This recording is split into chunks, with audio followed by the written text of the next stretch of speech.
Ladies and gentlemen, performing their 2010 production, Into the Light, led by conductor Jonathan Gow. Please welcome to the field, from Rockford, Illinois, Phantom Regiment.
Ladies and gentlemen, under the direction of Rick Valenzuela, Phantom Regiment.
Counting always meant something to me. I was always interested in math, playing chess, writing drill.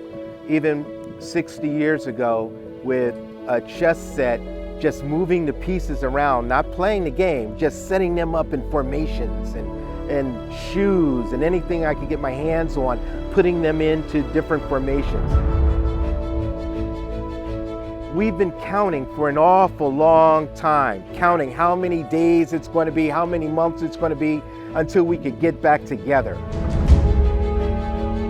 And then I get here and I started thinking about counting in a different way, to have pride in what we do. I'm counting on you to make the members that came before you proud.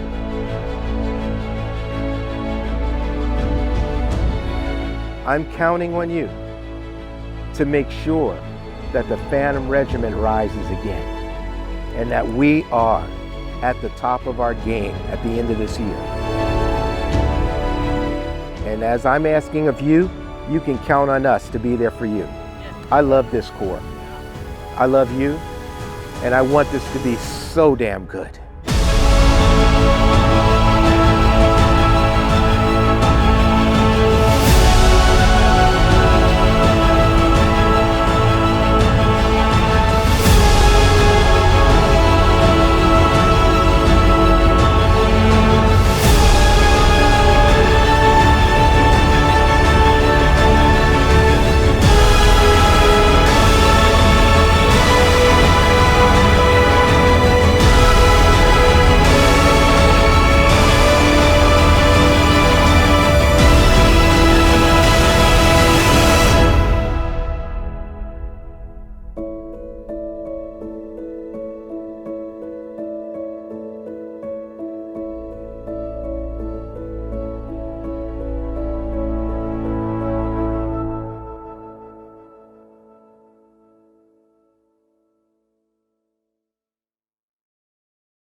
I am super excited to introduce all of our panelists. I would love for you to share your name, your role with the Corps this year, where you're from, hometown is fine, or if you're at school somewhere, that's fine too.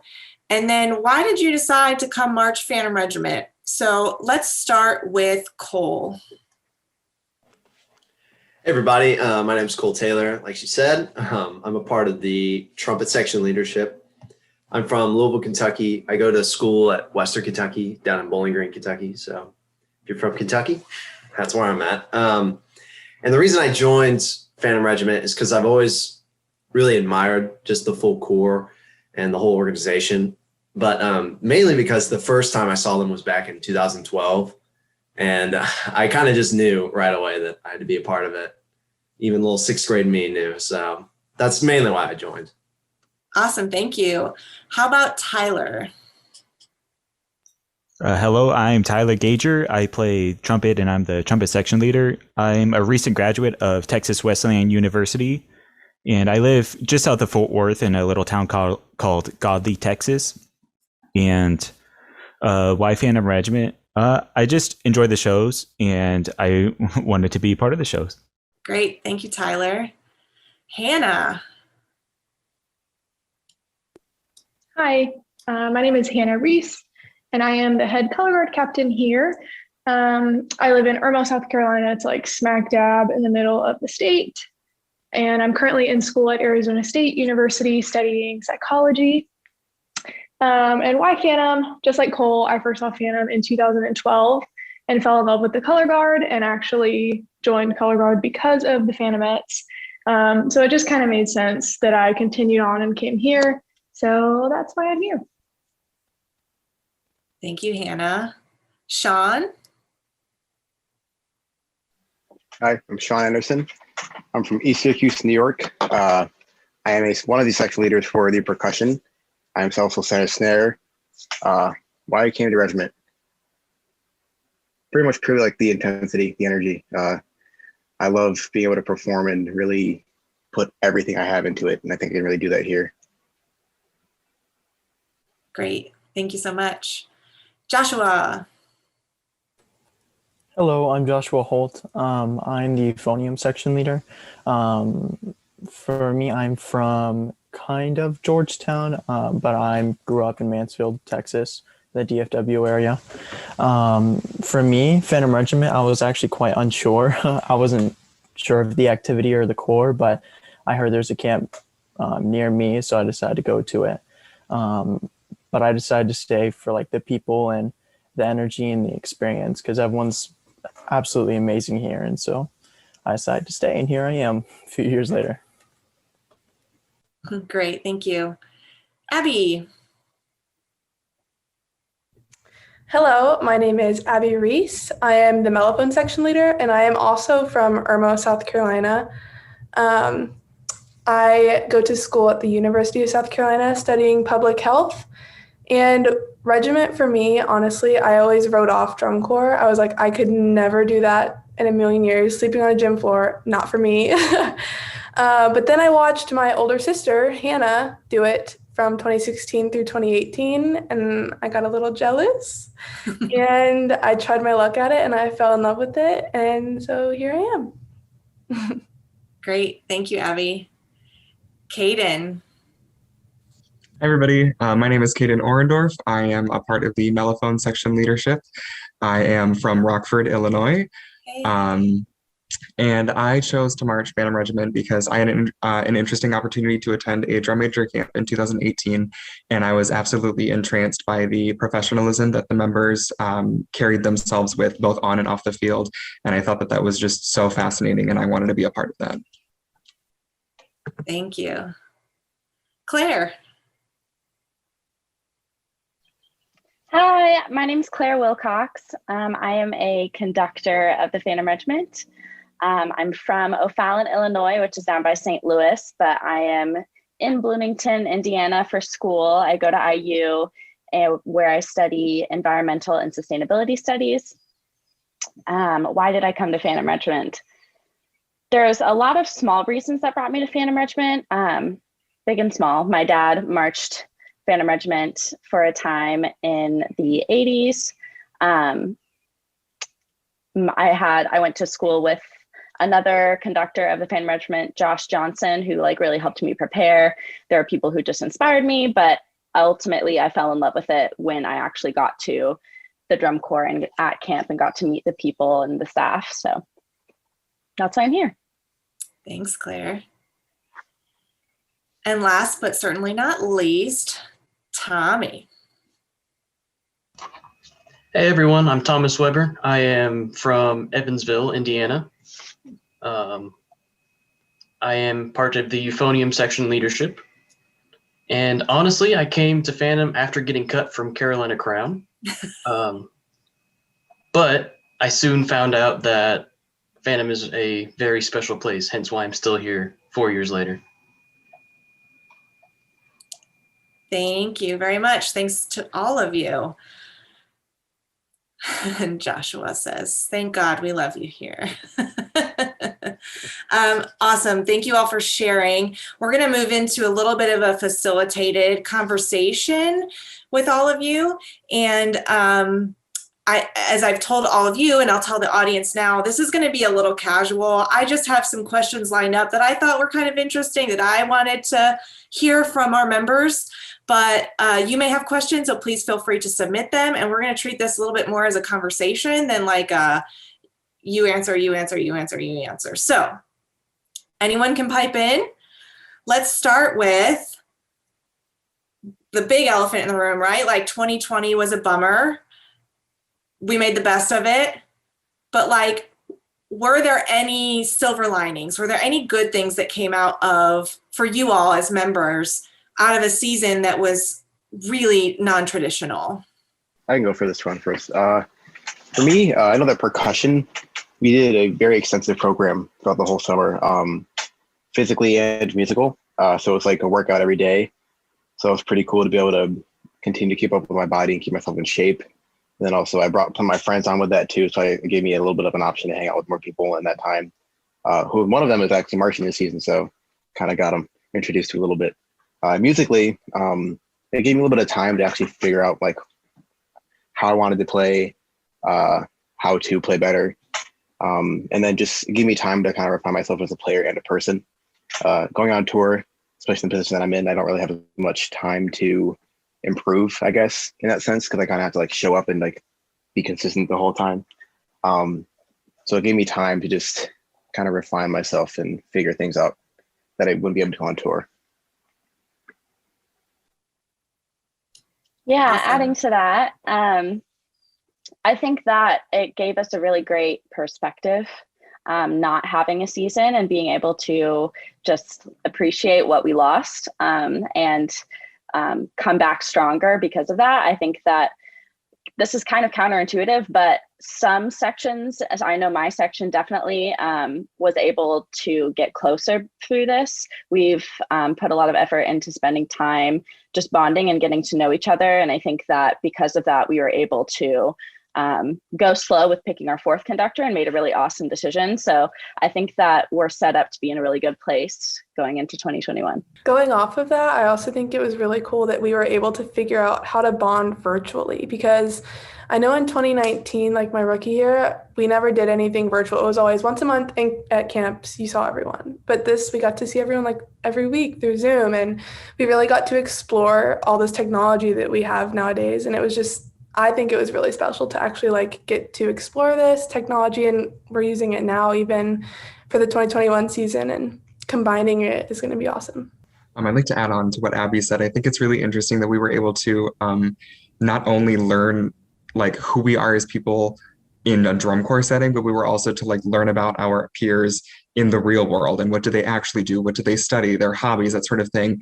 And I think that learning more about our peers is really important in building the culture. So I think we're going to come back a lot stronger socially. For me, in drum corps, you push yourself physically all the time and even mentally, like doing the same thing over and over again. But this 2020 season that got canceled, it really pushed the envelope on that mental side of things. Like it was very challenging trying to find the motivation to do this stuff when, it seems like everything's just crashing down around you. And so being able to push through mentally was something that I found very useful and I can still apply today. Yeah, I know a lot of professionals, right? People who are now in their grown-up jobs who are experiencing a lot of Zoom fatigue, right? They're just so tired of being on Zoom. And what I'm hearing from you all is it's a little bit of it's both sides of it. It's like, yeah, we're tired of being on Zoom, we're ready to be in person, but we've also learned how to use the technology to enhance what we might not have been able to do previously. Does that seem right? They're all just I think shaking it's their cool. Like we play games on Zoom. Like we'll all get on Zoom and just like play virtual games and laugh, and like getting to hear all your friends' laughs, even if it's virtually, when you haven't heard it in so long, it just warms your heart. And like you can just do so much with it. Like we literally play games on Zoom. That sounds stupid, but I think it sounds great, because that's not something that would typically happen in an off season, right? For a lot of us. I mean, yes, I'm of an age where I'm connected with the people that I marched with on Facebook and things like that. But so it's cool because I get to see them grow up and have kids and turn into like amazing rock star talented people. But I don't connect with them in the same way as I did back when we were marching, right? A few of them I do, but not as a whole color guard or a whole trumpet section or something like that. So to me, that's really interesting that you all continued to do that in the off season. And Sean, I kind of want to revisit something you said. You said you recruited some of your friends to do the workouts with you. Yeah, at the time, because I work with someone every single day. Went to school with them, went to work with them every single day. So we were running together for a while, and he joined me for indoor this season, and now he's training me for outdoor for his age out. So it was really cool to be able to kind of finish out his marching career with him. Yeah, that's awesome. That's really cool. How many of you have marched more than 1 year? Just raise your hand. Okay, so for those of you who've marched more than 1 year, in past years, did you ever really do workouts in the off season? A little bit?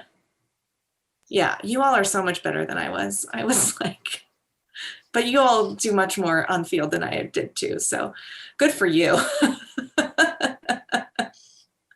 Claire's like, I mean, kind of. I just find it impressive that this kind of virtual environment kept that up for many of you, that there was the accountability built in to have those check-ins and to be able to connect outside of just like a once a month meeting. So that's really interesting. Talk to me about what your reaction was when you heard about the show announcement this year. I know Robert got a few of you on camera, but talk to me about what you were feeling, what you were thinking, what you were anticipating. Did you have any like ideas, or like maybe they'll do this, maybe they'll do that? What'd you think? I think the big question on all the members' minds were, was it going to be the 2020 show, like some modified 2020 show, or was it going to be like a new show? And me personally, it never occurred to me that just do like what we're doing now and use this 03 show in 2021. And so it's just it was never a thought that I was going to ever perform Harmonic Journey, you know? Yeah, I was going to say the same thing, because that's what we did in 2019 too, was Fire of Eternal Glory. It was just kind of like a revamp. And so like I know 2010 is the best show because that's just like a thing, but 2003 is like the second best show. And so like hearing that, like, it's like coming back, and like, you know, everyone loves like Canon and everyone loves like Lord's Prayer. And so like just getting to play it like pretty much, I mean, there's like logistical like things with it, but pretty much like raw to like what it was originally is like literally like the coolest thing that we could have done. So I think it's like, it's just great. Yeah, I think it was really cool. You always watch older shows and you go, man, it'd be cool to march that show. And now we're actually able to do that is really, really incredible. And I know as soon as I watched that video, I was like, this is going to be the best summer by far. Yeah, the fact that I get to conduct Harmonic Journey is like the biggest brag I have right now. So that's how I feel about it. I'm super, super excited. It's one of the shows that made me fall in love with the Phantom Regiment in the first place. So yeah, I'm making Robert make me a shirt that says I get to conduct Harmonic Journey. I was excited when I heard too, but you all know I marched in 2003. So I'm just excited to hear it again and hear what happens with it when in sort of modernizing it, right? Since it's not going to be just, let's put the 2003 show on the field. Like, drum corps has evolved quite a bit since then. So I'm really interested to see how that looks. So I'm glad you all are excited. So I know you're excited about the show. What else are you excited about this summer now that you've had a whole summer off? What are some things you're really looking forward to as you get back into the field? Yeah, go ahead, Claire. The food.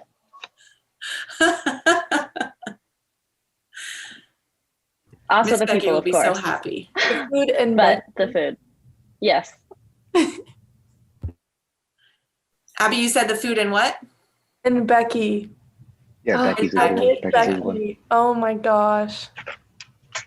For me, I think it's 19. It was a kind of a long haul for the battery because we were all rookies. So this season, being able to kind of come in with people who were there in 2020 and also kind of build upon the culture we created in percussion and kind of expand that to everywhere else and kind of, be like a driving force. I know it's like the typical like, oh, we're the battery thing, but I really enjoy being able to kind of foster things that can help everyone else in terms of energy and, like the healthy competitive culture that everyone would want, right?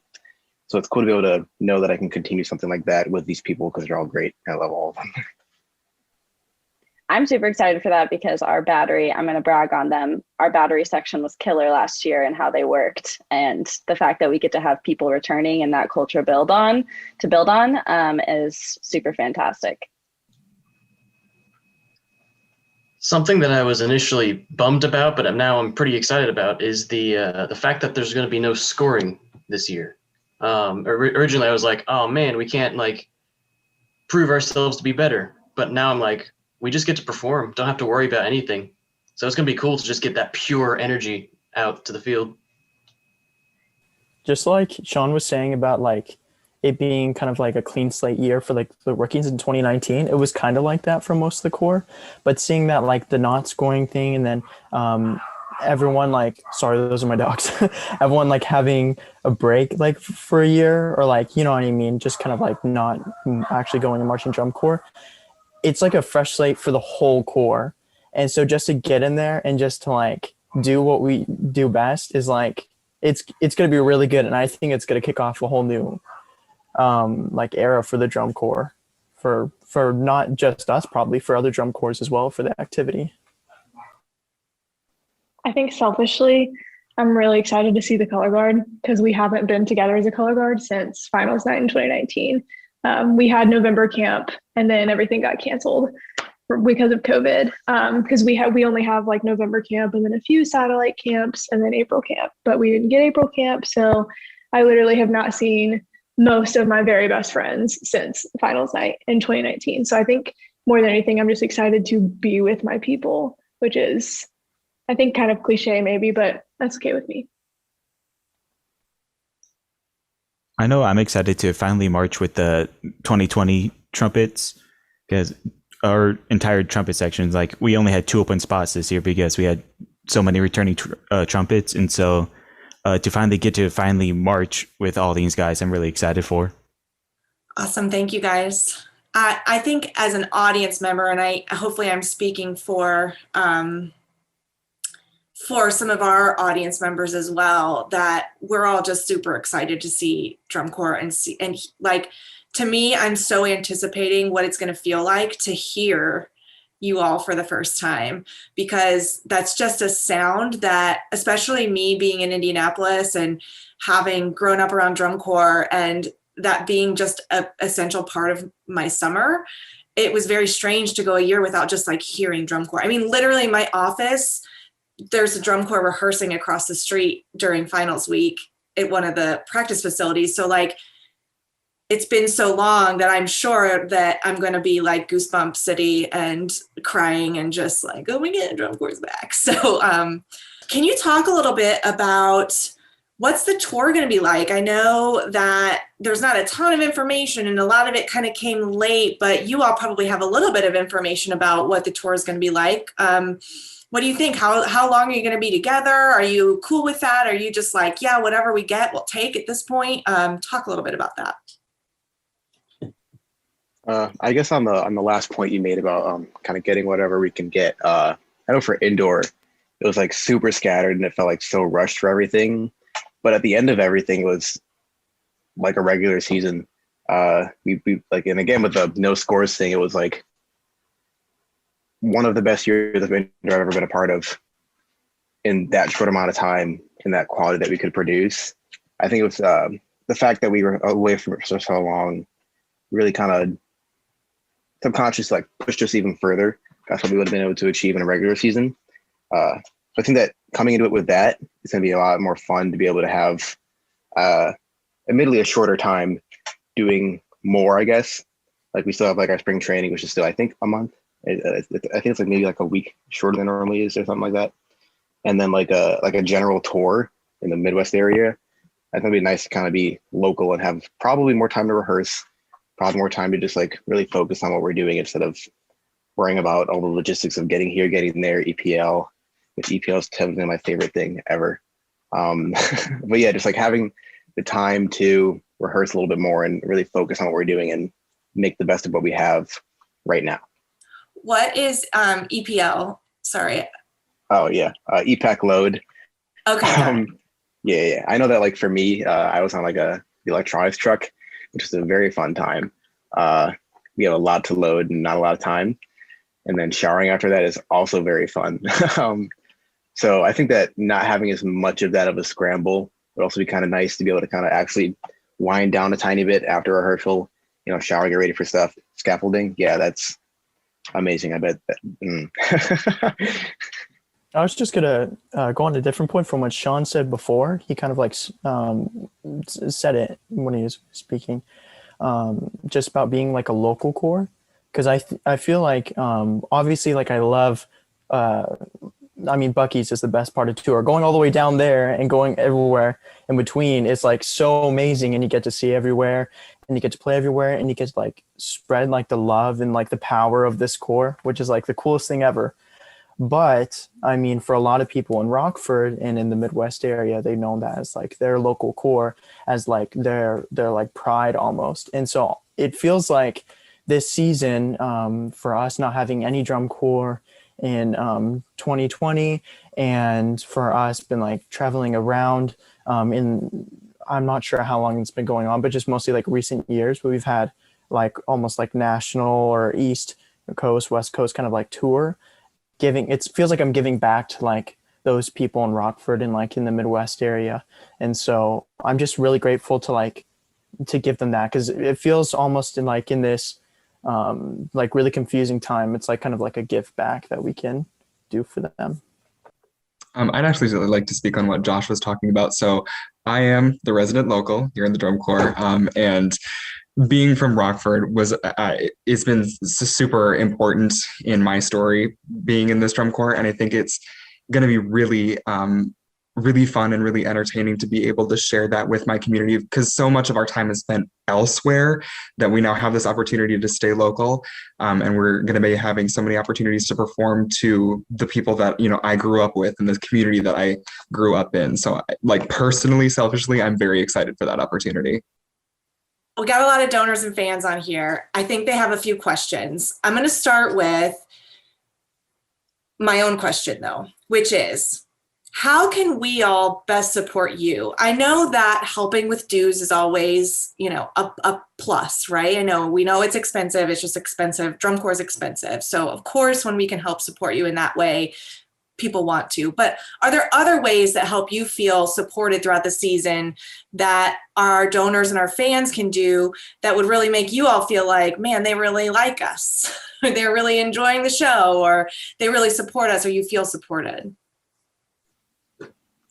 The biggest thing that I want personally is just for you guys to come to the shows. I think that is the biggest thing that we are missing right now, is getting to perform to the people who love us. So just come support us in, the most traditional way there is, and come see us. Along with that, like with what Claire said, nothing gives me like goosebumps while I'm performing more than hearing regiment alum from the audience yell "Suda" for us. Like every year that I've marched, the alumni throughout the season, somehow, I don't know how they do it, communicate together and find one hit. It's usually like right before the big hit of like the end of the show, and they all scream "Suda" right before it. And it always gets me emotional, always makes me so happy. And it has been over a year since we've heard anything like that. So I think hearing people that we know what we're dealing with and what we're going through and how incredible it is to be a member of this organization, hearing them scream that special word for us, like, hits home more than anything else does. So I think that's something else that's big if you come to a show.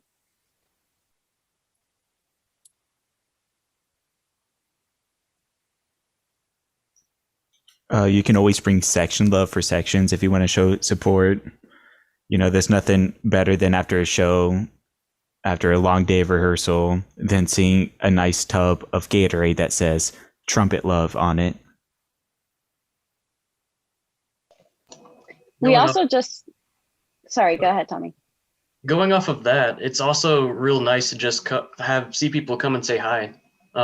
Seeing alum from like the 80s come and watch our rehearsals and talking to us afterwards. That's the coolest thing that I think I remember. Yeah, that's pretty much what I was going to say. But we just, along with that, we love hearing your stories from drum corps and like what it was like for you.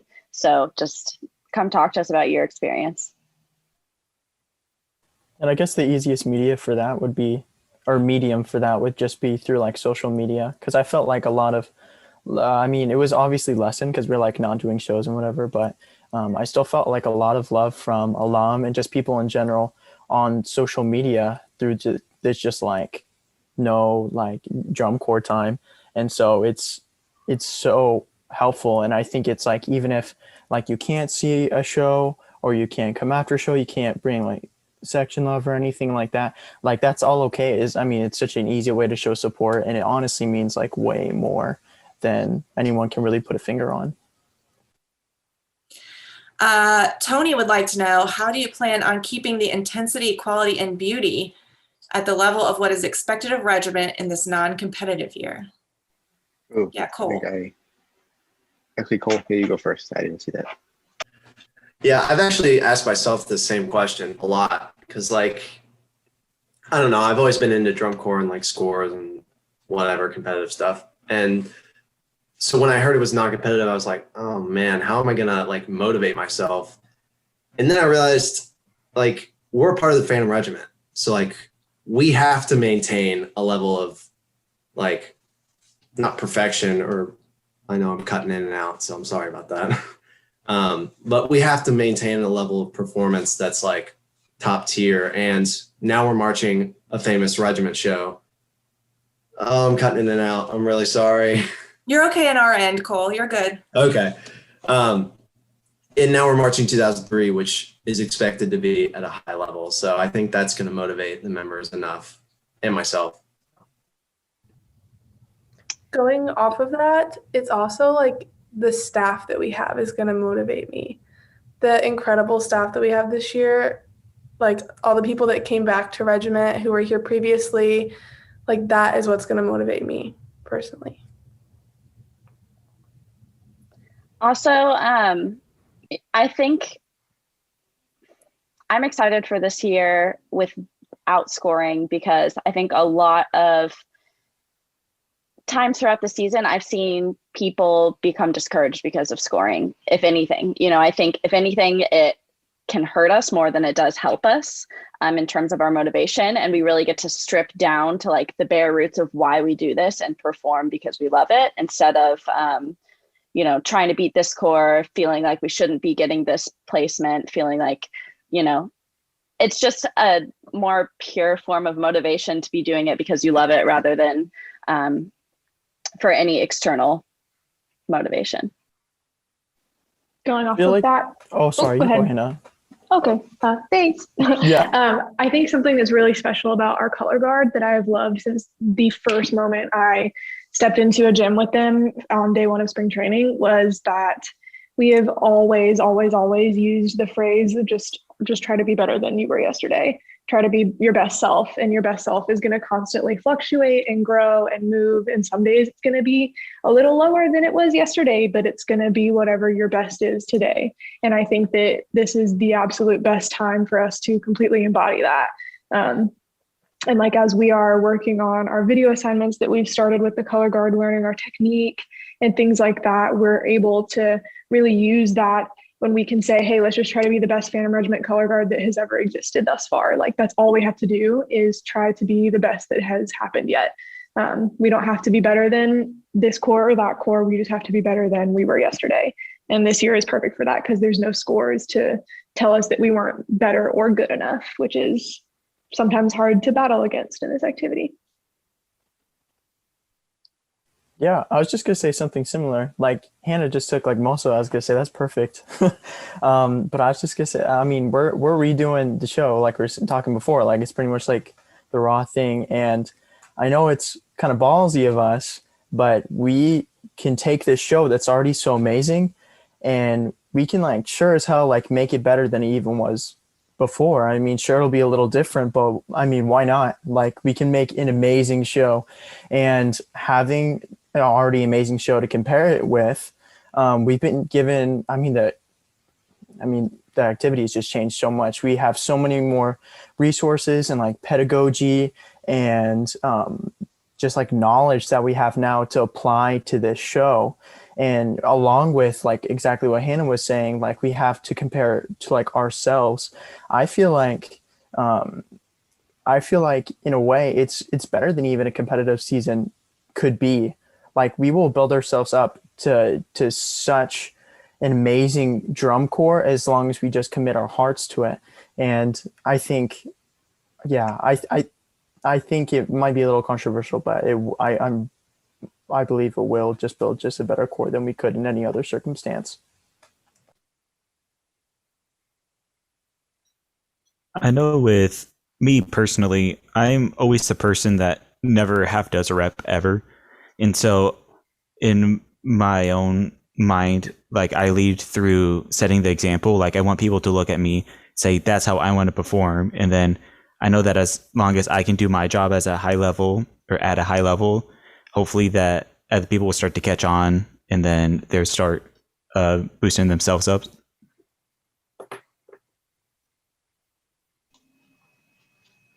I don't want to try and speak for other people here, but I just remember from years past when it all comes down to it, performance night has come. You're standing on the starting line. You got your helmet all the way down. You're hearing the crowd already going nuts and you haven't even taken a step.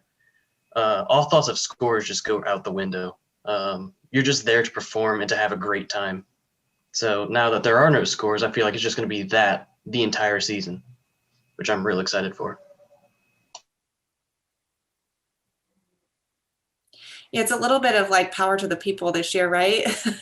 Because there's been plenty of fan favorites who haven't won a championship, and Regiment is certainly historically one of those corps, right? So there's an opportunity now for the audience to really kind of determine what they like and what they don't. And obviously we're going to like everything, but hopefully we'll all be cheering a little louder when Phantom Regiment comes out. I will, but I'm biased. Do you feel any sort of added pressure from a leadership perspective because you are an older member or not? Yeah, I do. We just recently started to do like rankings in our sections, and like, you know, I'm the one over here with a trumpet degree, right? Like I should be, you know, killing it in the trumpet part. And, you know, I'm not doing bad, just letting everyone know. But, you know, I just definitely feel that pressure is like, I'm supposed to be like, I'm the one probably playing trumpet longer than some of these people have been alive, you know? It does bring up thoughts for me that this will be my third year marching, I guess 4 if you count 2020. And there is a definite fatigue to it. Like you can only do this, you can't really do this forever before your body shuts down. I'm just wondering how people who march for 6 years, for 8 years, for 9 years, I wonder how they get through it. Me too. All right. I don't know if Tyler. Yeah, go ahead. I'm sorry. I don't know if Tyler and Tommy share this same like pressure, but for me, the pressure that I feel is to make sure that the younger kids coming up into the organization have as great of a first year as I did. My first year coming in, I was terrified. And I was that kid who called home every single block, every single break, and cried and begged my parents to let me come home because it was hard and I couldn't do it. And like, I can't do it. And my parents were like, okay, are they feeding you? Yeah. Are they being nice? Yeah. Are you getting sleep? Yeah. Okay, then you're fine. You're staying. Like, that's the conversation we had every single meal break until spring training ended. And then once, we got our bigs, and my big is still someone who I talk to frequently. She was the color guard captain my first year. And now she teaches at the Bluecoats, and we are still very close. But now I feel like an immense amount of pressure to make sure that I look out for all of these young new members, because we have so many young members this year. Like, I think there's like 4 or 5 17-year-olds in the color guard this year. And I was 17 my first year, and I thought I could not do it. And I did. And now here I am 6 years later, about to age out. So, it's just, I feel an immense amount of pressure to make sure that they know that they can do it, because it's only gotten harder since my first year. And it's only going to keep getting harder as the activity evolves. So I feel like a huge amount of responsibility to empower them and make sure that they know that they can do it, like I had when I first started. I'm going to go ahead and give you all a last question here. You brought up that you're looking forward to the food. So inquiring minds want to know, what are you looking forward to the most? What's your favorite meal, truck food, first, second, third? Go ahead and throw it out. What should we make sure to pay for so that you guys can eat it? Chicken stew. Chicken bacon ranch, pasta.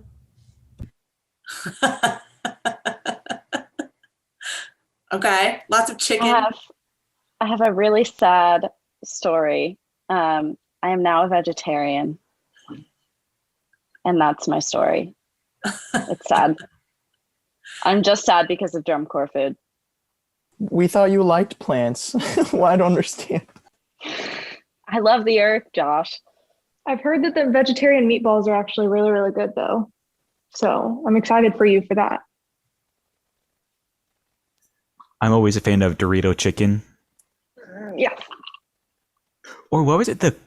I don't think we had it in 19, but it was in 18. What was it, like the cornflake chicken? What was that? Mm-hmm. Mm-hmm. I love that. I second the cornflake chicken. Malibu chicken. That one is good. I guess we really love chicken here. We do love chicken. Yeah, meals. a lot I of love We'll take chicken. one Chicken whole patties. rotisserie chicken per member. Would be okay. Just get us each a whole chicken. Don't do that. Are there any meals that you're like, man, we know we love all of it. We love Becky. But are there any meals you're like, I was never into taco salads, but I was like, fine. I mean, it's good. For a taco salad, it's fine, but I know. First of all, how dare you? I love taco salad. I know. Second of all, I got really sick from the McRibs once. Not Becky's fault. It was my fault. Anyway, I got sick. Spent an entire rehearsal day in the bathroom at WIU. So that's the one meal that I don't eat. Well, thank you all so much for your participation and for being just awesome human beings who are leading this corps. I know I can probably speak for the alumni on here that this organization is in great hands, and we are so excited to see where you all take this summer and where you all go after this summer. I think that's one of the most exciting things for someone like me and David and all the people who instruct you is to see you go from the 17-year-old scared kid who is like super intimidated and calling their parents every break to someone who cares very much about the experience of the new members and wants to make an impact on the world. So Kyle did have one extra question here that I am also curious about, but if anyone wants to drop off bus snacks for you all, what kind of bus snacks do you like? Those smileys, the gummy little smileys. Gummies. And goldfish all in one, like get a Walmart bag, some sort of large grocery bag, and just put as many as you can in there. And just handfuls. Goldfish. Anyway, Gushers. yes. Gushers. Mine is Gushers. Wheat Thins. Mine is Sour Patch Kids. Cosmic brownies. I like Starburst. All right. Well, we have a shopping list. and we'll have to have you all submit some more of those so that some people can drop all that stuff off for you.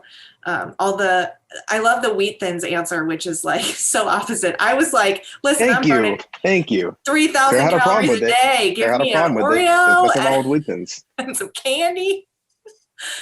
But wheat thins, I love it.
What's up, David?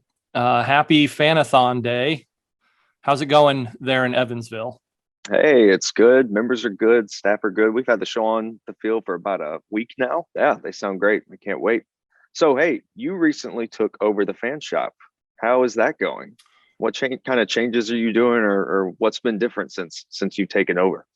Yeah, it's good. It's a lot more work than I expected. We moved things down to Dallas.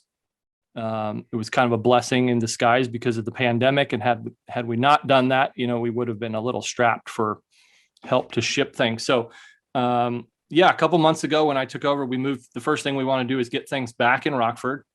You guys got that great warehouse space. So I took up more than you would have liked me to, but we're allowed to have, it allows us to have more designs and more quantity, so we can turn things around faster, get them out the door faster.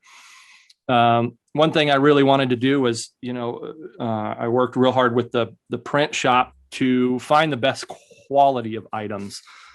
It's easy to just get the cheapest stuff and make the most profit, but for me coming down to Evansville, I'm pretty much only wearing fan shop merch now, and most of it's just because I designed it and I like it. So another big thing we wanted to improve was our shipping and tracking. We use a platform called Shopify. So I reached out to a Shopify designer and asked if they could come up with a custom option for us to shipping and tracking. And so it's something I do every morning with my coffee, is check every order we ship, see where it's at. The customers are able to get on and easily see exactly where their order is, when it'll be arriving, and so on. So we're not quite as fast as Amazon. It's just me and our board president, Tim Farrell, doing the shipping. But we do set an expectation to get it out the door in 3 to 5 days, and we've been pretty successful with that so far. Yeah, so you mentioned that Pretty much everything you wear is fan shop stuff now because you designed it, you like it. So kind of tell me about the redesign and the redoing of the actual products of the fan shop and kind of some of the thought process that you did through all that. Yeah, the most important thing I think is just like, one of the conversations I had with a guy on the board was like, if you go into a college bookstore and you're looking for a t-shirt, they're going to have the Michigan State S on 50 different items. You know what I mean? You don't need a funky design on every item. So that was the first thing we did with the basics block collection, is like, our logo is awesome. Let's get it on as many things as we can. The new one, what we call the modern chevron, and then we've got the block, that says Phantom Regiment with the box chevron, and those are selling like crazy. And then the next redesign I wanted to do was, the look of the website, the actual fanshop.com, and I'm super happy with how that turned out. It's kind of inspired by American industry, motorcycle logos, which just to me says Rockford, a blue collar, hardworking town. It just, I don't know. The guys I worked with on that redesign really hit it out of the park with that. And those shirts, that collection of shirts based on that is being released today. We're super excited about it. And then it's just, it's easy to just think of an idea and be like, oh, that'd be a cool shirt. Let's release that. And there it is. And it doesn't really fit into a category or a collection. And that's kind of where something I've been focused on is like, if you like this design on a t-shirt, well, you can also get a complementary design on a sweatshirt or a hoodie or a mug or a hat. And people seem to be liking that. And so I guess the $1 million question is, how are sales going? Well, there's not $1 million, but we should, and I don't know if this is confidential but we should hit our year-end goal this month. So before we even start touring, sales have been so good that, and that's part of that is how successful the new line that just dropped today, the shop collection. But we should hit our year-end goal by the end of this month. And then, so we're super excited. We're shipping over 500 orders a month, which is crazy that we had to upgrade our shipping package because we hit that threshold a couple months ago and have been hitting it ever since. So really good, better than I expected, better than, the expectations that were set for me. So yeah, it's going great. So if sales are that good, what are some of the more popular items that are selling right now? We did this Defiant Heart collection, which people loved. And we just had to place a reorder not even a month after I released it, because we pretty much sold out of all the sizing of the t-shirts, and the zip up was super popular. The Pride shirts were super popular. We released those last month during Pride Month. We're going to keep those in stock. That wasn't a once a year type thing or anything like that. So I just had to order a bunch new of those.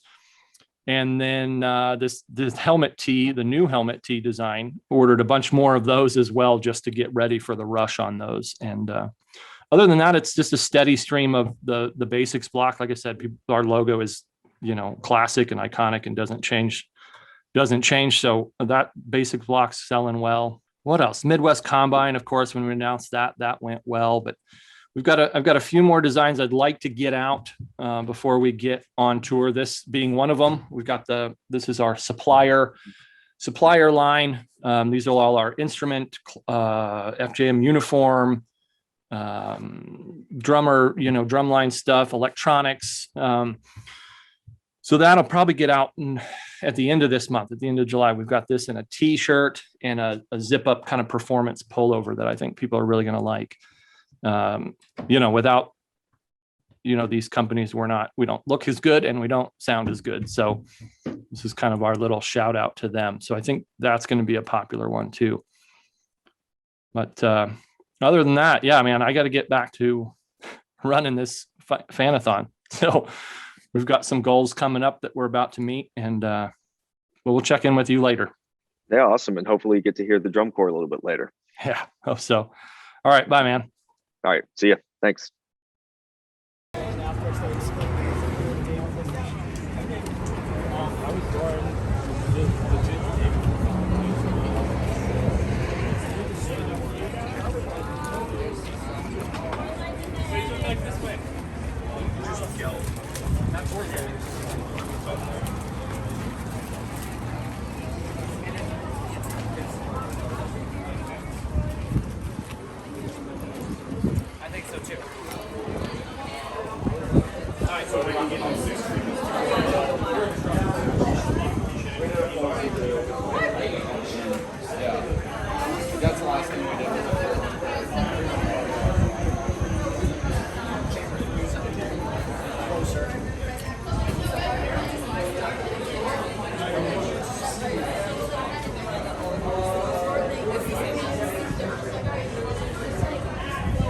Hi, Gar.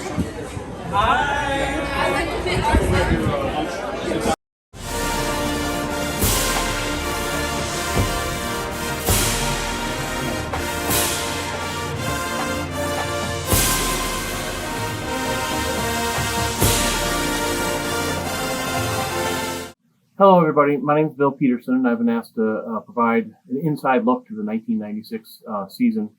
Originally, they had asked me to talk while the show was going on. I don't want to do that because I know everybody wants to watch and listen to the show, and they don't really want to listen to me talk about it. But to begin, I want to give the great congratulations to the design team. Jim Runn wrote a sublime show. It's my favorite show of his. Kurt Gay, wonderful percussion writing. Greg Cesario, of course, with a great visual book. Kim with a great choreography. The design team was at the height of their powers. And Dan Farrell, as coordinator, really emphasized that we are going to serve the music. We are going to maximize the emotion and the quality of the music. And he stuck to that, and he made us stick to that. There's none of us threw in cheap stuff for an individual score or anything like that. Okay, so getting on to the season. When we started the season, we were behind. We were in fifth or sixth. We were behind. We had gotten the visual book Memorial Camp. We were doing a concert show, if you'll remember, because we were preparing for when we could go independently out on the road in future years. So we had an hour-long concert show that we performed several times, as well as learning our field show. It was interesting to me in the stands, many shows, how often I heard, "Are they a full corps this year?" Because when we start the show, we look so small. We're spread out. We have the black uniforms, which created beautiful frames. It was a wonderful uniform, but we could look small at times. And we start with the individual that you got the contra line with that great timpani part. And in the individual guard solos going against everybody else, you could see and hear the defiance in the design right away. And it just keeps building and building and building until we get to about the 2:20 mark of the opening production. And at that point, we stopped for the first time. We had been marching in halftime or quarter notes, depending. We stopped. The full corps stops, and there's one guard soloist, and it's like everybody could relate to the individual against the forces of nature. It was one of those arcing themes, and we're filling up the stadium with sound. I mean, it's a big moment, but the audience can see the guard right there. They're lying on the ground, and they know there's more to come. And we had the audience at that point. And then Shasko takes that harmonic change that's not imaginable. It shows the genius of him. But we then provide 40 more seconds of build to the end. And it's from the opening second to 3 minutes in.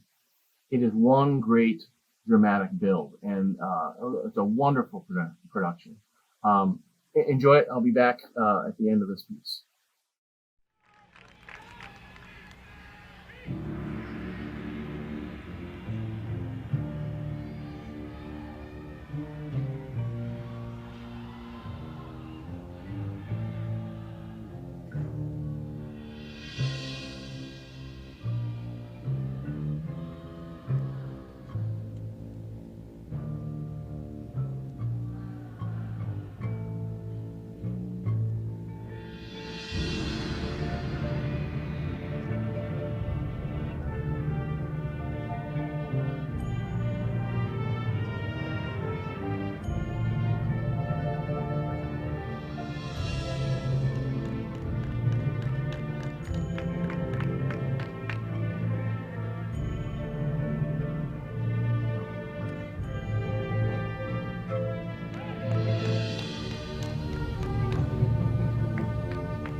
Okay, so we're to the middle of our show, and it's the middle of our season.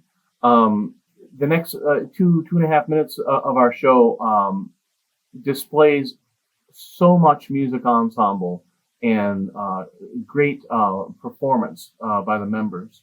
There's visual and musical rubato that no other corps was doing. I see that a couple of times. There's some, again, some wonderful performance aspects. As I recall, Greg's visual design did not have, it left the space open for the percussion and the weapons to create their own. And so what I remember was that the staff for percussion decided, let's do a winter drum line type solo. And the weapons the same way. So they kind of created that on their own while the horn line was doing the visual in the back. Middle of the season, we're sitting 5th or 6th place. We have the big show at Madison, which is the first time all the drum corps are together. And we had a special critique where a couple members from the staff could speak to the judging panel that was going to be there for DCI. And it's going fairly well. I'm explaining the show. I was, nominated to go be the speaker for our corps. And near the end, I tended to do this. I would ask the judges, well, what do you guys think, in your heart about our show? And I believe it was Ken Turner said, well, what you really need is like one of those cadet drill moves. And I replied, well, then don't they need a contra sound? Which made the whole room laugh. But it planted the seed that we are achieving in ways that the other corps are not. And we're not going to play their game. If we have to come up with some fast visual moves, then, I'd like to hear, the low brass in some of these corps and stuff like that. And anyway, it was a good moment, but it was a happy moment too. Everybody laughed about it. Okay, so we get to the Madison show, and it's our turn, and it just rains like a deluge. It just pours on us about a minute into the show. The timpani, when you play the timpani, the splashing of the water, the reflective poles didn't come out at all. But the corps fought through it, and the audience appreciated it. But it was like we hadn't done our show. Another aspect of that night, as I remember, we premiered the yellow flag that ends the show. And because of the rain, a lot of the dramatic color in that flag was washed out that night. So anyway, when we left then DCI, and it just pretty much rained on us that night. Everybody else's show had been seen, and we were still an unknown. So anyway, enjoy this second production, and I'll get back to you when it's over.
Okay, so if you're watching the show without interruption, you'll notice some long pauses between each of the three productions.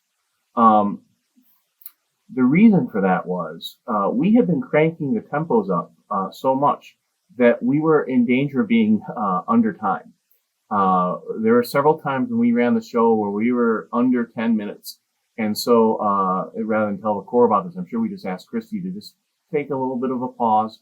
And what happened was it kind of reset everything. There was so much tension in the air, and we had such a, we had the audience so engaged that they were okay with it. It did not take away from the show, whereas most of the time you would never do that. You'd start the next production out of the applause. But, as is, we were only at 10 minutes, 7 seconds with those pauses, and we had silence. We started each production in silence.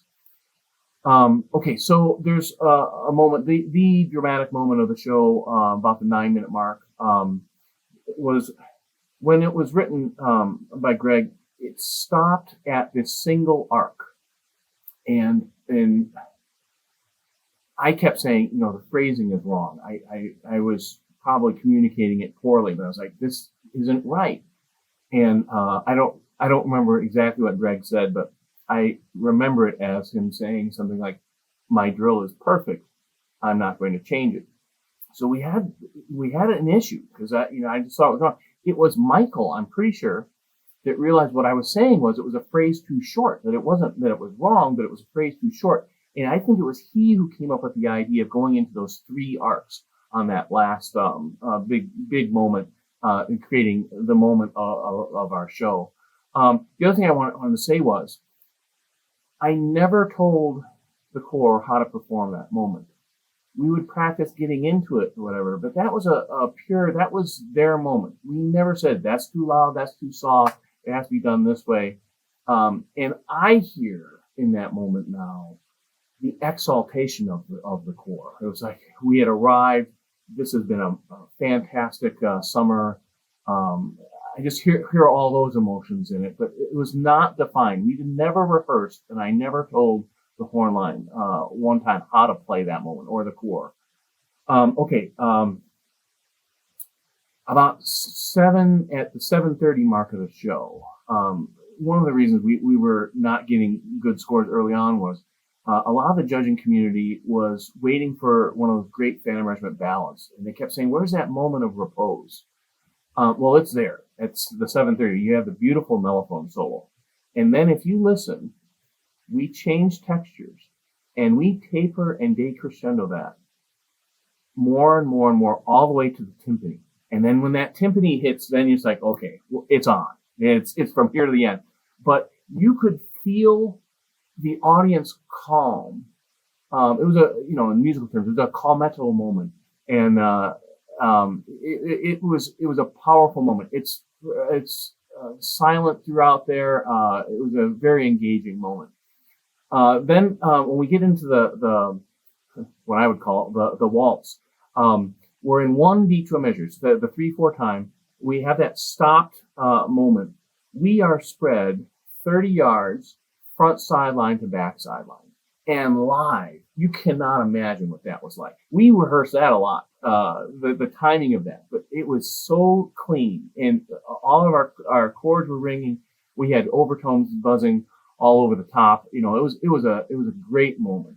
And then we get out of that, and we get into the 3 arcs of the resolution, as I would call it, and then the finale. The show ends with a unison note in a straight line. It was as pure as could be.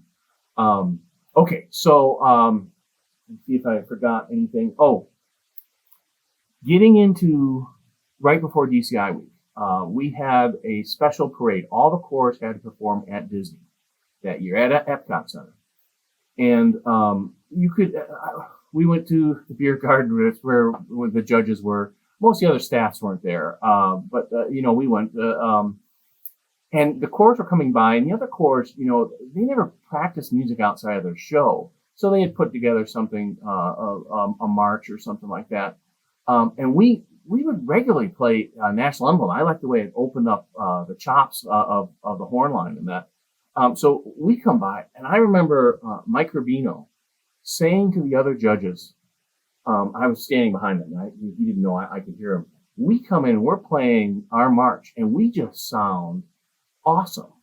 And he turns to one of the other judges, and he goes, "They sound like pros compared to everybody else." And at that moment, I thought, "Oh, we got a shot to win horns at UCI." Because you could there was such a stark difference in our performance at that Epcot Center. You think of a little thing like that, but the judges usually only hear you 2-3 times a season, and for that to be displayed like that, I think really helped us. Going into finals night, if I had to guess, we were going to finish third. I thought we would win brass. I thought we might win music ensemble. After we had performed, George Hopkins comes up to me and he says, "Yeah, we had an ensemble pair in our show." And I thought, "Oh, we got a good shot to beat cadets then." I still don't know why he said this to me, but and then the announcement of the scores and everything was a magical night. All right, enjoy Shostakovich 5 finale.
Okay, so it's following our performance. I still remember the way it was announced, the scores, and in second place, the score of, which is also a tie for first place, and the place just erupted. From that moment on, I really stopped for the first time since Thanksgiving. I didn't pay much attention to the way the corps was performing or getting ready or anything else. I just kind of started people watching. And I remember Dave St. Angel coming over to Dan Farrell and saying, "What do you think? Why don't we just arc it up and play a victory run through?" And Dan Farrell, in one of his great lines of all time, says, "Dave, we don't win DCI every day. We're going to do the whole show." And then the corps performed the victory run through.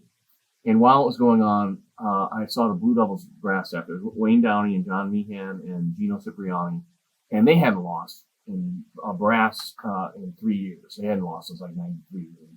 I'm sure to this day they will say that they should have won that night. But they stood on the front sideline watching the corps, and I just remember Wayne over and over nodding his head in approval and just thinking, it was like they felt we were worthy. Okay, so then after the corps performing, I'm still looking around, and I still get emotional about this, but Mark Glasgow is standing on the field, and he's looking up at the stand, he's looking at the fans, and tears are coming down his face. It was by winning that year, it validated all the previous drum corps. Several of them who should have won. But it changed everything. Instead of being, umpteen million second place finishes, we had a title, and that legitimized everything that had come before in a kind of strange way. The other thing I remember going out to the parking lot for the parking lot party was all the people asking for the Be Afraid of the Dark t-shirts, which we had sold out during DCI week, but everybody wanted it. It was the shirt of the summer. So if you got it, it's a collector's item. And then on the flight home, we had a member of our front ensemble who was on the same flight. It was Dan Farrell was on my left and Ron Schultz was on my right. And we were having a celebratory Bloody Mary at, I don't know, 8 in the morning or something like that. The pilot comes on and says, "Hey, we've got a world champion." And they mentioned the member's name on our flight. And I thought, what a wonderful moment. It was great to hear that from the pilot. So I'm looking forward to more wonderful moments in the future. So to everybody out there, I'm donating $196 for 196 to this Phan-a-thon. And I just want to give a shout out to everybody who marched that year and helped make it such a wonderful time. It's been so uplifting for me to think back on that summer over the last couple of days. Thank you.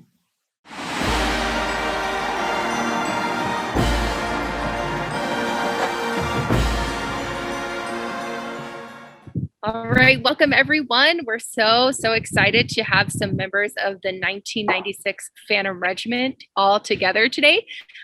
Super exciting to meet with these folks and hear a little bit about the impact of drum corps in their lives and over the past 25 years and just some of their favorite memories from that season. So I want to start by asking if anybody has a specific memory that is their favorite from the 96 summer. So something that happened or a free day that was great, something that is your favorite memory from 96.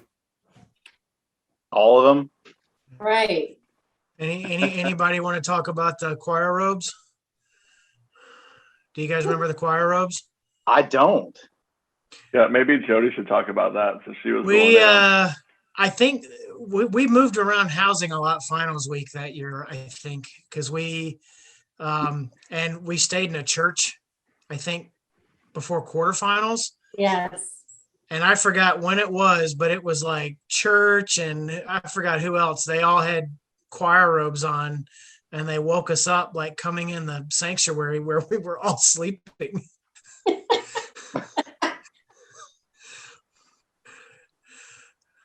I don't remember. It sounded like Sister Act. I'm with Priest. There were so many that year. When was that, Wyndham? When did that happen? I think that was our last show was at Charlotte, and we drove from Charlotte to Florida, and we didn't have a housing site, if I remember correctly, because we had just pulled within less than a point from Devs, and we didn't have a housing site, so we slept at a church. Yeah, it had fallen through for some reason. I don't remember the details, but I do remember just an incredible amount of everybody's bus unload detritus were in the sanctuary of this church. All the pews were just full of sleeping bags and duffels, and that's what we had. I did not get into the choir robes. You should have found me. My dad's like a pastor, man. I could have helped you with your liturgical choices. I can help with the housing question a little bit. School was already in session in Florida. If you'll think back, when we were rehearsing at that school, mostly in the rain, there were students around all the time, and that's because school was already in session. So the deal that the housing site made with us is that we could rehearse there, and the band director handed over the band room to us. And you remember what that turned out like by the end of the week. I think I can still smell it. I can smell it. It's burned. Burned in my head. We threw all the shoes in the pond, I think. Right. And so we definitely left the shoes there. For the band, they didn't rehearse all week. Their job was to just watch us. And so then we bussed off to that church, or you guys did, every night to sleep and hopefully shower. I don't recall. But that's why we were bilocated. Got it. I think we had a talent. We had a talent show too, didn't we? Didn't we? Yes, we did. I think we did out in front of the equipment trucks one night. Do you guys remember the room that we kept all of our stuff in during finals week? Not the school we slept at, or the church we slept at, but the room because it rained all week. Yeah. We put all of our stuff in that band room. Do you remember how bad that room smelled? Like it was awful. And then like by day 6, it was so bad. I don't think that room was unusable for probably months thereafter. I said the same thing. I think I threw everything away. I literally think I just walked over with my bag and dumped everything. I know we threw everything in the pond, which was funny. So I had actually run into somebody that went to school there, years later, and they said for about 2 or 3 years that band room stunk. Like there was just a permanent odor within that room. Hey, that's the smell of champions awesome. Right there. There you go. That's right. It's what championships smell like, baby. That's the smell of success. That was some stank. That's it. Good job, everybody. Excellent. That's probably why we had all those naked bus rides. We what are you talking about? We were fully clothed for all bus rides. What are you talking about? Yeah, it was just you. Yeah, probably. Yeah. Do you guys remember the cow? And Chief. Sorry, I apologize. Yeah. I know Eric and Tim will remember this. Do you guys remember the cow that followed us around that week of rehearsal? Yeah, I do. Because there was like a pond, and there was a fence around the pond, and there was a parking lot, and there was a field and another field, and wherever we rehearsed, the cow would come and just check us out for hours at a time, just sitting there eating grass, watching us rehearsing. And so like by the 3rd day, we were so loopy. We were like talking to the cow. It was great that we all said bye to the cow when we left. I mean, it's not the best story, but there was a cow. There was a cow. I have pictures somewhere. Maybe I still have the pictures. I have pictures with the cow. I have a specific memory from earlier in tour on DC. We tied Cavaliers at a DCM show somewhere. And since we tied them, we both got to do a victory concert. And the Cavaliers came out there and they arced up in front on the track and they played Somewhere Over the Rainbow. And I mean, it was fantastic. Everybody had a tear in their eye. It was really wonderful. And then we arced it up, and forgive me, I don't remember. Christy, my memory says it was you on the podium, and you turned around to us and you mouthed Spartacus. Yep. And we all kind of went, oh yeah. And it was like when we dropped the hammer on that first note of Spartacus, I could see every single person in the stands get blown back like they had just been hit by a bomb. It was absolutely amazing. That's one of my favorite stories that I tell people. That was in Illinois. I remember it was Illinois because it was the stands were right. Literally, there was no track. It was a grass field, and I want to say it was the show before we came back to Rockford, because Rockford, we tied them that night, and then at the show of shows was the first time we beat them. We beat the Cavaliers by like a 10th, and that was. How do y'all remember this stuff? These are details that are just out of my brain. brain. Worthless vat of this stuff. Wasn't Spartacus like we affectionately named it "I've Got Gas" because when they were saying Spartacus, it looked like they were saying "I've got gas." Like Spartacus. I think I remember that. Bad lip reading. Yeah, tell me about this. I heard y'all had drill camps and then used none of the drill. Yeah. Is it true? Yeah. Yeah. Is that not normal? Is that not a normal thing to do? Well, we know. We learned the first opener, the first draft. I remember it was in an indoor facility. Yeah, it was like Staff was on the lift, and everybody was just kind of like at the end of the weekend, like meh. And then we come back to Memorial Day, and they sat us down and said, "We've changed designers. Here's Greg Cesario." And we learned the whole show that weekend. And I think we changed 4 sets the entire show. I still have the drill. And the original one, we ended one of the tunes in a chevron, and it was really like not a great formation from at least from the drum line's perspective, I remember. And the one you're talking about that we did first, the indoor. That was just the beauty of it is, we just kept getting cleaner and cleaner and cleaner. Because we just, finals week, it was just, all right, let's run this. All right, cool. Next. Yeah. I remember both Church and Bob Smith came up to a group of us and were like, hey, what do you guys think we need to clean? Because it looks pretty good from where we're at. And I was like, Bob, you're telling us it looks, you're asking what we need. Bob? That was awesome. And then Bob still didn't think the snare line was good enough though. Even finals week. We were so ticked off after quarterfinals because we were blazing coming into finals week, pulling within a point of doubles, and then we tie for 4th in quarterfinals. We're like, so I want a recording of that semifinal performance because we were just angry. We were so angry. As Flo had said, and now Heath is saying it, I feel like those rare moments that you guys were able to capture and appreciate were my everyday moments, being able to be either in front of the drum line or in front of the horn line. And then when we would have full runs, having the color guard in it. And that was my perspective all the time.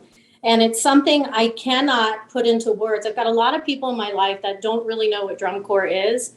And it's something I try to describe the experience I had. And exactly what you said, Heath, it wasn't just shows. It was something I was now realizing treated to every single day, all day long. And to watch the work ethic and the drive and the passion and the dedication.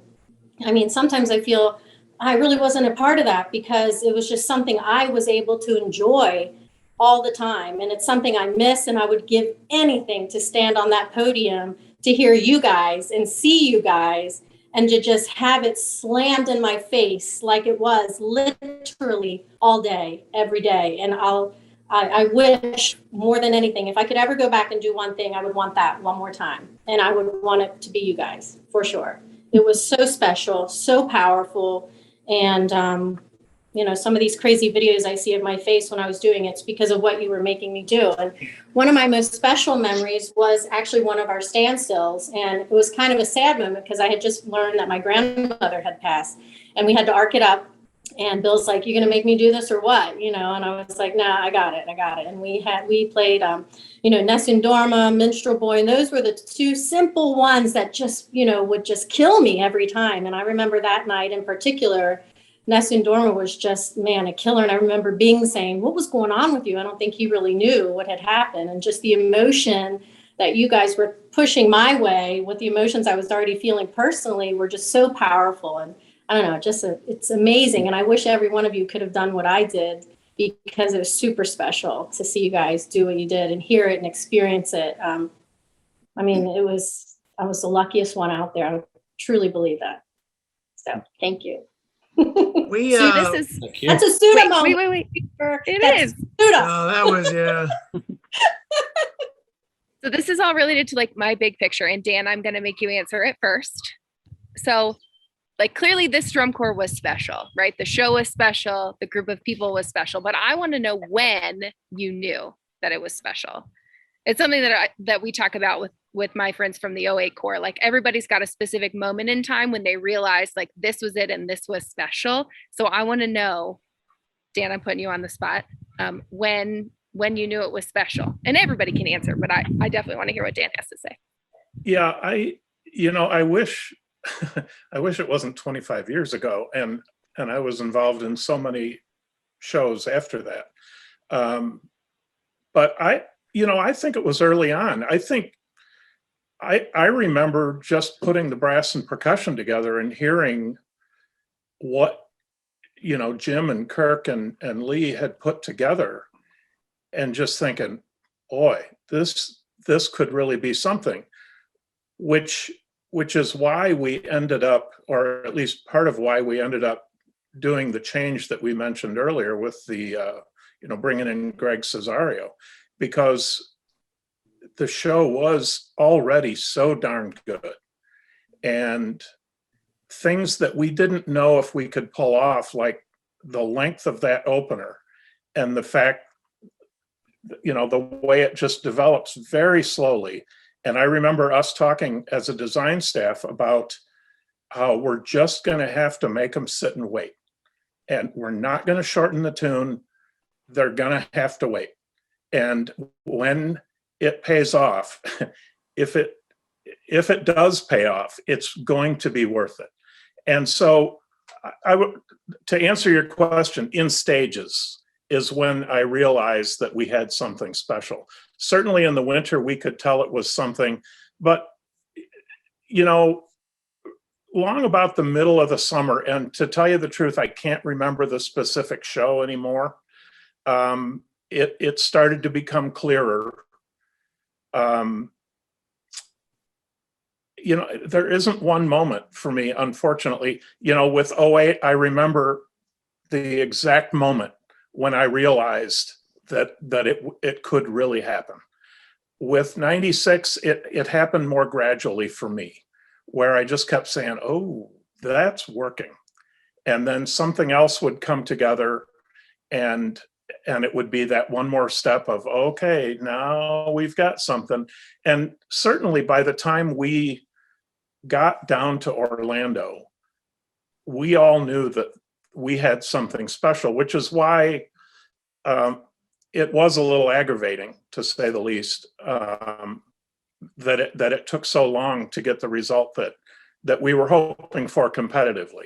I agree, Dan. I mean, we had to fight for it that year. I mean, everything is just like with the opener, was kind of like the season, how it was like they had to wait for it to get it, but we had to wait for it to receive it back. And just like you're saying, man, it just got to a level of perfection and just from the drive. I mean, the work ethic that we were shown that year and that we put into it as a team was just incredible. And that's another thing that I carry in my life in so many ways that, I also have a hard time sharing, is just to have, I mean, it wasn't just me, myself. I mean, we were all doing it together. I mean, it's so rare in life to have that experience where you have so many people coming together and just making it happen, and in such an intricate, special, powerful way. I mean, we're never going to have that again. And I'm glad we're doing this, because it really, for us as individuals and for the drum corps as a whole, I think is, something to be remembered. For sure. Hey, Dan, you were talking about the slow burn of the opener.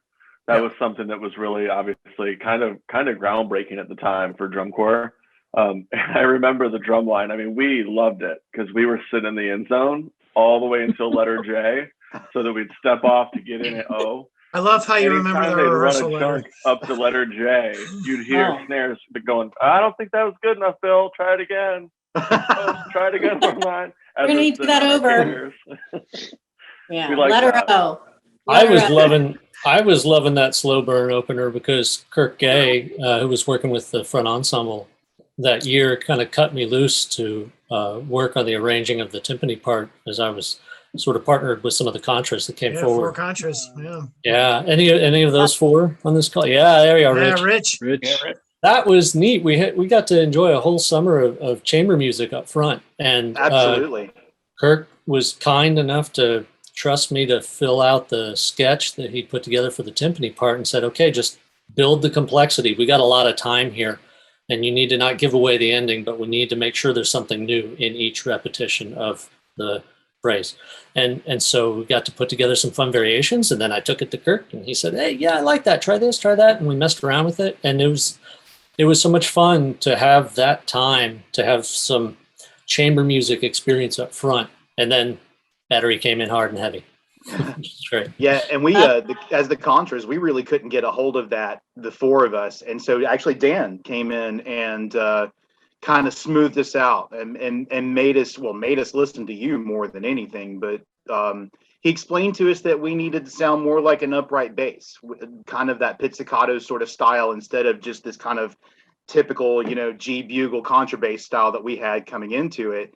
And it really, I don't remember where we were, but when Dan did that, it made a huge difference just in the way that we were able to interact with you as well. Like everything made more musical sense at that point. I think it pushed us all. It really stretched us musically, and that was super rewarding. I know we've talked musically, but like visually, and I know we mentioned, and every time I watch the beginning, if you remember when the 2 lines just did this and slowly opened, I remember Bob, because I was the second one within the row. So that obviously the second person sets the line, and he was on us all year. And Bob comes up to me at one rehearsal and goes, "You're coming with me, bring your dot book." And we did an 1.5-hour sectional, just him and I went every step. I mean, I think it was like 24 counts. And he's like, on count 1, you're going to be here. Count 2, you're going to be here. And throughout the season, he would just go, "Where are you supposed to be on count 17? And, and by God, by the end of the season, those 2 lines were really clean. But those were the straightest freaking lines, man. And but I feared after every show, because I knew he was going to find me, whether it was good or not. Like he was going to David. God bless him. That man can clean. can clean. I'll never forget. To answer Emily's question. Yeah, answer Emily's question also about when we knew that we were good. Like I think that we all believed that we were good, but like Dan said, we weren't getting the results competitively that would tell us that we were good. Okay. Well, one of my best friends from college had marched Cavaliers, the 93, 4, 5, and and they won in 95. So I mean, if anybody was qualified to have an opinion, I felt like he was. But after one of the first times that we had a show with Cavaliers, he walked up to me after the show and he said, "Man, y'all are going to win this year." And I was like, "Well, man, I really appreciate that, but it's so early." And he's like, "No, I'm telling you right now, man, y'all are going to win this year." And I was like, "Man, I hope you're right, but geez." And just as the year went on, it's like we just kept believing in ourselves more and more. And I think that was like, of all of the years of drum corps that I was involved in, that was the one year that group somehow came together and made like one giant organism, all working on the same goal at the exact same time. And there was, I don't think that I have a single bad memory from that summer, not a single one. Even the ones that you kind of look back on and go, like Greg Cesario, and that whole situation. Regardless of those days where we kind of felt, like maybe we had done something wrong, that whole summer was just one steady incline the whole way to the end of the summer, and we absolutely just drilled at finals night. It's like, do you remember the speech or the sit down talk we had with Dave St. Angel at Sunstrand? Do I? Sunstrand. Like wow. He had sat us down, and it was middle of the season. I mean, I think before we went on like the official DCI tour, and it was just him talking with us. And I mean, you could hear a pin drop within the organization. And he's just talking about the history of the organization. He had talked a little bit about 89, you know, and, you know, it was never, you know, and one of the things I always liked about, you know, this season was we never assumed we were going to win because the organization had never won. You'd come close. We had always been the bridesmaid, but never the bride. And so it's this, and I think for me, that was a turning point listening to him talk. And then I'll never forget at the end, Ralphie, just, you know, Dave ends with this great, you know, momentous finish. And Ralphie goes, when are we going to get fitted for our rings? And I remember everybody just went, shut up, you know, and it was one of those where everyone's like, don't jinx us. And, you know, and I think if memory serves me right, afterwards, after finals or victory performance, he just said, oh, by the way, Nancy's by the semi, go get fitted for your rings. And she was sitting there with that big, you know, keychain filled with ring sizes to size everybody as we were, you know, turning in our uniforms. You know, related to that, a finals night memory for me was paying close attention to the folks that have been affiliated with the Corps for 40 years. And this is a broad point, but yes, I was thinking a bit about what in the world I was going to say after 25 years tonight in this call. But it's a valid point. The joy on the faces of people that were born and raised in Rockford, that had been affiliated with the organization for decades, that had had close misses when they were concerned about the competitive stuff, or just so much love for the organization and how much they'd poured of their lives into that organization for so long. The catharsis of that night, you could just step back. I mean, we were all celebrating. It was amazing. But if you just step back and watch folks from Rockford, the joy, it was a really neat experience. I was glad that we were able to be part of helping them experience that. And Bill Reebok, Mark Glasgow, all those guys. I just remember, you know, it was just. And Dougie. Yeah. Dougie was jumping for joy in the background. Dougie was, yeah, Mr. Bertram. Yeah. Yep. The whole Lindquist family. Know, for me, what made it so much sweeter is I just didn't think that was going to happen. I mean, I thought second place. How awesome is that? Mm-hmm. Like that was going to be the greatest ending. And then what, you know, how many times have you guys listened to them announce the scores that night? I mean, I could almost memorize that little clip, right? And it was just the most stunning outcome, which made it that much sweeter. And I agree with you, Justin. It felt more like it wasn't mine, like ours, it was theirs. It was everybody, yeah. You know, I can remember seeing, I think Cisco was there, and I remember just thinking, God, like that's for you, man. You aged out last year, and this is for you, not for me. Watch the back of the parade block. Like when they announce the scores, they just go ape shit. I mean, it's it's awesome. I remember the moment in between the fact that we beat cadets and before anything else happened. Yes. My mind went crazy because in 95, we were so fit that hurt. And we had people that left to go to the cadets because they wanted to win. And in that moment, I was like, I mean, I didn't, you know, you couldn't see it in the parade block. Can't do that. Yeah, you can't do that. But that's what I was thinking to the cadets. And then it was like, oh shit, what else happened? Oh, that's even better. I remember in that you space. Have a story.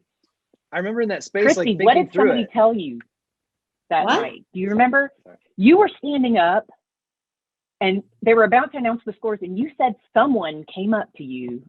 You can't remember, you've got to remember this, and looked at you and went, Phantom Regiment, and pointed in your face. And that's when you said you had some idea that something fun was going to happen that night. There were so many emotions at that moment. It was always a very stressful time being up there, just, you know, for me anyway, just representing. And yeah, I think I remember something like that, but I don't remember that exactly. But yeah, it was intense, super intense. I just remember Scotty Boughton crying like a baby for about 10 minutes. Sure. You know, who his obnoxious laugh and all that fun stuff. And then he's like so emotional, never gets excited really about like whether we win or lose. And all of a sudden it's so sarcastic. And then I look over there and he is crying like a baby. And he keeps uttering the words Phantom Regiment, and he drops to his knees, you know, and Chief and I are just going crazy over there. Everybody else is probably standing at attention, and Jason and I were It took a little while to get to the back of the block. I remember it was kind of like a ripple effect, and you were kind of watching it like we heard it, but we were like, what? Like, and then it kind of gradually worked its way back, and like we just lost it a minute, Yep. I just remember standing next to Radar One, Don Harden, going, "Did we just win?" Like we're standing there because no one had ever tied. We're like, "Did we just win?" He goes, "I think we just won. I don't know," and there was like it felt forever, but then obviously, it was both of us, and then that's when everybody broke and went nuts. But yeah, it was that, and then the fact that between fourth and third place there was that long gap where they did all the caption awards, and I knew right. we had one brass, and Yeah. we knew we had a pretty good shot going in to finals, but we also won that night general effect. We won GE, yeah. We won Right. brass semifinals night, right? Yep. And so typically, if you win GE, that's a pretty good. So I knew, well, we're at least third, but but when they announced cadets, I'm like, oh, cool, we're second place. Because so it was. I believe we had a 9-9 in brass. I believe we had a 9-9. Yes. Another great memory from that night, now that it comes back to me, is, after the awards, when we get to do our show, right? And all the devs people that were down the sidewalk. That was awesome. Yeah. And just watching them enjoy and truly be freaking wowed by what we were doing. Because they never had the opportunity to truly see it. And to just take it in and just be like, whoa, like, whoa. Yeah, and they were so deferential that they absolutely said, no, we'll go first. You guys go last. And I remember thinking how awesome that we could stand right in front of Blue Devils, right here, and then blow our faces. So fun. One of the cool times about that is, we had kind of gone back and forth with devs, like especially the week before. We were probably pretty pissed at each other, probably could have killed each other. And we get to finals night, and we win, and they go, "All right, you're dismissed." And of course, we're looking at all the kids and cadets crying. That's okay. All of a sudden, Blue Devils just like they run through cadets, and everybody's just hugging everybody. And all of a sudden, we take this. We've got this huge, great picture with the baritone lines. Yeah, awesome. Yeah. And from I didn't really give two craps. I mean, we won. That's awesome. And the fact that we tied with them, which is really cool. No matter what any of us think, it was a cool moment to do that tie and to do both those performances and stuff like that. And we all have friends in both groups and stuff like that. And they to this day, they're like, oh man, I remember standing there on the sideline and we thought y'all were good, but dang. And I was like, yeah. Exactly. Mm-hmm. Just that was a great moment for the crowd that hung around too for both of those performances. It was just a huge party for half an hour. Yeah. I have a VHS of that somewhere. My father documented everything that summer. Yeah, you did. So I have videos somewhere. Same. So. I'm sending you my email address right now. If you guys digitize those, should have been having VHS viewing parties. I gotta find them. It's probably right next to the opener flag in my helmet. So yeah, Wyndham and anyone, if you have videos, I'd love to get them to Robert, and we can make them a part of a future watch party at some point. That would be a lot of fun. Yes. I have a ton of video, but it's all going to be at the snare line. That's fine. That's good stuff. That's real good stuff. John Paul's got a few videos of John Paul. The best video from the finals video is G doing his head like that at the end of the hit. Yeah. I always see G's face doing that. Anytime there's someone who Christy and I were locked in. I want to talk about that for a second, G. I got to talk about that for a second. It's been twirling around in my head. So, through the summer, Rich is saying, oh, everything was great that summer. I'm going to tell you guys, it was one of my hardest summers. I only had 3. The 96 was definitely my most challenging summer. I had a lot of things I won't, mention here on our video, but, we can talk about later off camera. But it was like, there were so many things that were challenging and personally that I have truly learned from and take with me through my life. And one of them, is I think the reason why we were able to be so successful, like for an example, I want to use G, is like you were freaking command of your snare line and the drum line. And I was hell bent to be in command of the corps as it was my job. And there were times, as I'm sure you will admit, that you didn't want to go with my tempo. And I think that, for this to have worked and for us to have come out where we came out, we had to put a lot aside and just, basically say, this is the way it's got to work. This is the way the Corps has to work. You're not in charge of just this. I'm not in charge of this. But we got to work together to make it happen. And I'll tell you, I'm so glad that it was able to work that way, because that's when things, you know, a couple of other things that fell in line. That's when things for me as a leader were able to start, you know, really rolling for the summer, and to be able to do what I was supposed to be doing, to be able to work with you like that, I think made a huge difference. And I'm so glad that it was able to happen that way. Totally agree. For sure. Those are things that I'm telling you guys, like I carry in my life, and just like the lessons I learned that summer of just not just perseverance, but just stick with what you got to do and do it well, and things are going to work out. And if you just kind of don't worry about all the rest, if you're not in a position to make those choices, just keep doing what you're supposed to be doing. And I mean, I'm telling you, 96 was just like, just a whole life, like a way of life for me that I carry with. I know I haven't seen a lot of you guys, but I think about it like every day, and it's truly impactful.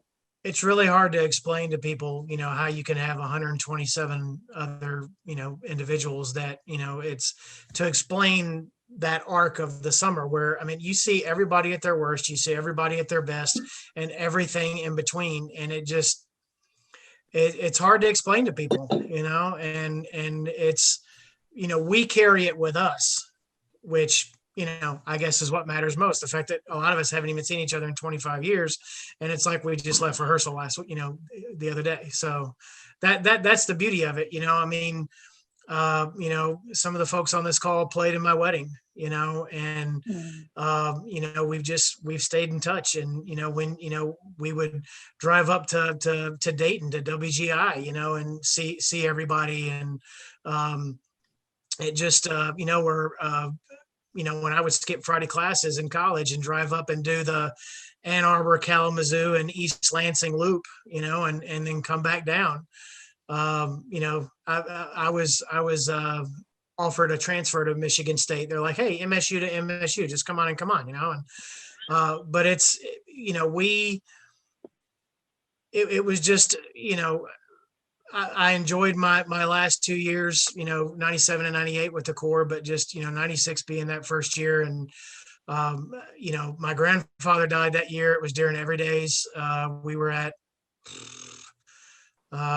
what's the one where we had the round room? Kennedy. So we were at Kennedy, and my grandfather died, and I had to fly back home. And then I got back, and that's when we had, Marie Hunt. We went to her house and played Ave Maria in front of her house. And she was sitting and listening out the window. And then I had to leave like 2 weeks after that. My sister got married, and then I came back, and it was just, you know, my summer was just like this, you know. And you know, but that year we had, myself included, 4 people from my hometown. It was me, Chief, Heath, and Becca that all marched. You know, and it was just something special. You know, and you know, I'm with you, Heath. I mean, there are just so many things like during rehearsal that you remember. Like, I remember Dan Truitt singing in my ear in the opener, you know, when we go into the Peanut. I'm not going to say what we really called it on this call, but when we went into the Peanut, and Dan Truitt would sing my name. Like, you know, you remember little things like that. And like, you know, Mazzaro's just put in the chat, you know, like there was a pass through the baritone's head with the snares, and That's right. I wish I could remember. Yeah. And it was, we had all gone out to Denny's the night before, and after rehearsal, and like we passed through, and I said like cheese potatoes, and they lost it. They were like, so we did it every time after that? Every time. Yeah, one thing I want to jump in with, 96 was my first year, and looking back on it, it's still really crazy to me that you spend how many hours with this group, and then you look back on it years or decades later, and it boils down to moments. It's really short moments, and it's a couple dozen of them.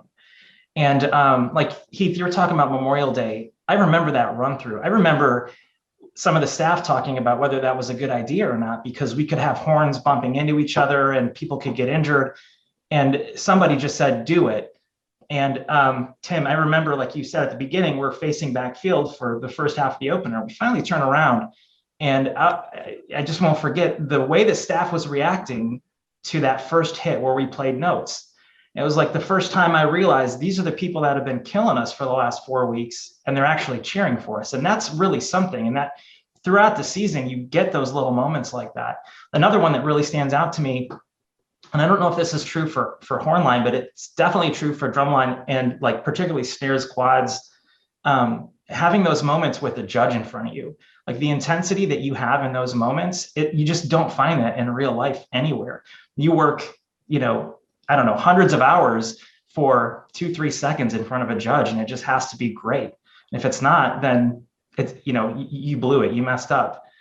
But that's the thing that really stands out to me all these years later is that, hundreds and thousands of hours of rehearsal and practice just to get in the core and then to be together as a group. And you take a handful of moments that really redirect the way your life is going to go from that point forward. Yeah, and you were talking earlier about the drumline certainly moving constantly. Ahead, Somebody said that about the drumline just moving constantly in '96. And Lori and Lene alluded to this about how we got good for '96 and '95. It was especially the drumline and the guard. Like we got Bettis and we got Jody in those 2 years, and they taught our groups to work really, really hard.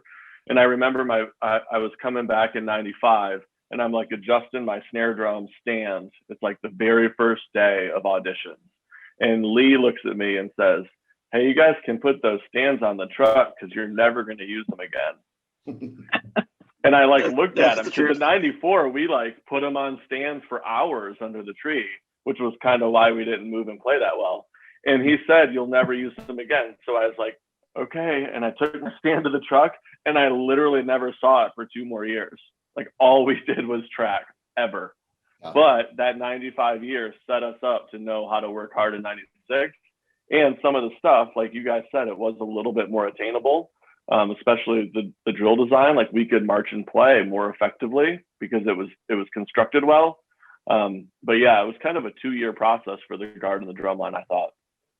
I will say for myself, 95, I was basically a part of the drum line, but didn't play any of the drums. I just ran the Dr. Beat, which it was an experience. But trying as a drum major, learning from one of the people that I consider to be one of the best ever, Roderick, was just one of the most incredible opportunities, not knowing where it would lead me the following year, and just taking that in. And I think, whatever impact I was able to make in '96, a lot of that I owe to what I learned from Roderick, and as well as, as far as the work ethic you guys experienced in the drumline in '95, I wasn't a part of the drumline, but I was there for pretty much all of it and witnessed it all. And Lee Bettis is, definitely a different breed in terms of how he's going to make you work. And it was intense, and it was nothing to ever be thought of as easy in any sort. But I would agree, it's what made '96,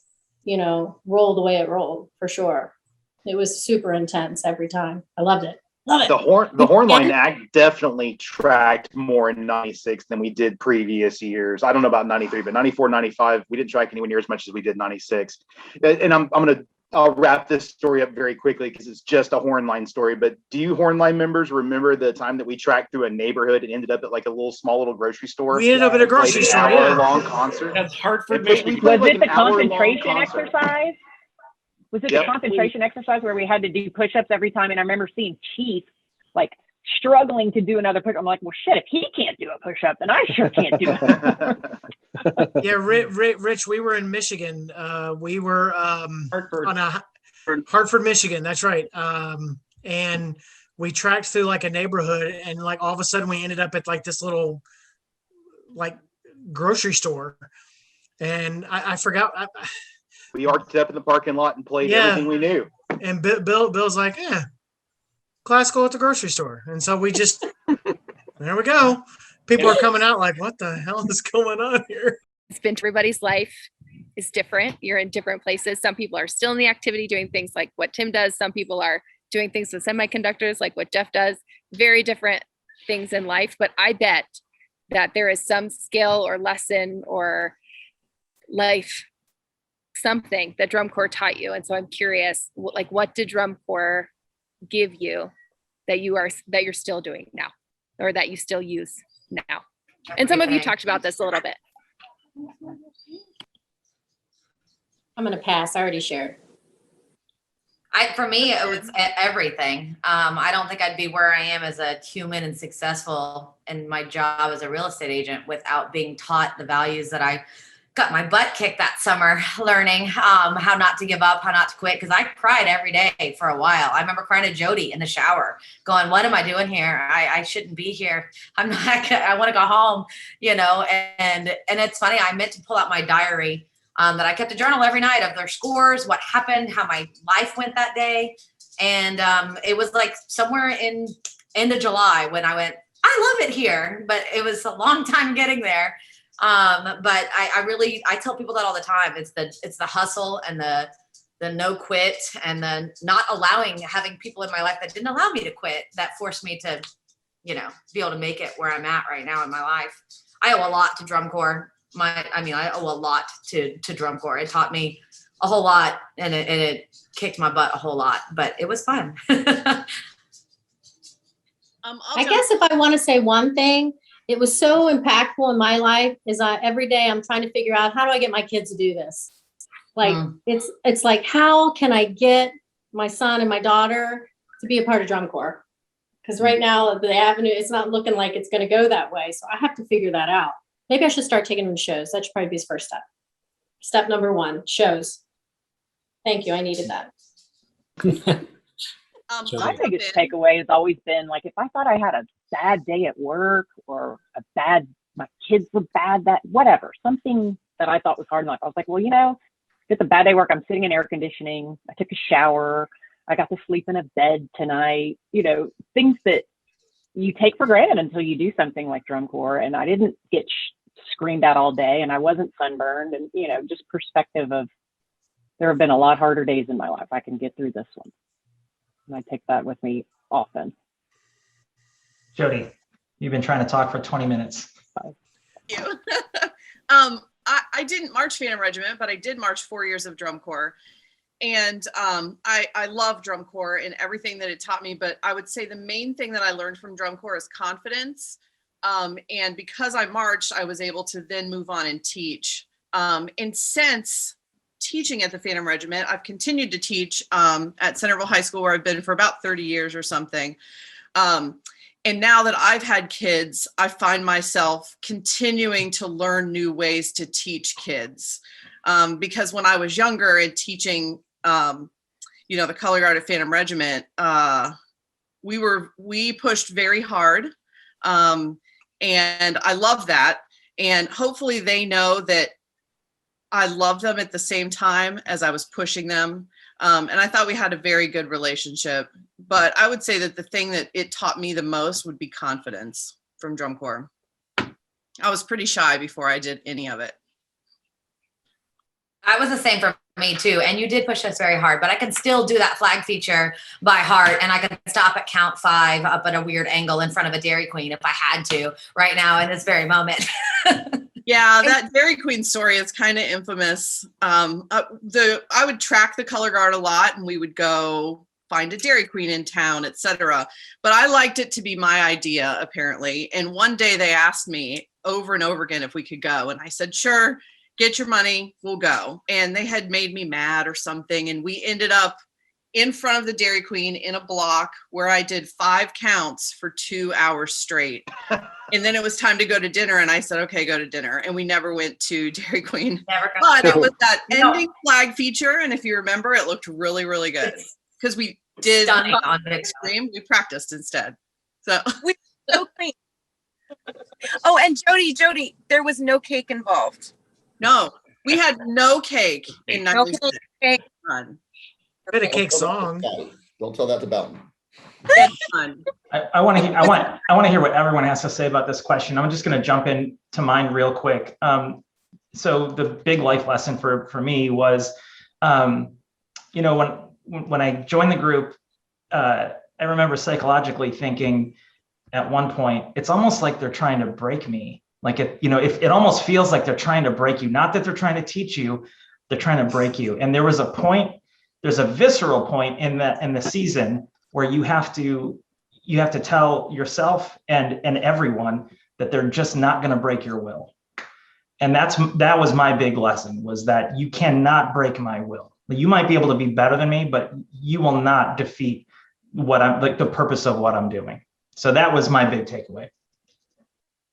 Jeff, I'm with you on that. And even just in weird things, like even just not realizing how strong I am, right? Like, and I don't mean physically, but I'll illustrate it physically. I remember standing there at attention and getting so tired and wanting to give up, and knowing, like others have said, like there's other people around you who are like, no, you better not put that horn down. And I'd look over and I'd see Jenny Johnson, God rest her, holding that baritone. That was 95, but still, I'd see people that were like doing things that was harder than what I was doing. I was like, oh, they can do it. Come on. Like, surely I can hold up a soprano. Like, this is not hard. But it was that mentality, right? Of like, everybody else is here. We're all doing this together, and I'm not going to be the one to break here. I'm not breaking. I'm not going to be the first one. And just realizing that strength that I had, that I think probably just didn't realize that I had until going through that together.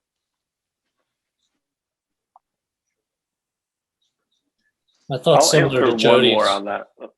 Go ahead. You want to go? So the idea of what we had in '96, well, really all the years, but especially when you get that final championship and you get the crowd standing on their feet and going crazy.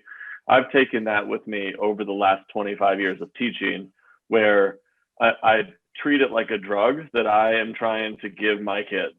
And it's a drug that I got to feel at one time, where the crowd is going crazy for something that you did. And if you work really, really hard and you have the good information and you just bust your butt, you can get that same feeling that I had at one time, because I can't get it anymore, right? Like, my days are done, but I can help other people get that. And at Rhythm X and at Centerville and all these groups, that's like my main goal, is to give them just the opportunity to get that feeling that all of us had that one night. Yeah, I have a very similar point to that and Jody's, thinking about how to convey what we did learn in this organization to our students in whatever context we're working with them in. Having access to a conception of what a high standard of performance and entertainment communication really is, that's critical to me. Then when students think that they have reached a certain standard, I've been given enough of a concept of where the standard actually can be pushed to from participating in this organization that I can tell them, no, there's more. There's more that you can attain. You can push further. And then I do my best to give them the information to do that. But that's, just motivational tools and standards for my students. Yeah, no, go ahead. I learned so much from Jody. I would never have been able to teach color guard or do any of the things that I did without Jody teaching me what I learned in those 5 counts in front of the Dairy Queen. But that, and like all of this, I mean, I really learned so much from everybody in front of me. And that's where I got my start teaching color guard, was like, oh, you marched drum corps, you can come do this. And I definitely would not have been able to do that. And had the skills to train anybody or take the time to really understand how important the technique of everything is, which I became a technique freak. But it really all stemmed from Jody teaching me how to teach people technique and how to learn myself and learn something in the same, someone could tell you it the same way, 40,000 different ways. And then finally it clicks, and then learning how to teach that to the next generation of people. You know, it's a trickle down from everybody teaching everybody how to teach. I think for me, it's the friendships, you know, the way I, you know, just the way those never go away, that closeness and the shared experiences. And the way I describe it to people is I can pretty much go from state to state and not have to pay for a hotel. You know, there's somebody everywhere. And You're so funny. But you know, well, I cannot hear from Wyndham for like 2 years and then get a text and you're just back on track. There it was. Random 10 o'clock text. There he is. Hey guys, is there anyone who hasn't spoke up about this? We're gonna want to wrap up soon, just to respect everyone's time. And I think I'm getting a couple of messages about people needing to leave. I'll say real quick that I learned that I can do hard things. That's what I learned. Thanks, Jody. I can do hard things. That's it. Anybody else? I cared enough. Yeah. I still take all my stuff. I still take everything I've done. You know, I've been a band director for 23 years, and it is every lesson that we learned my 4 years there, and then working with them afterwards. That I teach those kids every day. And you know, I have a 14-year-old who just started color guard this year. And you know, what does she say? I say, "Hey, honey, what do you want to do?" She goes, "I want to go march this corps." And I'm like, "You might want to start working, honey." But you know, I've been taking my daughter since she was like 6 years old to shows, and she's fully hooked, and she's trying to tell everybody. She's my recruiter. She goes and tells everybody about every drum corps and all those fun things. And I'm pretty sure some of y'all's kids probably do similar things and stuff like that. But I had the uniqueness of coming in 93 when we completely changed drill designers, and Tony came in, and that probably changed, even though this is a 96 thing, that really and truly, like, when I came into that corps, you know, Jason Rogers and I came in, and we didn't know what to expect. We were a bunch of hicks from Mississippi, and we come in, and we hadn't done anything like that. And within like 2 weeks, we were like, oh, we were hooked. There was nobody. I mean, everybody. The only person we knew there was Brian Hildreth, because we had met him through some friends of ours previously, who had marched a long time back in the late 80s and early 90s, and aging out in 96, which was it was the true bookend to my career of drum corps. I remember walking off that field, and I know somebody said this a while ago, they would love to just have that opportunity again. When I stepped off that field, y'all, Christy said this, how she used to like enjoy, she got that view every day, you know. And the moment I stepped off that field, I wanted to stand in front of a group and experience those things. You know, that was one of the things that I got out of 96, because I really started getting an appreciation for the rest of the corps. I wasn't just marching, you know, I wanted to see those things. I wanted to impact kids every single day of my life. And I've tried to live that way for the last 25 years, since that day we stepped off on the field, you know, almost to the day 25 years ago. So I want to thank everybody. This has been great. It's been great seeing everybody, but more importantly than anything, I think, you know, everybody's right. We keep up with each other. We step right back in. That's how funny it is. 25 years ago, some of you I haven't seen in 20 plus years, and we could probably carry on a conversation that we carried on 25 years ago. And that's great. So. Hey, Jeff, I'd like to ask a question, and this is really just for my own benefit. I don't know that it's really for the presentation. Maybe it is.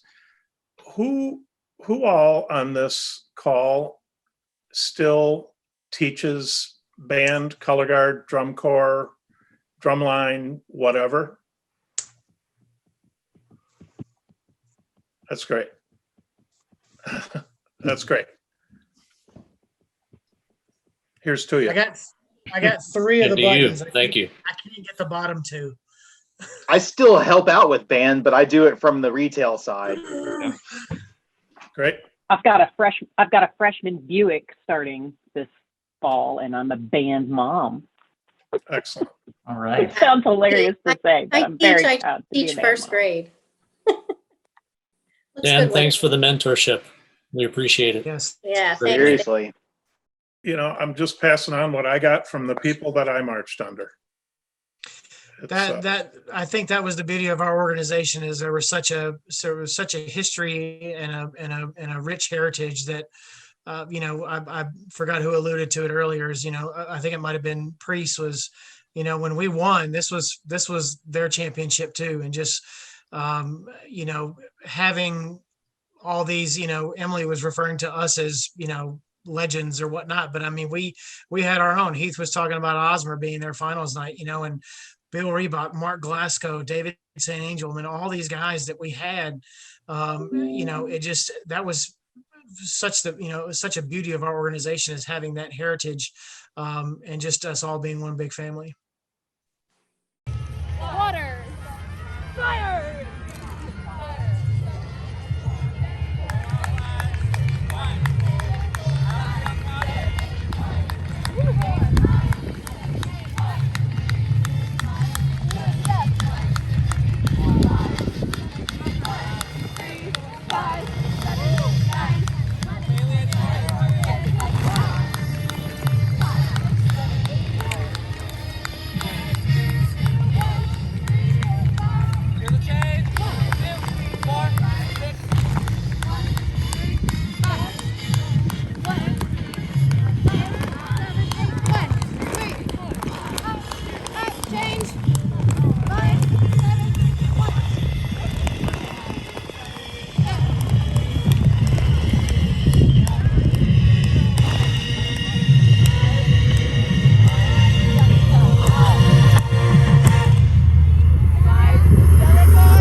Hi, everybody. I'm Ed Collins. I am an alumni from 1991 and 1992. I help the board of directors out as well as sit on the development committee and the finance committee.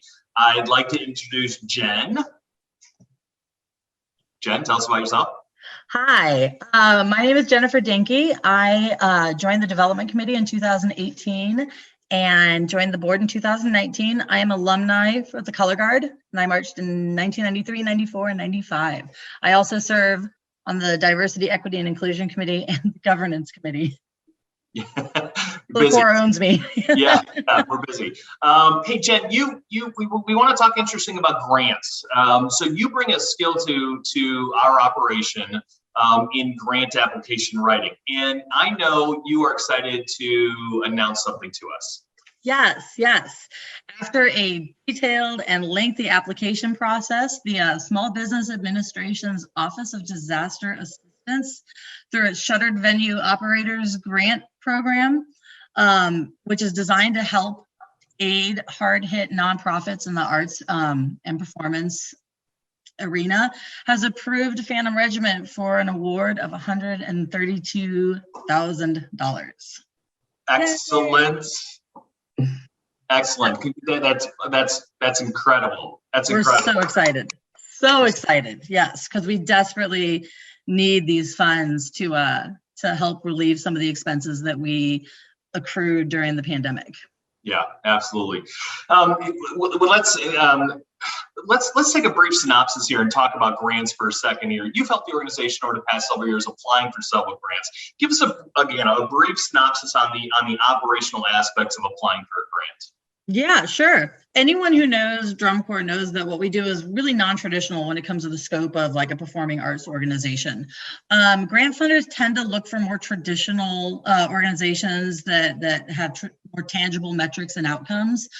When you look at Drum Corps, we're kind of this traveling circus of students that briefly stops in all these different places. And the only real measurable metric that we have is how many members we have that we serve within our organization, and how successful we are competitively, which doesn't translate to grant opportunities. So then you throw into the mix that we have a membership fee to perform with our organization, and sometimes that really just eliminates us from a lot of opportunities. Yeah. So we apply for many grants. You know, aren't most people think they're a sure thing, are they? Oh gosh, no. Even during COVID, when everybody was changing their funding to pandemic relief and emergency assistance, I still found myself applying for the same grant 4 times over and getting turned down each time. But then in another activity or another area, I applied for a business interruption grant with the state of Illinois, and all they wanted to know was how much money we lost between 2019 and 2020, and they awarded us a much needed $20,000. But yeah, it definitely is hit and miss and hot and cold. Yeah, as you mentioned, we've obviously got some unique nuances in the Drum Corps activity. What are some of the other obstacles we face as an organization to secure more grants? Well, when grant funding comes in, they often have restrictions with how we use them. So typically there'll be a grant with a parameter that wants to focus on the actual program that we're actually trying to fund. So we might be able to put a lot of it to the program expense, but then maybe only 10% to the overall administrative expenses that we incur trying to run multiple programs. So foundations typically also don't want to reward organizations yearly. They might do every other year, or they might say you can only apply once every 5 years or something.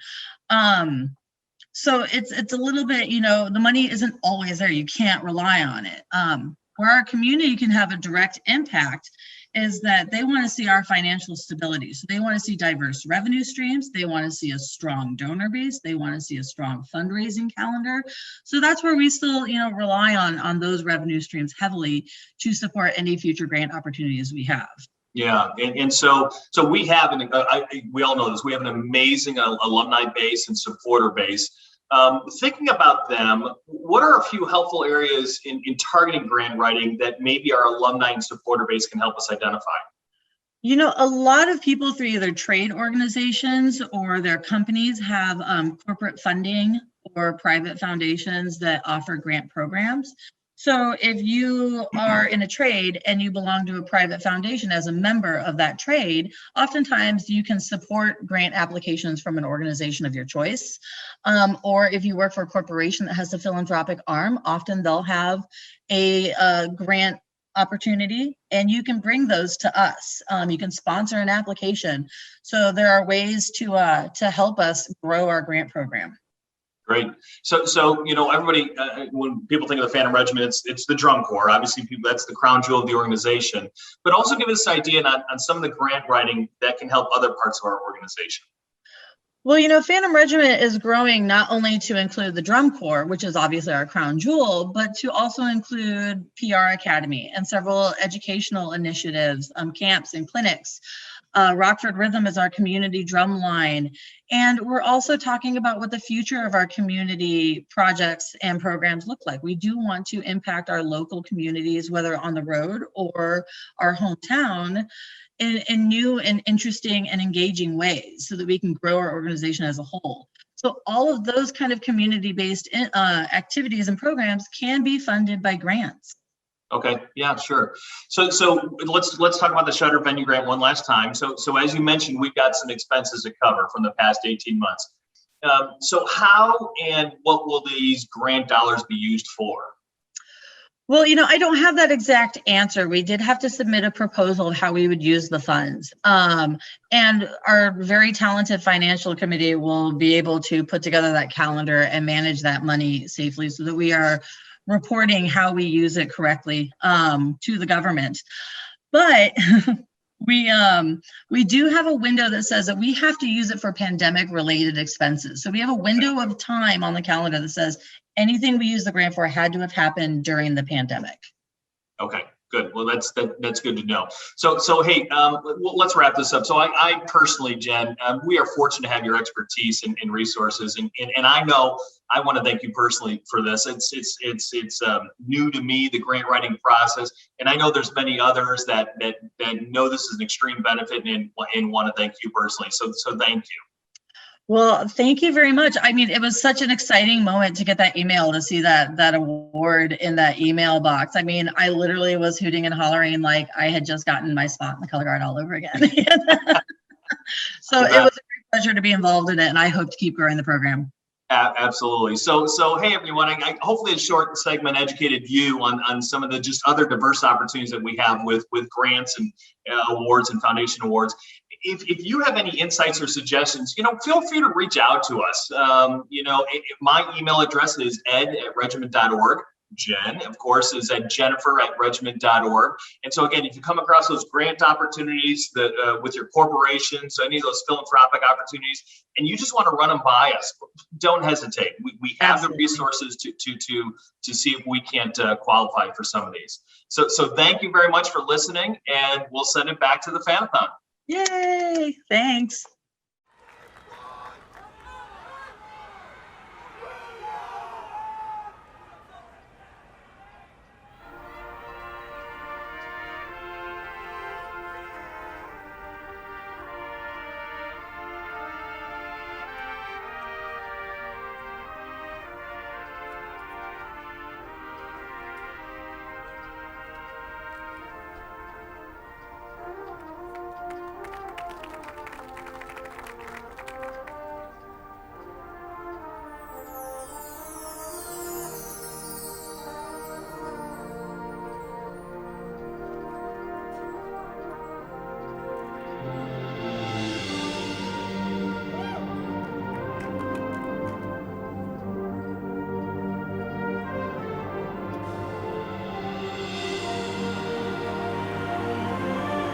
Presenting their 2021 program, Harmonic Journey.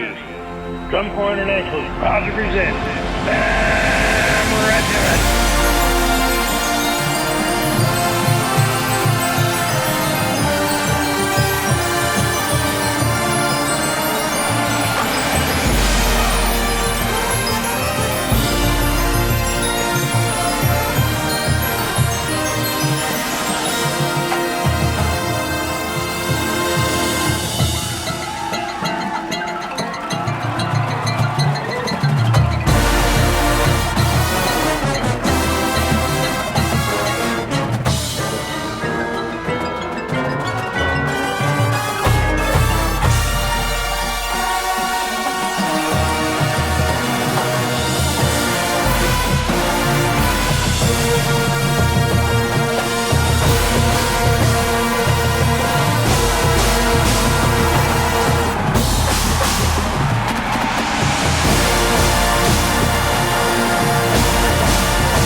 My name is Dan Farrell, and I'm the program coordinator for the Phantom Regiment. I've been with the Corps since 1972 as a marching member, brass instructor, program coordinator, advisor, and a member of the board of directors.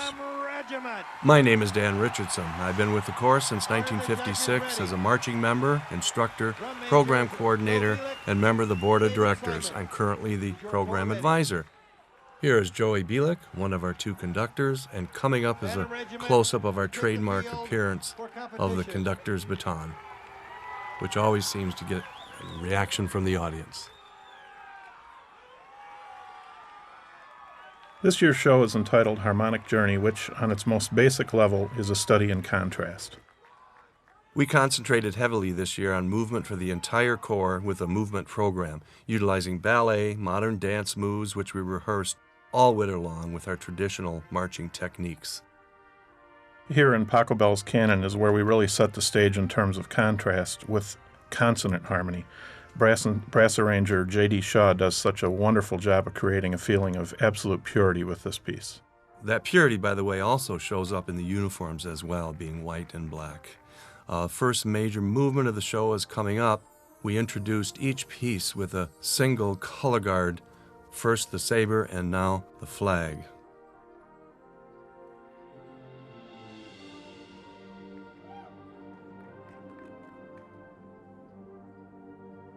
This is a first big moment of the show, and guard designer Joe Heininger helps produce a big, beautiful section with his double flags, which is the really first big unison movement of the show. And you can see the audience really gets into it with their applause and with the flashbulbs. This is the first time that the audience gets a real taste of that big Phantom Regiment sound, really created through the years, both through the open arranging and through the way the players are taught through their fundamentals program. There's another example of the movement that we have throughout the show. Field coverage here is quite good, and we need to show that early on, right at the beginning of the show, that we use the entire canvas. Now, underneath the cannon, Wild Nights sneaks in with the underlying ostinato. And what we try to do as this tune gets going is to create actual mobile chamber ensembles on the field, each with its own unique instrumentation. This was really difficult to do visually with the trumpets, the euphoniums, and the mellophones within each of the section. You can see here that each section is made up of a variety of horns, and to get them into those positions was a real challenge for our visual staff and designers. And then to get them back into their own formation was another challenge. Each of those chamber orchestra ensemble groups was introduced by a member of the Guard. Oh, this is an especially good push-pull moment. At the boxes on the outside of each of these lines, in the drum line, really push and pull and motivate. This was excellent for our composition.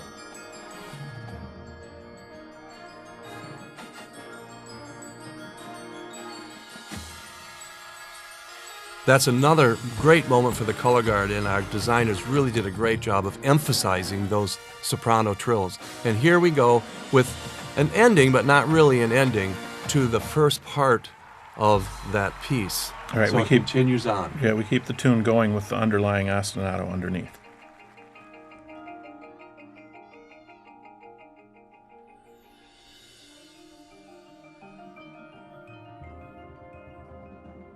The brass section hands it over to the percussion, and musically it fits very beautifully.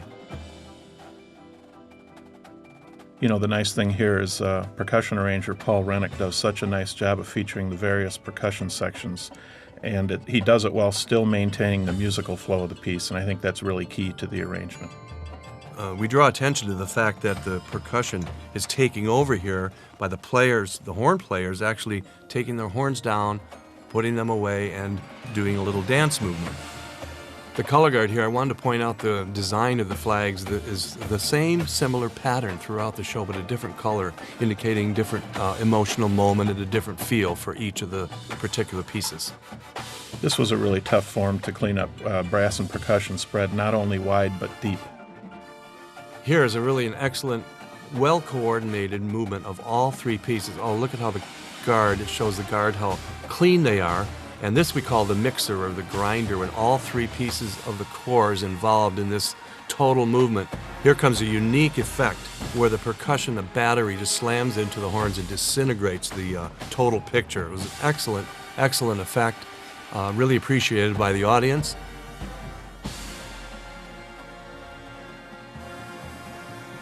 At the end of this company front, as it forms, you'll see one of the real trademarks of the Corps, the regiment kick halt. Yeah, right there. Excellent. Now, in terms of contrast, on its most basic level, we have tension and release, from the cacophony to what's really a breath of fresh air.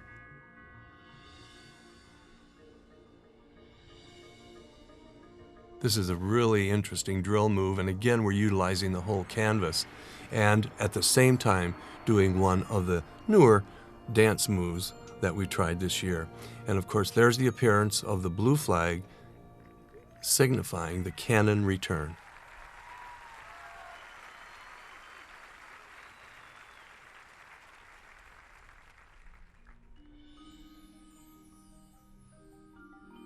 The Lord's Prayer starts off with a terrific opportunity for the front ensemble, featured several times through the show, but probably none better than this moment right here.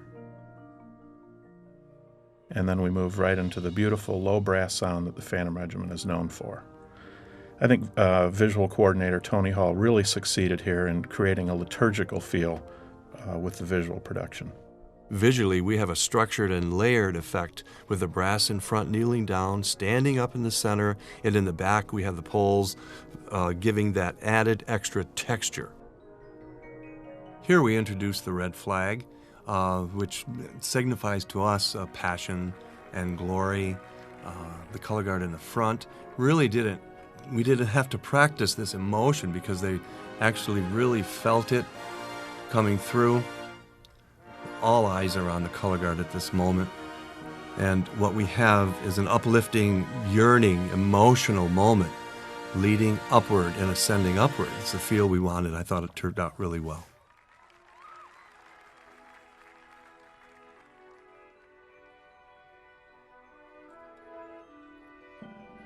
Now we start building toward what is basically just a classic Phantom Regiment ballad climax, and then on to the ending.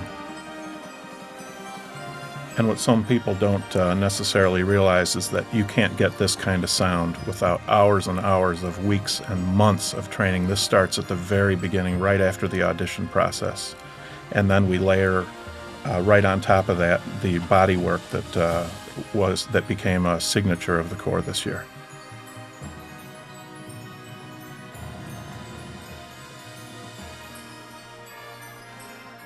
This is just a terrific effect of the show.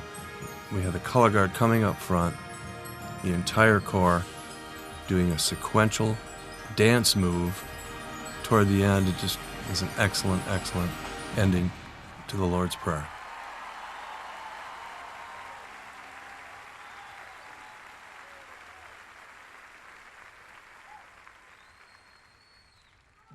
Now we move into Bartók's Ostinato from Microcosmos. In this piece, our visual designer, Johnny Sanchez, did a great job of visual orchestration. Utilizing the whole field as his mixing board, he really stages the euphoniums right there, the trumpets coming up, and the mellophones as well. So does a great job of staging of all of the elements. There are the trumpets, and soon will come the mellophones, who puts everything together. It was really quite nice.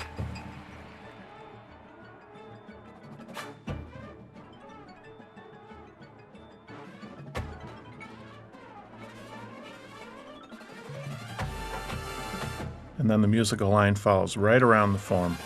Such a nice job.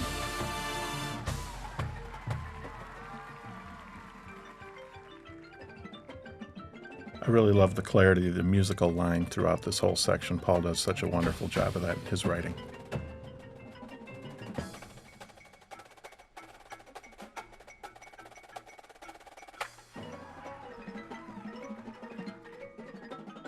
Coming up here is a surprise color change from the pink flag to the yellow flag.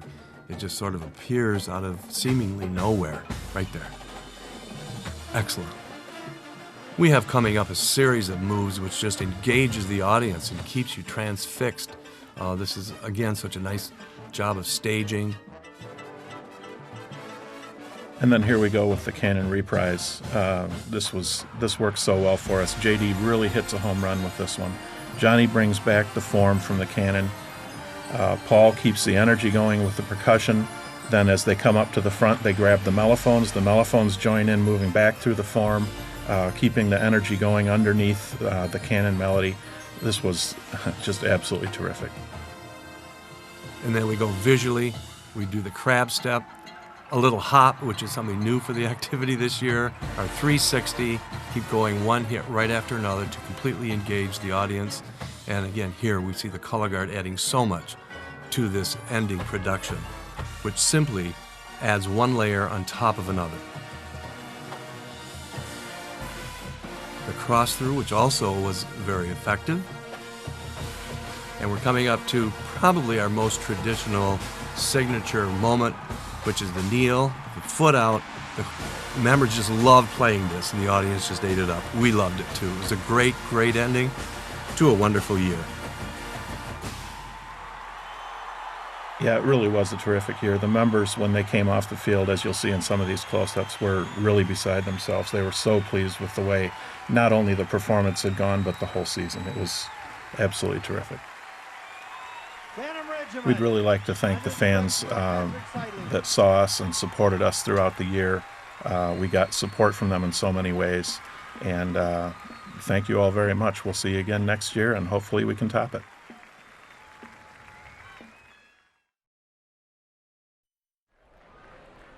On the field from Rockford Loves Park, Illinois, to perform their 2003 program, Harmonic Journey. Ladies and gentlemen, please welcome Phantom Regiment. Are the judges ready? Drum majors Joe Bielek and David Simon. Is your corps ready? Phantom Regiment, they take the field for competition.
Phantom Regiment, under the direction of Patrick Seidling.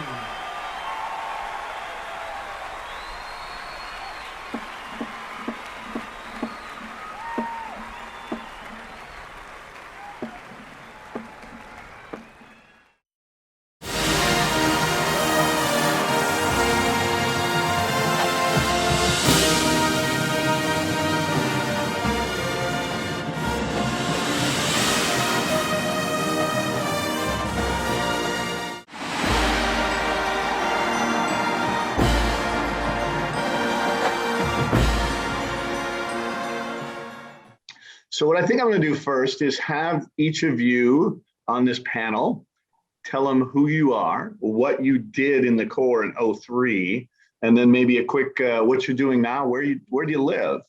And then we'll go for there. I'll start. Of course, I'm Pat Seidling. I was the Corps director in '03. That was my second full year as Corps director. In 2001, I was the tour director for John Baumgartner.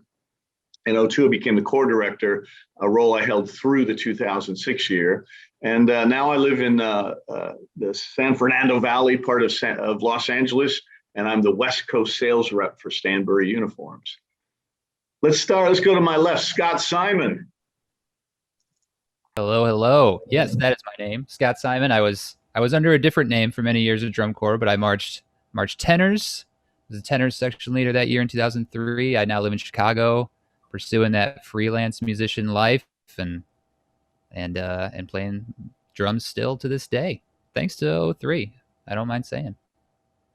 And to my right, husband and wife. I'll let you introduce yourselves. Well, I'll go since ladies first. Ladies first, always ladies first. So I'm Rachel. I was Mimi back then, but I'm now Rachel Carrillo after marrying this guy. I was in color guard in '03. I don't remember if I was a co-captain in '03 or if that was '04 or both. I don't remember, honestly. It's been so long. But we are now here in Dallas and I'm doing human resources. I'm Ash Carrillo, and I married this beautiful woman that I met in Drum Corps several years ago. Matter of fact, I met her in 2001, and we managed to stay together since. So, you know, Drum Corps does good things. I was a lead soprano in 2003, and after I aged out, I ended up going into law enforcement for 15 years, and now I'm a construction manager. So things are good, and we're both happy to be here. Below you on my screen is Julia. Hello, friends. My name is Julia Spoon. When I marched, I was Julia Burton. I played mellophone in the Drum Corps in 2003. And I am now living in North Texas in the Fort Worth area, just down the road from my pals Ash and Rachel. And I am married to a band director teaching elementary school. Annie.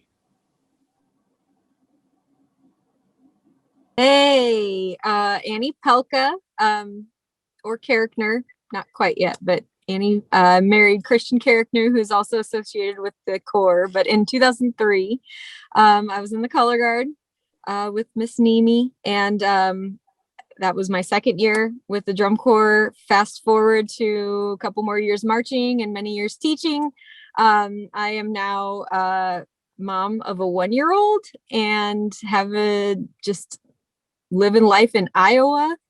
I am currently sitting in Waukee, Iowa, working with a marching band that's getting ready to go to the Rose Parade. So still very much involved with color guard, and I'm a massage therapist, and yeah, I do a lot of crazy stuff. So still crazy, just like living in the circus, like Drum Corps. Mickey. Oh, hey. Yeah, I'm Mickey Bermer. I was fortunate enough to come on board with the Corps in '03. Fell in love with Phantom Regiment when I got there.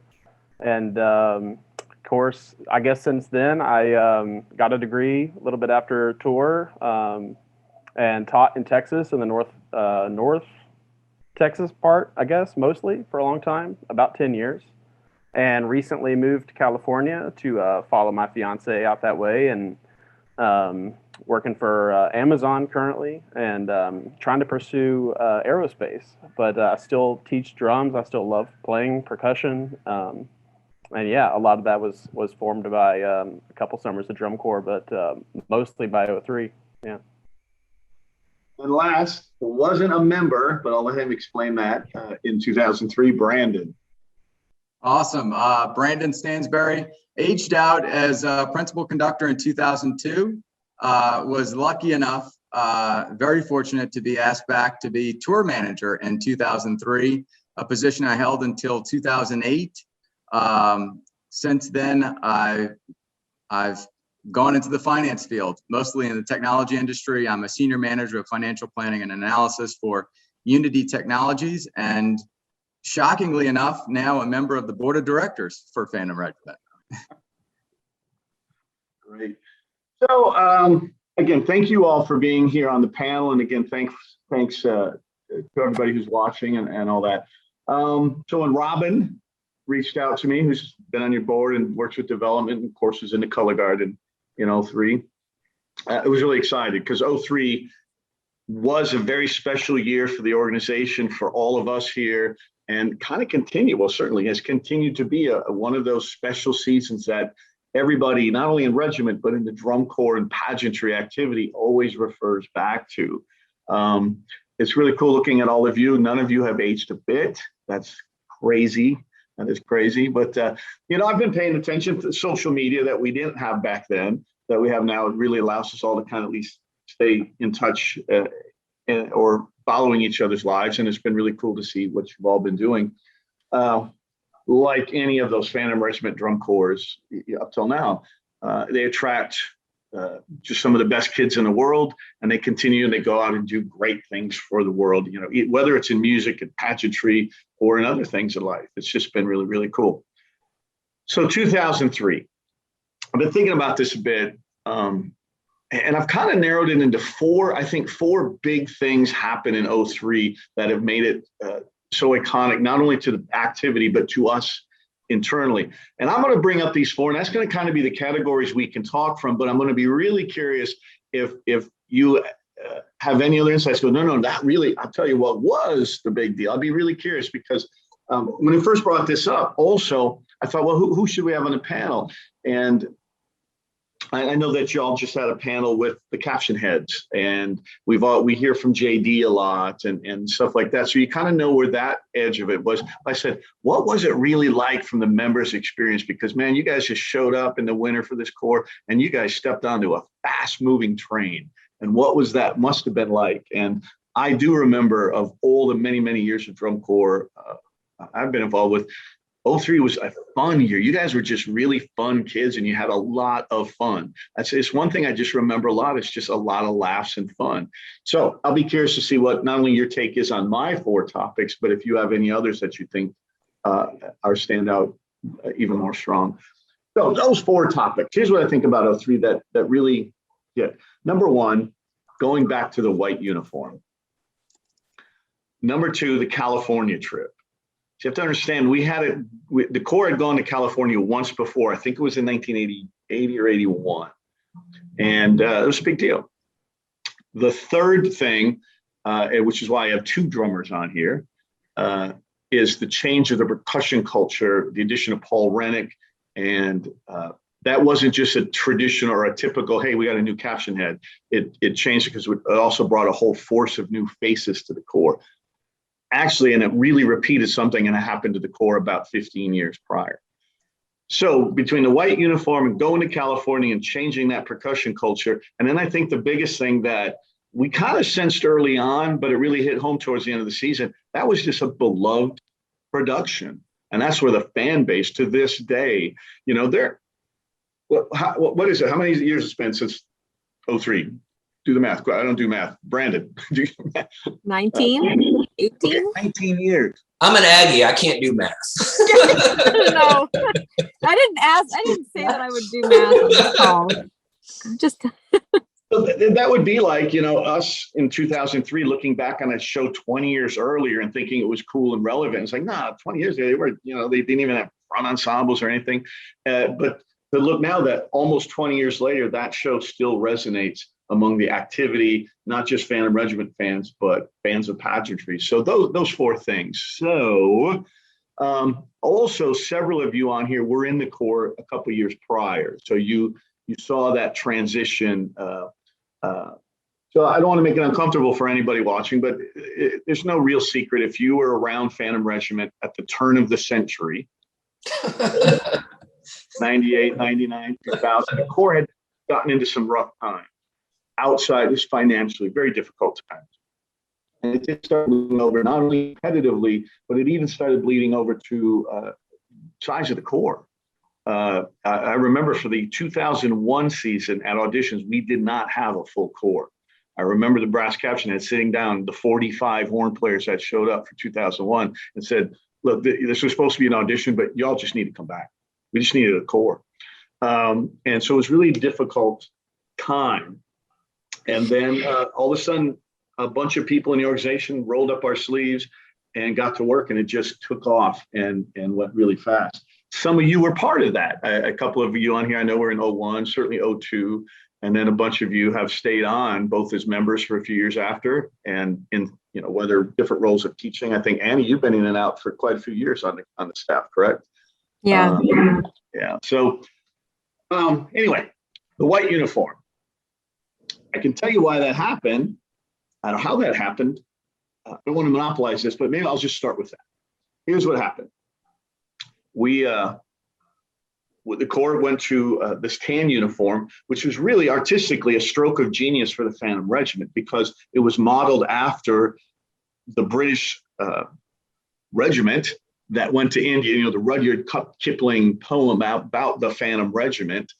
And so it had that khaki and the cross belts, and it was really a stylized version of the British regiment uniform that was born in India that our namesake comes from. And personally, I thought it was kind of cool. But it just wasn't a hit, not only among the fans, but the staff and the members just weren't really, this wasn't a hit. And any of you that you marched into that, you can speak to that here. But like I said, we were coming out of a real financial tough time. And Dan Farrell said it best. He goes, well, we got a whole lot of things to fix. And when the uniform is our biggest problem, we'll fix it. He had a good point. We had a lot of other things. The euphoniums were patches upon patches on patches. I think, Ashley, you might remember the first horn you were issued wasn't quite working. And, so we'd get instruments. We had to do all kinds of things. But along comes a uniform company that said they wanted to figure out how to do the drum corps type uniform, the lighter weight, the wash and wear. They really hadn't been in that business. They wanted to do that. And they were looking for a drum corps they could use as a guinea pig and give us free uniforms. I was like, okay. And this came from one of the sales reps of that company was a Phantom Regiment alumni from the early 80s and had stayed in close contact with the Corps to this day, still great friends with people like Dan Farrell and Jim Wren and everyone. So after Dan kind of sussed it out and figured out this company's legitimate, they're not lying here. They actually really want to do this. The call came to me and I spoke with the CEO and he's like, yeah, we just want to get back in the scene. If we make you a uniform, will you tell us everything we're doing wrong? Help us out. Yeah, it's a win-win. And then so Dan and some of the staff went round and round exactly what to do because we knew we had to do it different. It couldn't just be the same look. It had to look. When we walked out there, we wanted people to know it was a new uniform. The company wanted that as well because they wanted, to turn attention to them. We had a couple of renditions of a very stylized version of the early 80s uniform. Black pants, the long tunic, the big buckle and all that. And a couple cool versions of that and nothing quite hit. And of course, most of you here, I think you grew up watching the Phantom Regiment of 89, 90, 91, 93, right? And I think Dan at some point, he's not on here. He said he's busy with the family thing tonight. But I think I remember Dan at one point going, you know what? Just go back to white. And I was all for that. Absolutely. So we walked out with that uniform. And I'll tell you one other quick little story. If you all remember right about that area, this Corps from Ohio called the Glassmen came out of nowhere and they were whooping up on us for those couple of years. And we came out to the first show, I think it was in Ohio, and the Corps Director Glassman sat next to me as regiment came out, performed in that beautiful white uniform. It was an early season show. We were not awesome, but we were beautiful in that white uniform. And at the end of the show, all he could do is look at me and goes, congratulations, and walked away. Didn't talk to him the rest of the year. Anyway, anybody's thoughts on the white uniform? What was that to you? Well, I guess this is kind of showing my like inexperience at that moment, because I had only been in 02. So when I came back the next year and we had like a new uniform, I was like, maybe this is something that they do all the time. And as you were talking, I was like, you know, my experience was like, yeah, we change things up almost every year, whether it was the sash or something. So I'm, you know, of that new crew where everybody, like, you change your uniform and you change the effect, you change how you feel on the, you know, you're looking forward to how are they going to adjust or change this little thing about the uniform. But yeah, I didn't have any experience other than like every year we do something new. But I know that's not the case. And so we were really excited to do it. Michael Cesario always said, if you watch any videos of the Phantom Regiment in white, be it that first era or the second one, it also looked like the Corps smuggled 30 extra people out there because it just made us look so big. And that was important, I think, and I don't want to speak for Dan, but I think it was also why we did not go back to black, because it did make the Corps look smaller. And again, we were rebuilding this Corps and we wanted just to walk out there like the big old Phantom Regiment. But it was a big thing. It changed, you know, not only for the activity and for the business, it kind of, like you said, turned the page that we're back. But more importantly, the member experience. And we sensed right away that all of you thought it was cool. I mean, you all just look 6 feet tall walking out, and it was really just fun. For the color guard people, and I think Annie, working in pageantry as long as you do, it was also a big sigh of relief for the color guard designers, because a white palette is much easier to design against than the tan with the black, and is that orange or red? I mean, it was like all these different colors that were just so hard to design against as well, and so that made life easier. But yeah, the change wasn't just artistic. Like today, you're right, drum corps every year change now. The industry has changed and how they provide and support the drum corps. Back then, it was a retail business. I tell you, the tan uniform had originally the red sash, and then we wanted to get all those multiple colors out. So it was 02, we went to the black sash, and I'm telling you, to get enough money just to buy those doggone sashes we had to plan that. That was, it's like, oh, you know, we've got to buy this or we buy that. It was, you know, it was like when you have that last penny before payday, which way you're going to spend it. It was that hard to even change any look of the uniform financially. So again, when this gentleman called and said, we'll do this, it was really cool. And I'm very excited that right choice was made by Dan. And again, I'm not going to keep talking for Dan, but I think ultimately it was just Dan's choice. Which one? He picked white. Good call. So it was a big change. So I think one of the other big things was then deciding to go to California. And so in that change from the late 90s, 2000s to what your era of drum corps well into through that first decade of the 2000s, one of our big missions to rebuild Phantom Regiment, if you will, was member experience.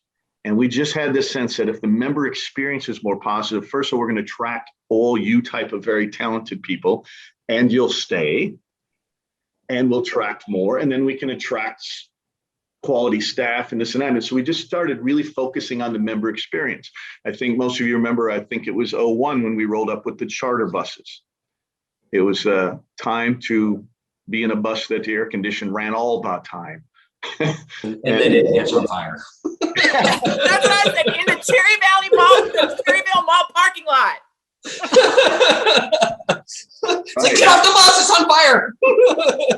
Things that we didn't even get out of the parking lot. That was the very first trip in 2000. Yeah, right. And so that, and the bus is running on time. Dan Farrell and I were talking a couple months ago. We were so proud in 2001, the entire summer, we lost 1 hour of rehearsal block because of a vehicle, for any reason, much less because of vehicle breakdowns. That made your lives better and all that. So it was the member experience is really important. So the California idea was a little bit of that. I live in California now. I lived in California briefly in the right after college. I went in, my first teaching job was at a junior high in California. I'd never been there, and I kind of liked it. But it was about the member experience. Going to California I thought would be really cool. And on this one, I'm going to be a little selfish and say this was solely my idea. And I'm only saying that because I remember I had to lobby pretty hard for it. And it wasn't the board of directors or people like that. It was people like some of our drivers and people, because they were like, California is like, can you even go there? It's like, dude, I'm not saying go to the moon. We're just going to go to, every day people go there. But it was just to us, it was just such a big undertaking. We really, all the way to California. So I really had to kind of lobby hard for it. DCI was thrilled, by the way, because, especially then, those West Coast courses out there they could never see any other competitors out there. So they were thrilled. I'm like, we'll go. And Dan Atchison, DCI's director, look, you're kidding, right? No, we want to go early in the season. Heck yeah, let's go. And then we tried to, I left the competition stuff up to the staff, Dan Farrell and those guys, but there was a seriously competitive angle to it. Look, I knew even then, hey, Regiment, we were having a few little rough years and competitive, but still, it's the Phantom Regiment, right? When you talk about iconic corps on a competitive scene since the 1970s, Phantom Regiment's a big dog. But around that area, I started noticing people like at the beginning of the season, all the drum corps nuts, man, how's Vanguard doing against Blue Devils? And how are the cadets doing against whoever out on the East Coast? And then they were asking, well, how'd Regiment do against so-and-so corps? That's like, wait a minute. We're in the conversation with cadets, Cavaliers, Blue Devils, Vanguard. We're in that conversation. Well, I said, in order to be in that conversation, let's go out there where that's the only people they're not going to ask us how we're doing against, at West, how are we doing against the Vanguard cadets? People are going to say Blue Devils, Blue Devils, Vanguard are out there. How'd Phantom do against them? And so really, that's why I was tired of being compared to a couple other corps that I didn't feel that Regiment should be compared against. So we just went out there. That was a big risk, right? Because, but I'll stay in this competitive moment for just a second, and we'll go back to the fun part of that tour, doing it. But what the coolest thing was, I think one of our very first shows in California. So, I really didn't know how competitively we were going to compete up against them. But that night, the entire corps beat the Vanguard, and the drumline beat the Blue Devils and the Vanguard. And I remember Tim Farrell was there, and we pushing our stuff back up to the buses. And he looked at, now we beat somebody. And so mission accomplished. There was a really competitive angle, but it was also just a doggone lot of fun. So anybody got any California stories? I do. I don't know, Mimi, if you remember, I think it was 2004, but the Color Guard didn't go to the 4th of July parades because we relearned a new ending to the show. And I don't remember if we wore red, white, and blue or whatever, but yeah, that was like the ending where we passed through a bunch of people. I don't know. Didn't we go get popsicles after that? Yes, I think on the street. I think we paraded our little flags down the sidewalk like we were doing something, and we went and got popsicles. Yes. Go figure. Color Guard gets a day off when everybody else is working. Well, I personally, I love parades because I was either carrying the banner or I was dancing because I wasn't very good at spinning. So I wasn't, having to tote any load. And I was kind of mad that we didn't get to go to the parades, but we had to have rehearsal instead. So we got popsicles to pay off. Yeah.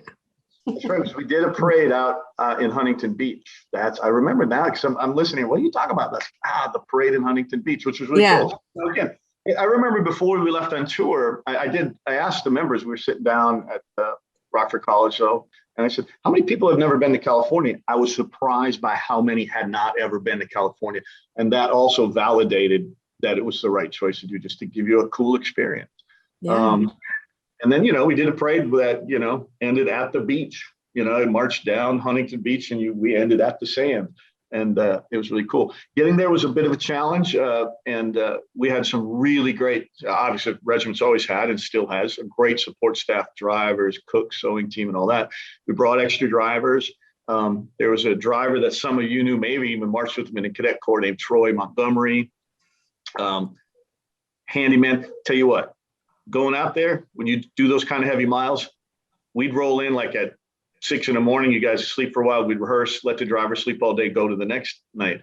And everything we rolled in, everything was broken. Troy's job was sleep all night When we rolled in, he fixed everything all day where the drivers were sleeping, put stuff back together. We got back on the bus, moved to the there was a few breakdowns that none of you knew about that almost could have sent us home. But that dude and his tools, he just put it back together. He was the unsung hero of that tour, just getting us out there. Brandon, you're a first-time tour guy. Late nights, coffee, all those things that come with it. What'd you think, man? You know, it was great. That first year, I didn't make it to the staff bus. I had to earn my way onto the staff bus. So I spent that summer driving around the country in what we called the serial killer van, because it had no windows on it. Just some Phantom Regiment stickers slapped on the side. But no, I thought it was a great trip. I'll never forget that those first couple of shows out in California, just the excitement, both from the members, from the fans, and of course the staff members as well. There were some late nights driving, particularly from California through Texas. I'll never forget those. But my favorite part of the driving trip was I think I was somewhere in Arizona, and it was my turn to drive, and so. It's middle of the night, like 3 a.m. I just finished my sandwich. You know, that was the only thing to look forward to on the trip. And a car pulls up alongside me, and it's a drummer holding up 2 drumsticks, and he just waves, and then he drives off because he's way faster than I am in this van. This van was horrible, but no, it was a great trip. It was a fun time, a learning experience, I think, for me. You know, a lot of lessons I've taken from the tour management thing into my professional life. So huge thanks to Pat for giving me that leg up. You said you put up your hand when that was your first time in California. And I think I remember one of our first stops, we got off in the palm trees and all that. So yeah. Man, yeah, anywhere west of Iowa, I guess that would have been the furthest first time I would have been anywhere west of that. As great as California was, I mean, even Mickey, you'll probably remember this too, like the reception we got even at the lot was really welcoming and very, very energetic. That I did not anticipate. I think I anticipated a little bit of snubbery at like the Midwestern corn eaters, but like it was so warm and welcome. Like you got energized for the show so easily. They were a very welcoming audience out there. And I also want to throw a shout out to like, as great as California was, the states that we stopped by on the way. I remember there was one rehearsal day we had in like rainy Wyoming, I think it was. Casper, Wyoming. It was a lot of learning new drill and rain, and like the day was just kind of such chaos. Tony Hall being like, "Can we do this?" And then it's like go all the way over there and just messing with it. But then like nighttime came, and when the clouds parted, like I don't think anybody had really seen that many stars in the sky, and like just the feeling in the whole core at the end of that long day was just like a huge feeling of accomplishment and getting to take in some beauty as a reward. Like that day is very vivid in my memories of 2003, and a free day in Vegas, which also wasn't bad. But that's right. But yeah, just like California just brought all this other icing on the cake to that year.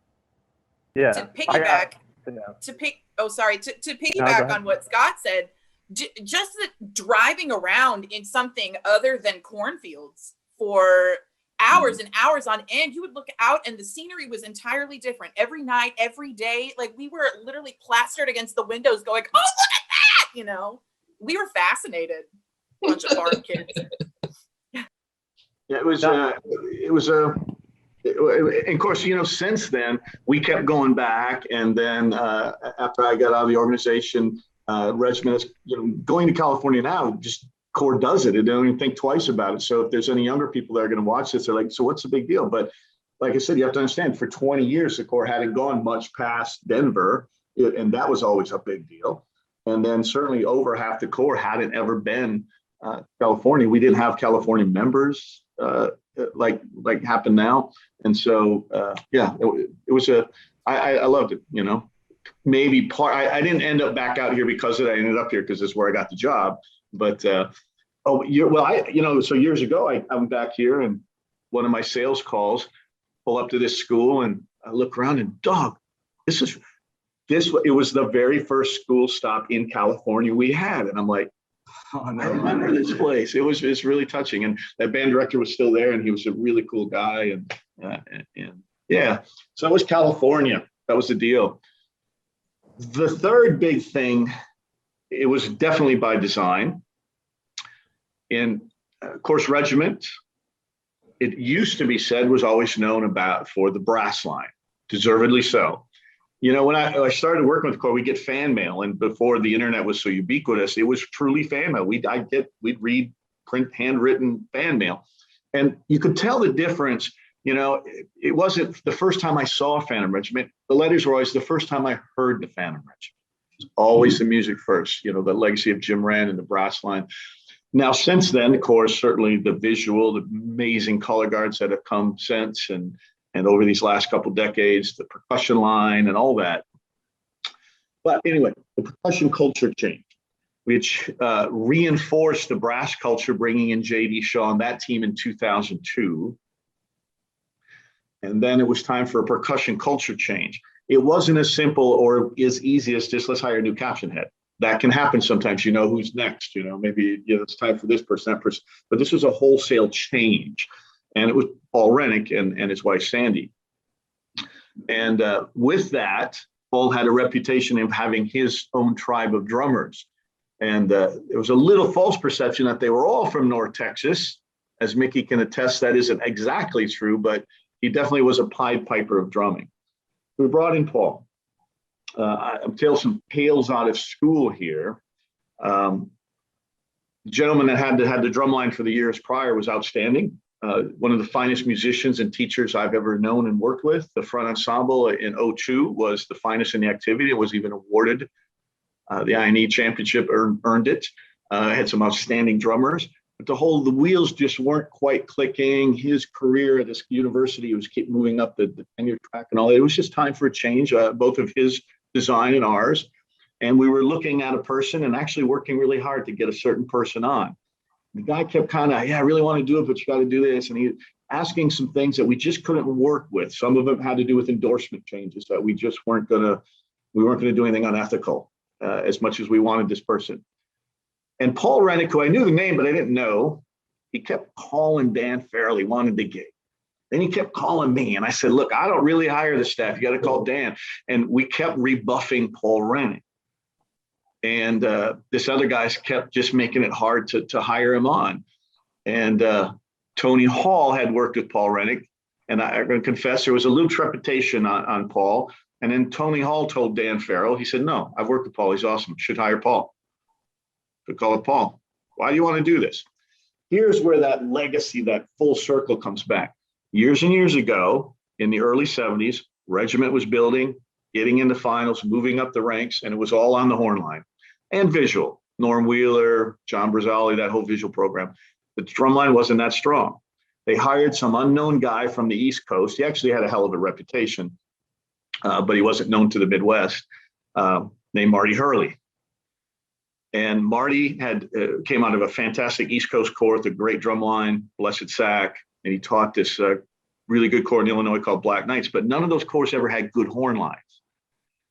And so Marty heard the Phantom Regiment horn line under Jim Wren, and he really wanted the gig. And he said, I just want to write a drum book for a horn line like that.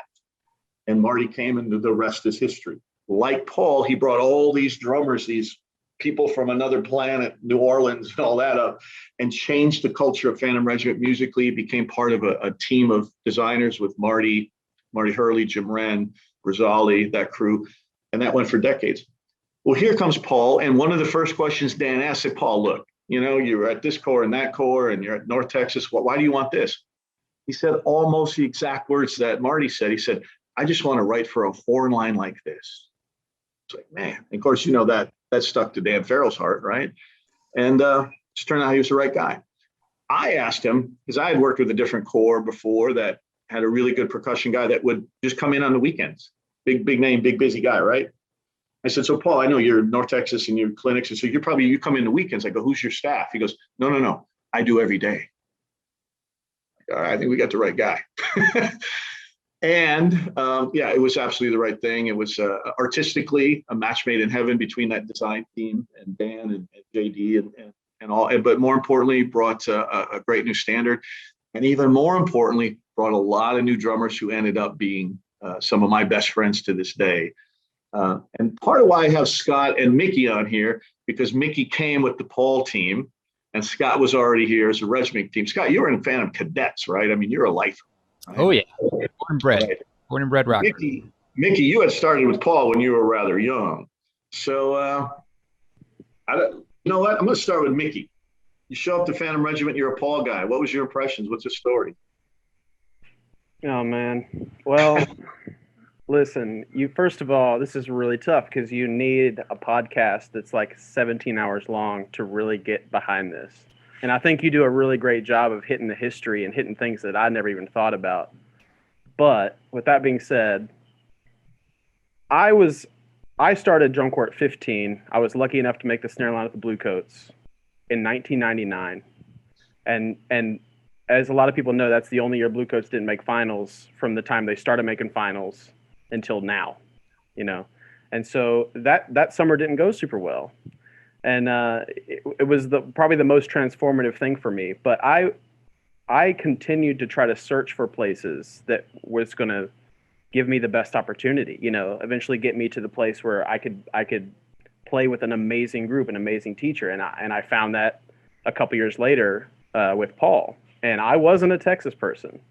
And like you said, because he was so involved on a day-to-day basis, he attracted drummers who wanted that kind of instruction, who wanted like, no BS, just this is how it is. You're not going to get second and third hand information.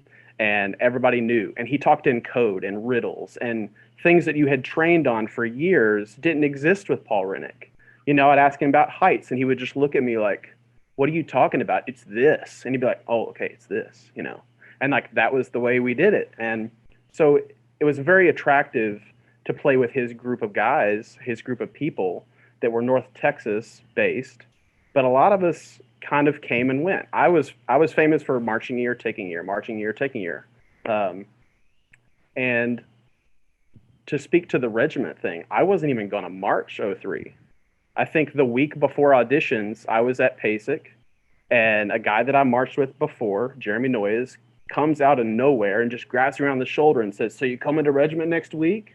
And I was like, why? And he was like, because Rennick's going.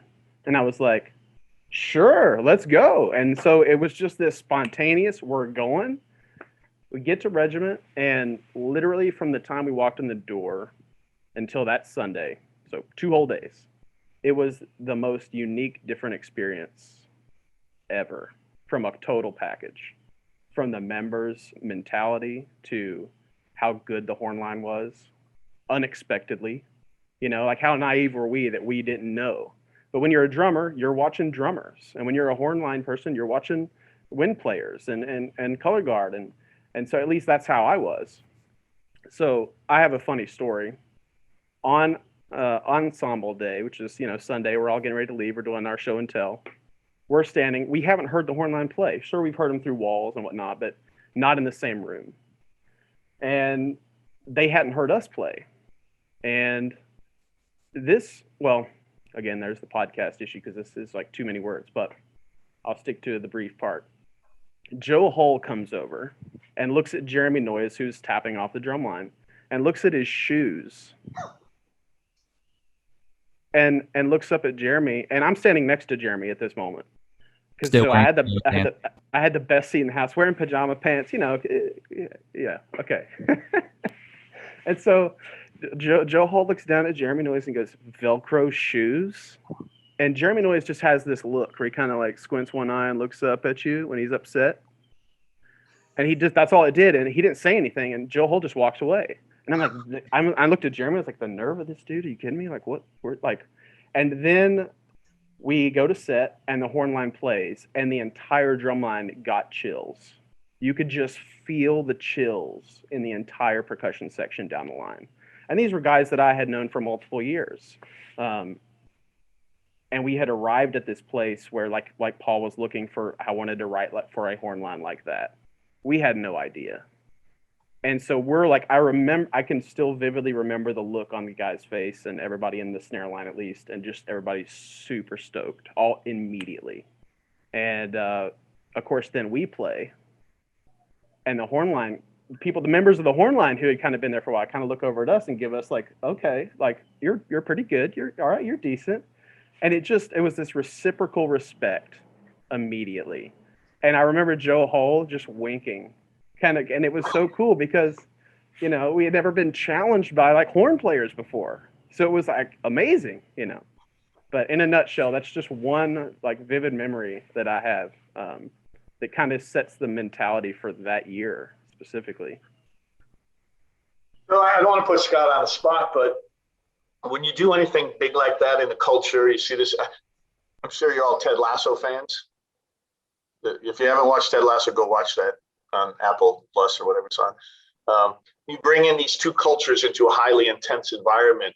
Things could, obviously everybody was excited, but also there could have been a little tension within the drum line. And early in that winter, I started hearing a little bit of, there was a couple of regiment cats, and then there was these Rennick guys, and then was there going to be favoritism and stuff. Now, all of you that have spent time around Paul Rennick and his career, you know that that's not how he works. But at the time, there was going to be this. I felt a little grumbling, a little of this and that, and I thought, well, I'm going to have to manage this, or we're going to have to work with it, or whatever. But you know what? And I don't mean to put Scott on the spot or make him feel uncomfortable, but there was one member that actually, the whole reason that marriage worked was because of Scott.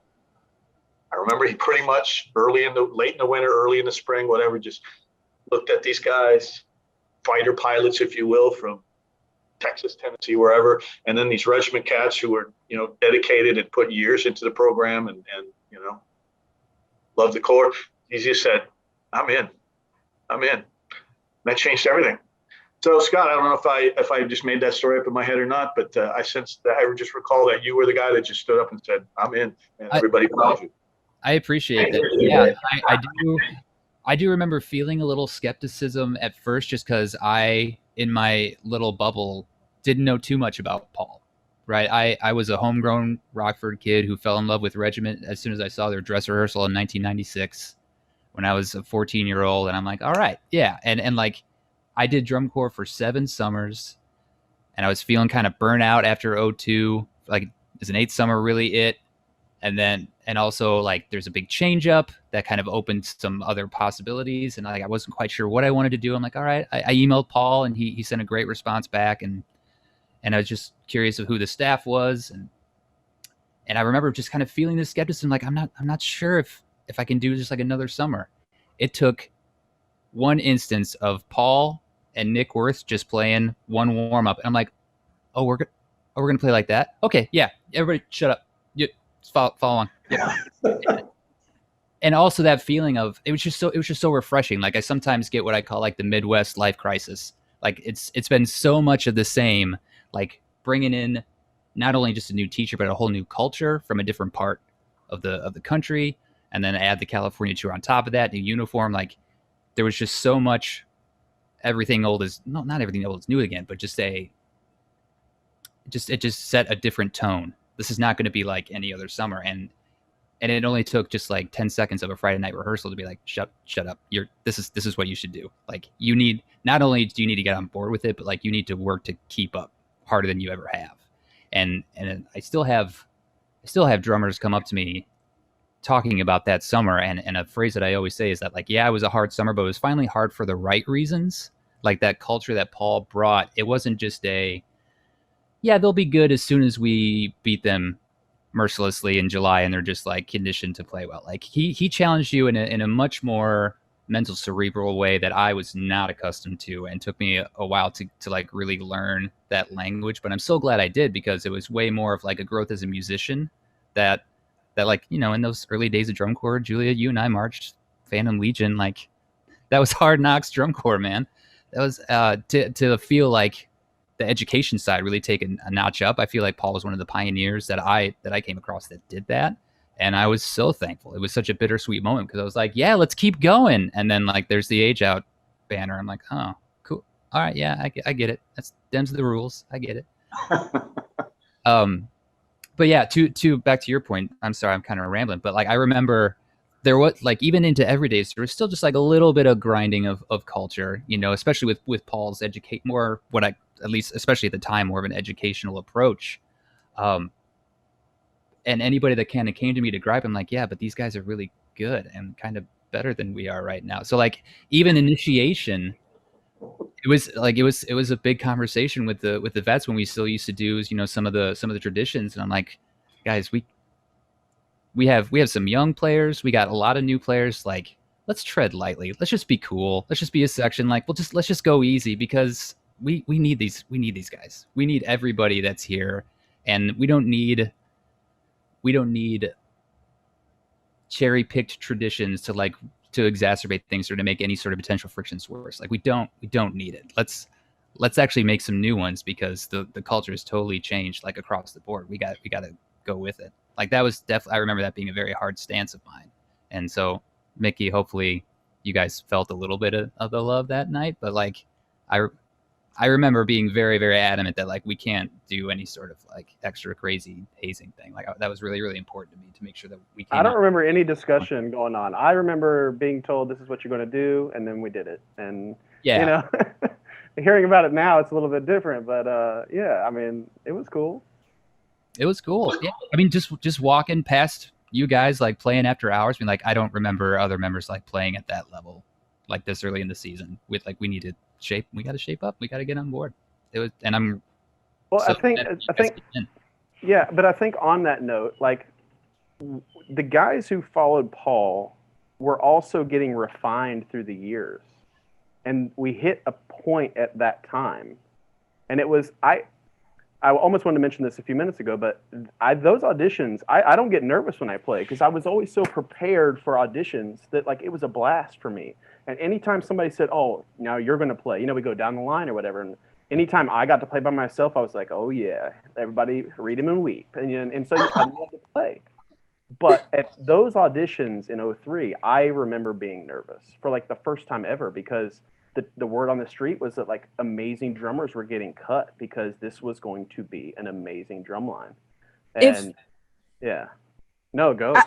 I mean, I don't have any, you know, drum clout here, but I was going to North Texas in 2002 and in 2003. So I had this unique, like, I know what the drum corps was.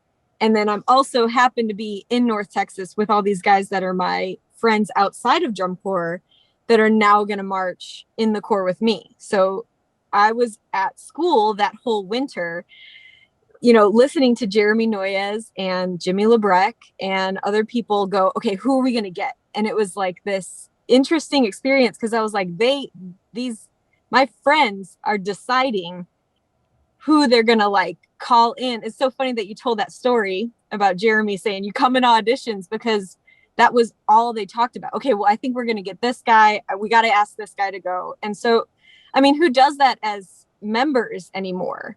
You know, like I don't sit around going like, oh, who am I going to get to be in the color guard at Phantom Regiment? It was like, who's going to show up at auditions? You just kind of get excited about it. But it was recruiting from an ownership level that I had never seen before. So that's like an outsider's perspective. But then also like the exact story you told about Joe Hulls and you, like, then I got both of those stories from like, did you hear that drum line? Did you hear that, you know, horn line? Like, I can't believe that this is what this is going to be. So we were seeing it on the outside too, but I love it. It was competitively, of course, right away, we went out west. And again, that first big show against Vanguard and Blue Devils, we beat Vanguard. And that wasn't a bad Vanguard. We were beaten in 2003 and won drums that night. And of course, we all know Paul Rennick, and certainly the history of the Phantom Regiment drumline since then has been really strong.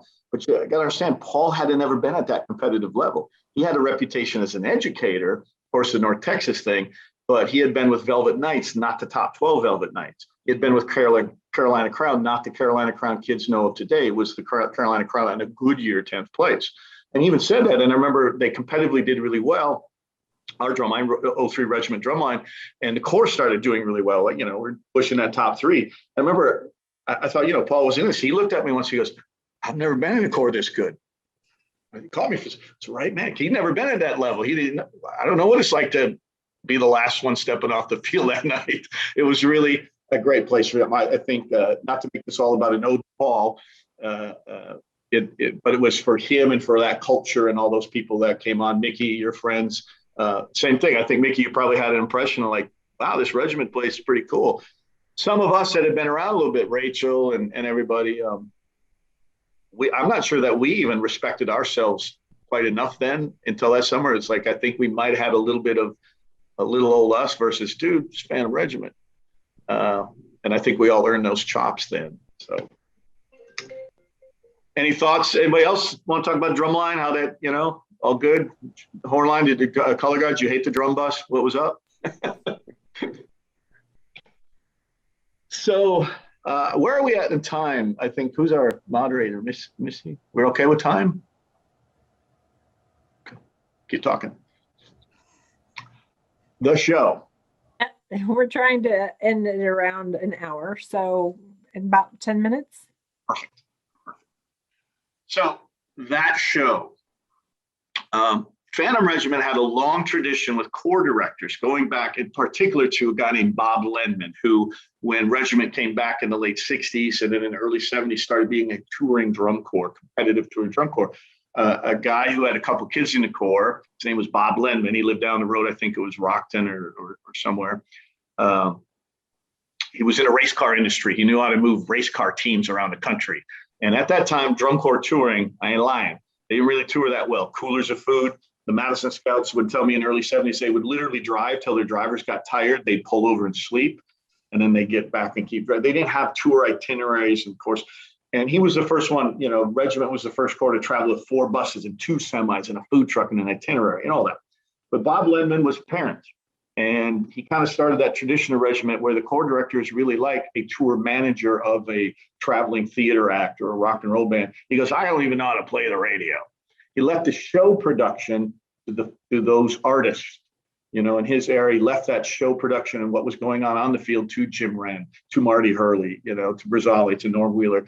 I'm the same guy. Yeah, I marched drum corps and stuff. And some of you probably are familiar with these corps directors who also climb up the scaffolding and they want to be in the show design meetings. They want to know everything. So I never attended in a single design meeting at Phantom Regiment, my 7 years there.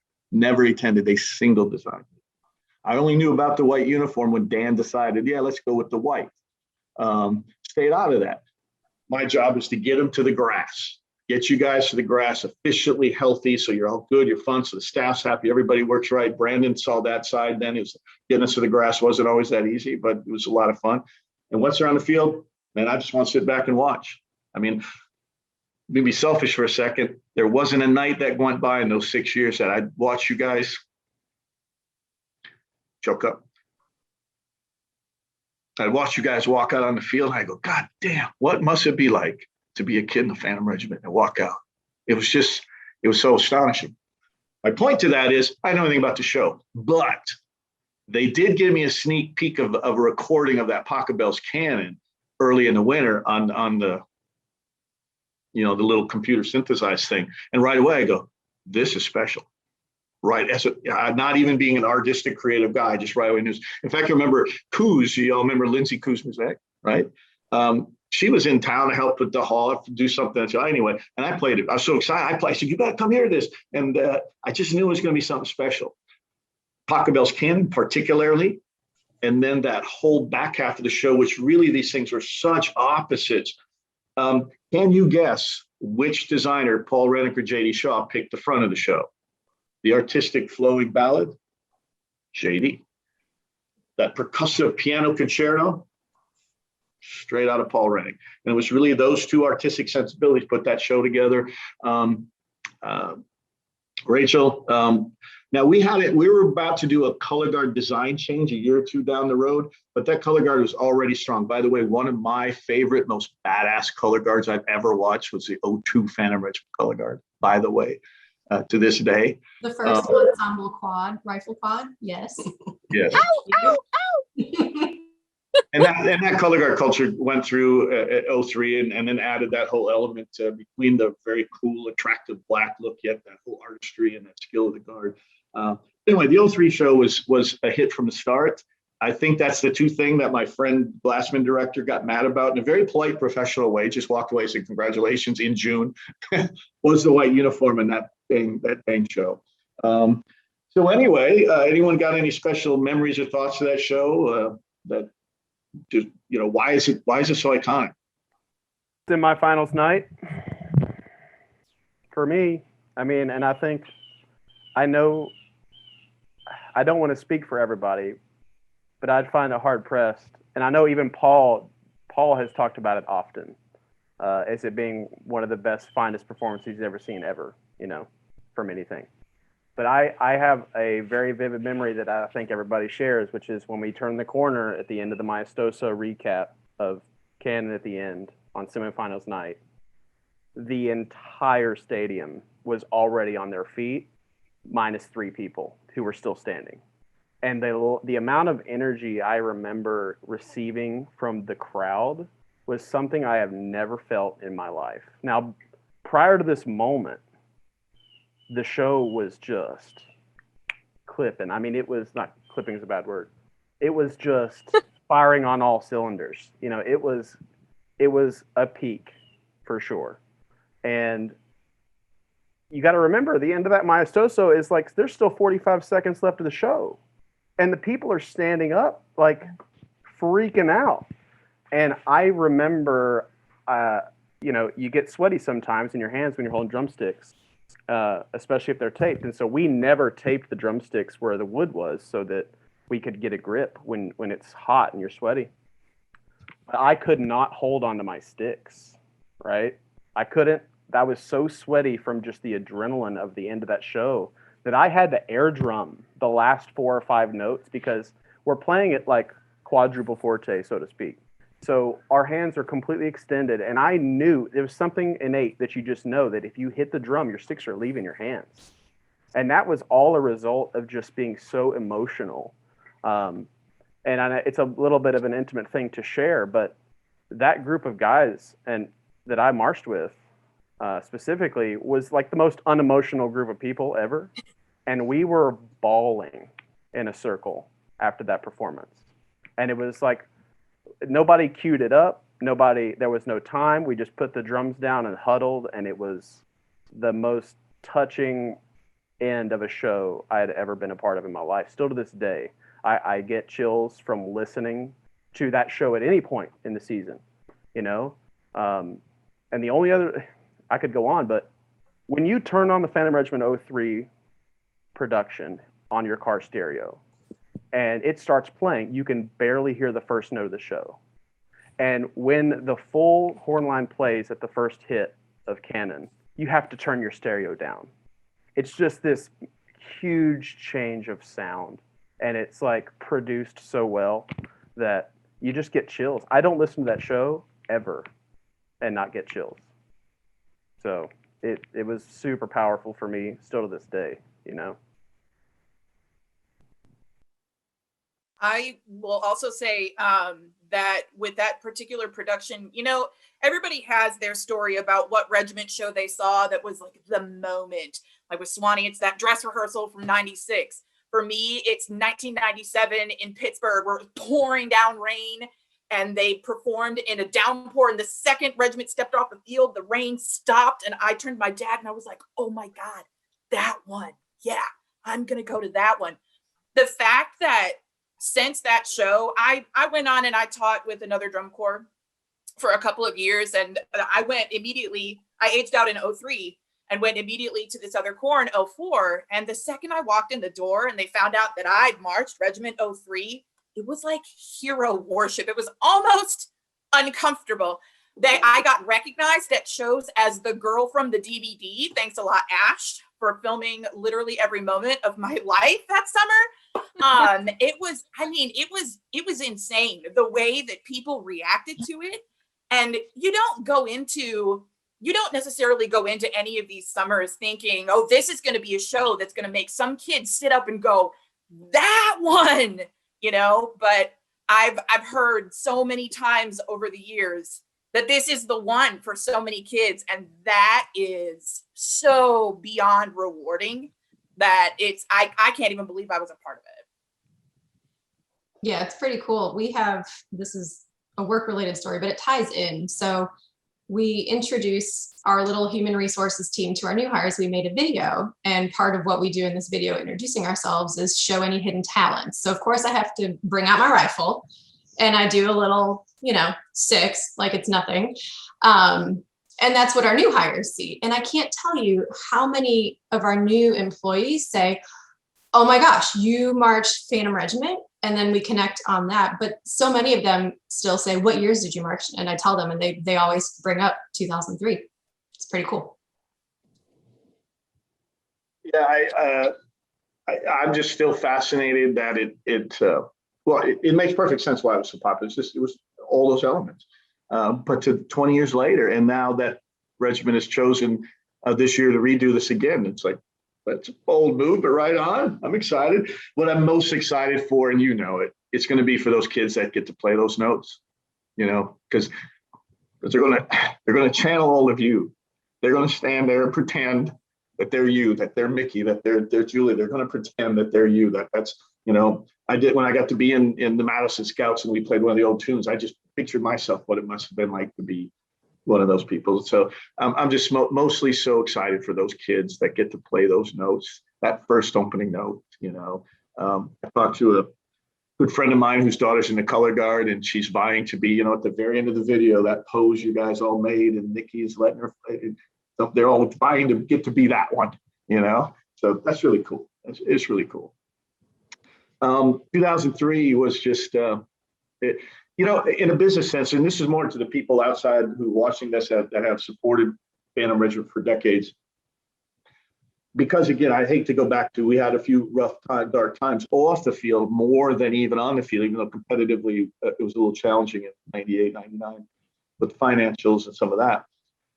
So in 01, it was like a business that's about to die. It's like, well, we got to keep the store open. And I'm so proud of that 01 corps, by the way. Like I said, we had like 70 kids at auditions, and we marched a full-size corps that year. And if any of you were here who marched in 01, that finals night show 01 was incredible. And that was a top 6 corps that really shouldn't have been in finals. And it was all just willed by you guys. Probably overworked you. That's where I really made my commitment to member experience 01, because I said, these kids want to do this. We can do this. This organization understands this is the Phantom Regiment, but let's do the member experience just a little bit better. And then I think that's why, 02 also, the business word would be proof of concept. What if the customer member experience is better? What if better teaching? What if better sleep, better rehearsal, better buses, better equipment? So we got the new King horns. And then the next year, the new uniforms in 03 and the staff and all these things. It was proof of concept. You know what? It just does work. And then, of course, after the 03 season was like, yeah, of course, it's working. Now let's run. Let's go with it. And that, carried the core into the next decade. And, great competitive seasons, 06, 08, great artistic seasons. Well, all of them since then, just some beautiful artistic. So that was the whole arc of this. A lot of it was by design, and a lot of it was just people like Dan Farrell, Tim Farrell, myself, Greg Newell, some of these people behind the scenes that just rolled up their sleeves. We figured out a way to do it. But more importantly, it was all of you and all of your friends. I'll go back to what I said. Also, one of my favorite memories of 03 was just a whole lot of laughing. I'm going to call Julie out. She was a pain in the butt, but the funniest doggone pain in the butt I've had on tours in all my years of doing this. That girl, first of all, did you ever actually make a curfew? And I'd have to get a little mad at her, but she doesn't notice, but I'd be walking back to my bus just laughing because this one funny kid, just a funny kid. Oh, you should see her and her husband together. They're amplified. Yeah, I basically married my twin. He's pretty ridiculous. Chats with Scott all the time. Mickey and I become great friends out here now. And even then, he was one of those guys just to come up and tell me that this experience is so different than anywhere else. And watching Ashley is like, that guy's going to hang on to her. You're definitely punching above your weight with that girl. But it was just fun to see all that. And I think, wasn't that also, by the way, that was, it was. That was the first year we moved into Rockford College and put everybody in the dorms for move-ins. Right, yeah. I'm going to go to the DeKalb show. And the whole entire reason I'm going is to hang around with my Phantom Regiment people. Awesome. I've been remiss. I've been too unconnected with the organization. Those 7 years are some of my favorite. I grew so much. I'm going to come back to DeKalb. I'm just going to hang out at NIU and hang out with the regiment peeps. And I want to watch those kids' faces, the regiment kids. I'm just so excited to see what them for them to get to play something that, again, I said that they're going to just channel you, all of you on this, and all of your friends from L3. They're going to channel you to do that. That's going to be so doggone cool. Okay, this is happening. You guys, this is happening. This is happening. We got a 2021 show reveal. To say I'm excited is a very gross understatement. I'm so excited. Here we go.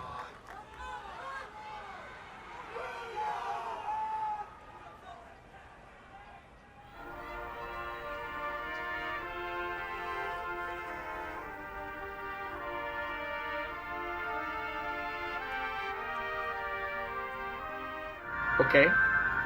We have some 2003.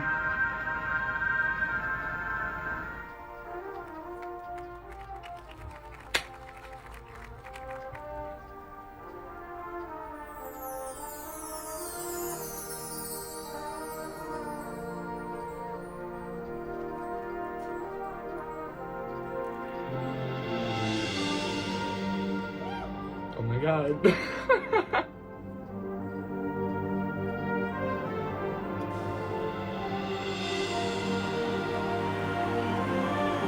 Presenting their 2021 program, Harmonic Journey. Drum Corps International is proud to present There's no way. We're actually gonna get the light. Hold on. No. Stop.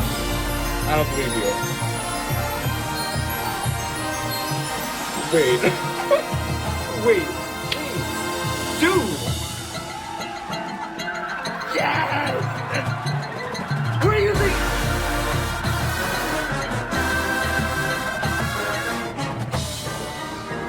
No. Oh my god.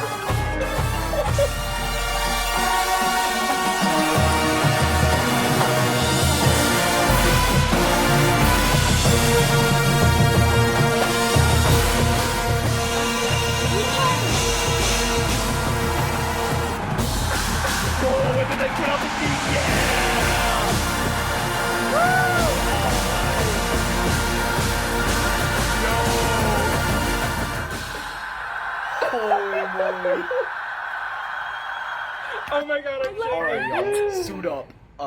It's go time. I don't believe you. Oh my god. Oh my god. Man. Oh my god. Oh my god. Oh my god. Oh my god. From the backfield, the more you need to crescendo. So, all right. So that's everybody. It's up here by midfield. All right. That's where the crescendo has to come from.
Courtney, what happened with 2 minutes on the 3? Somebody coming early?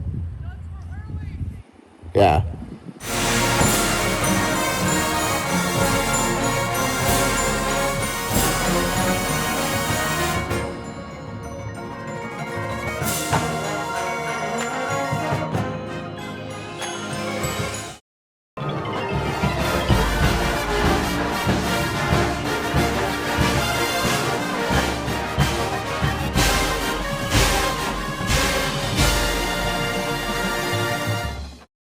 Hello, everybody. I hope you're doing well, and I hope you're having a great time today with the Phan-a-thon. Us here at Phantom Regiment appreciate you all so much for supporting this organization that touches so many lives around the world. We really are honored to have people that support us like all of you. I don't know about you guys, but it has been a long day so far, and it is time for cocktail hour. And I am on the quest today to find the perfect ingredients for the perfect Bloody Mary. Now, unfortunately, I don't know what all of those ingredients are. And so I'm going to have to try. Oh, but wait. Joe Hickey. David Warren, what are you doing? I'm about to have cocktail hour. You are? Well, it's great that you're on screen because I just told everybody about how I wanted to find the perfect recipe to make the perfect Bloody Mary. Well, I think I am kind of well known, and it just so happens that I have all the ingredients here. Just happened to be set up, and it's so opportune that you called. I just cannot believe it. So, yeah, I think I'm known for my Bloody Marys, and I was honored to introduce the 82 show, honored to be on a call with you and Emily and other people the other day, and I think I'm most honored to show you how to make a proper Bloody Mary. So there's various things you need. Vodka of your choice. David will tell you mine is Kettle One, so you need Kettle One. Pickles. McClure's are probably the most famous pickle for making a nice Bloody Mary. And then a mix. So my favorite is Mr. and Mrs. T's mix because I don't like spicy Bloody Marys, which is contrary to what a Bloody Mary is supposed to be. So some people like the Zing Zang. So I have that, but I don't use it. Putting that far away. And the other thing you need with a Bloody is garnishes. So I think everyone knows you normally have celery. A cheese garnish. So Havarti dill cheese is a good thing to garnish your Bloody with. Some salami. You can cut that up into cubes. And a nice shrimp. So then, of course, lemon and lime and olives. So the first thing, and also there's other things you can use. I don't necessarily use, like it depends on, again, spiciness. I'll probably add a little A1. Being anti-spice, not anti-spice girl, by the way, I normally don't use Tabasco. So I may put a dab of that in there. But the first thing you need is a glass of ice. And I prefer a shaker because then that way you can really kind of like shake things back and forth. So let's see here. I think I need to adjust this just a little bit. So the first thing I normally do is I grab the pickle jar and I pour just a little bit of pickle juice in, like that. That's not a common ingredient that most people put in Bloody Marys. So that's a good thing to have. And then the Kettle One. So you don't want to fill it up too much with ice, by the way. You want to be probably 3/4 of the way because you're going to have, when you stick the garnishes in, it's going to overflow and then you're going to be wasting a lot of the good stuff that you put in here. So fill it up probably about half there. That may be just a little bit too much, but we'll just pretend that it's not. So then the mix. So you pour the mix in. And again, you don't want to go all the way to the top because you're saving room. You're going to put a whole bunch of stuff in there with the garnishes. So probably about leaving that much room. So you have room for everything else you're going to put in. Then this is where the shaker comes in. So put the shaker over. And then you mix it up a few times that way. That really, that's the way they do it at several restaurant bars that I go to. So mix it back and forth. Boom. Now, another thing you need is some pepper. So you want to pepper your Bloody Mary. So now's a good time to do it because you don't want to have it all, you don't want to be peppering all the garnishments you're going to put in. So you pepper it just a little bit. Oops, spilled some. And then this is also where you might add the A1 sauce. Or might not if it won't open. I don't want it anyway. So that's Jesus's way of saying, don't put it in, Joe. Tabasco, a lot of people put a lot in. I will put a dab. Whoop, they're already in. So need that. Then you start, then you need to start the garnishment procedure. So I normally start with a nice piece of celery. And if you have them, skewers are always good to have on hand for like if you're going to be filleting shrimp, like a shrimp kebab or something like that, or if you're making a Bloody Mary. So you measure to see where you want the celery in the glass, and then you put the skewer through. So when it's all said and done, you're going to be able to have all the good stuff at eye level or at the top of the drink. So then, got ready before you called, David. I had cut up some of the Havarti dill and sausage. So then you add that to the skewer. And if you like shrimp, which I do, you add a shrimp on too. Then you put that in. And so it looks really, really good, I think.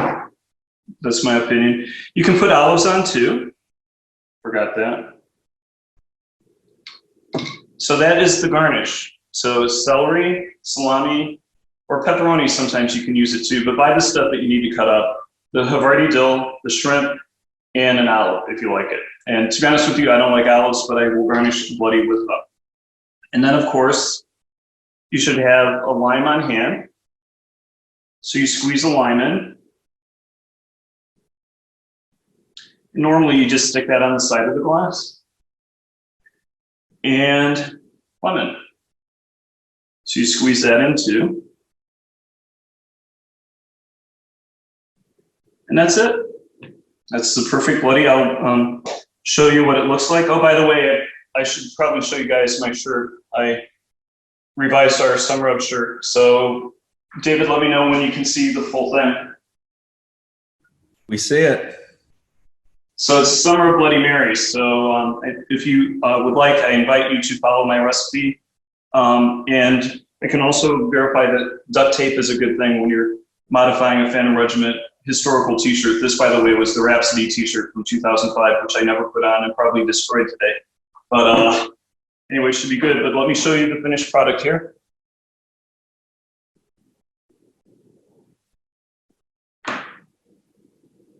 Oh, there. And that's what it looks like.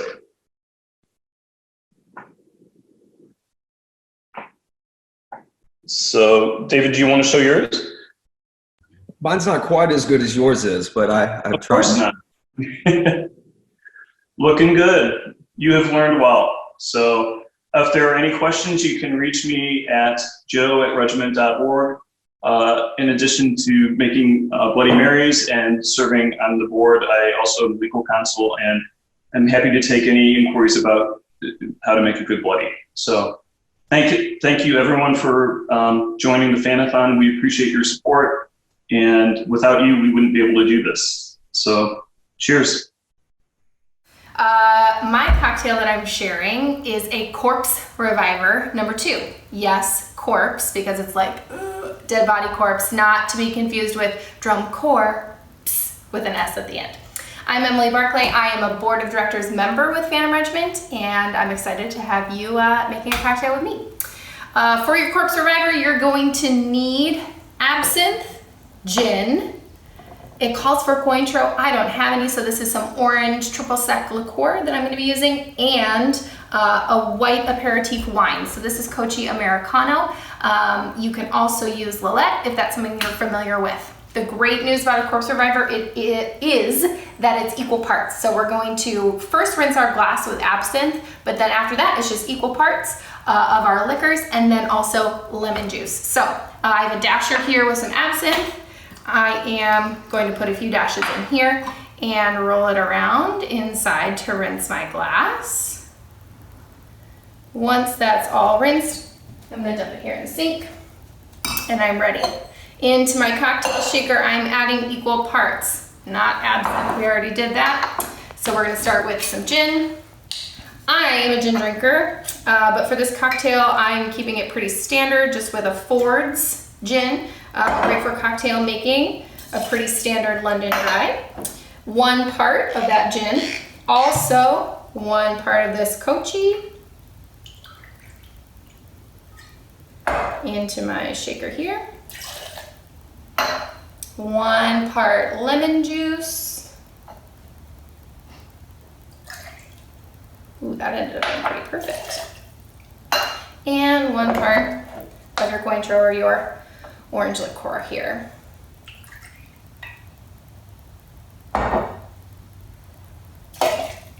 Once all that's in my shaker, I'm gonna grab some ice.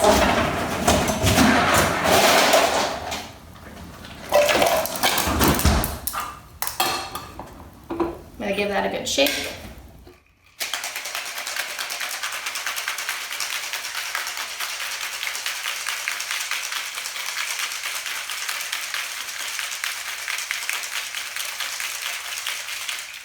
And I'm gonna go ahead and I'm gonna strain it into my rinsed glass here. Typically served in a coupe. I don't have any coupes, so martini glass it is. There's my Corpse Reviver. Cheers and a big soda.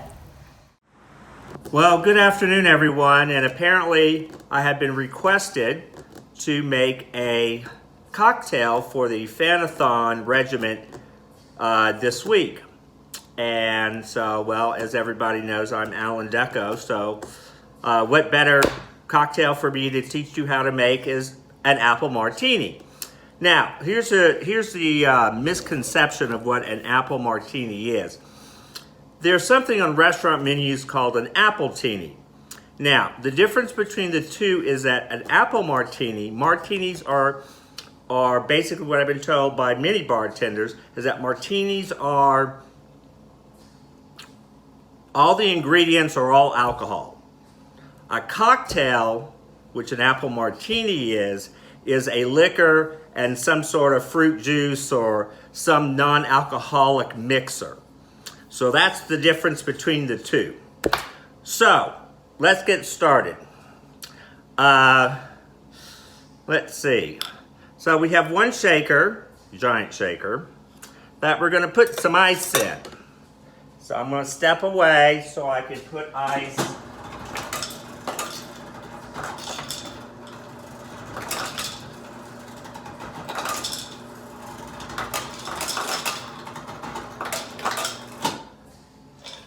Okay, we got ice in shaker. Then we take our vodka. Right now I've been using Absolute. I go through phases. And the only thing you have to worry about with spirits is the number of time that it is distilled. Grey Goose is a common version because it's a high level of distillment or filtration. Grey Goose is filtered 7 times. Absolute's filtered 5. There's a great brand that I like is Crater Lake, which is filtered 10 times.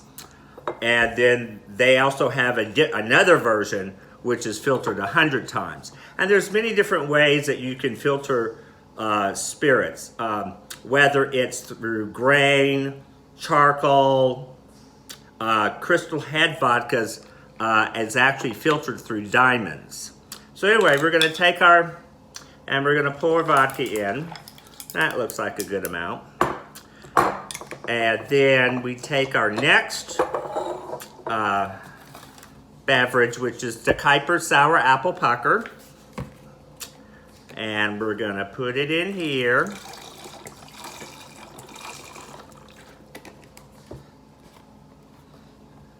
And let's see. And then we cover it up. And we shake it, shake it, shake it. Now the one thing that you should do, which a lot of places don't do, is that as you shake it up with the ice, it gets really cold, but it also the ice breaks apart. And sometimes they use crushed ice. So what I use is a screener. And you put it over your standard martini glass. And let's see if I can get this. And then we pour through the filter to catch ice chips. And you don't want to do something stupid, which bartenders tend to do, is they fill it up all the way to the rim. Forget that. You need rocking room, especially when you're like me and you're into the 8th cocktail of the night. But anyway, so that is the recipe that I use to make an apple martini. Cheers.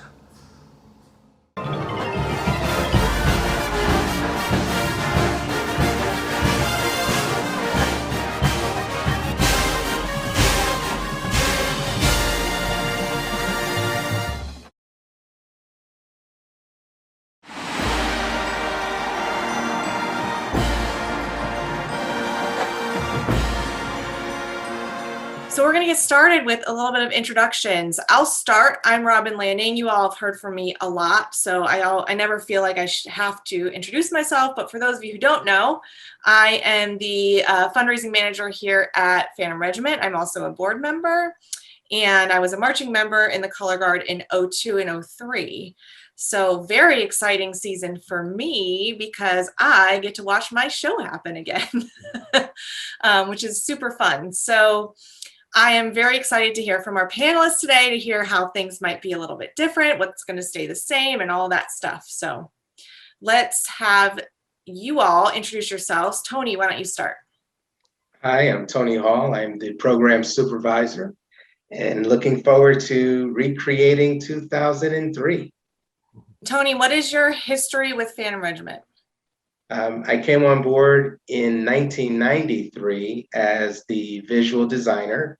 And although I left a couple of years, I've been around ever since then in one capacity or another, either writing the drill or coming in as a consultant, or just adding little bits of spice here and there to several years of shows. And what do you do when you're not doing Phantom Regiment? Right now, since August of 19, I've been retired from FedEx office. So I'm enjoying that life. Fantastic. Thank you, Tony.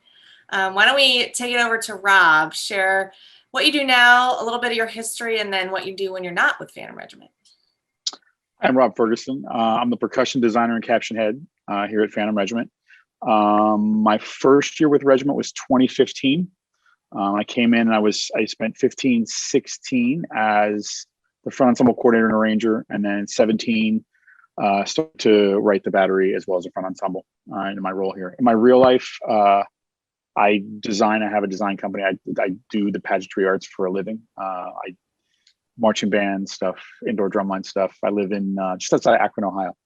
Thank you. How about you, Adam? My name is Adam Sage. I'm the visual creative designer and guard designer. I'm returning. I taught the color guard and the drum corps 2005, 6, 7, and 8, and the return of the winter guard 2007 and 2008.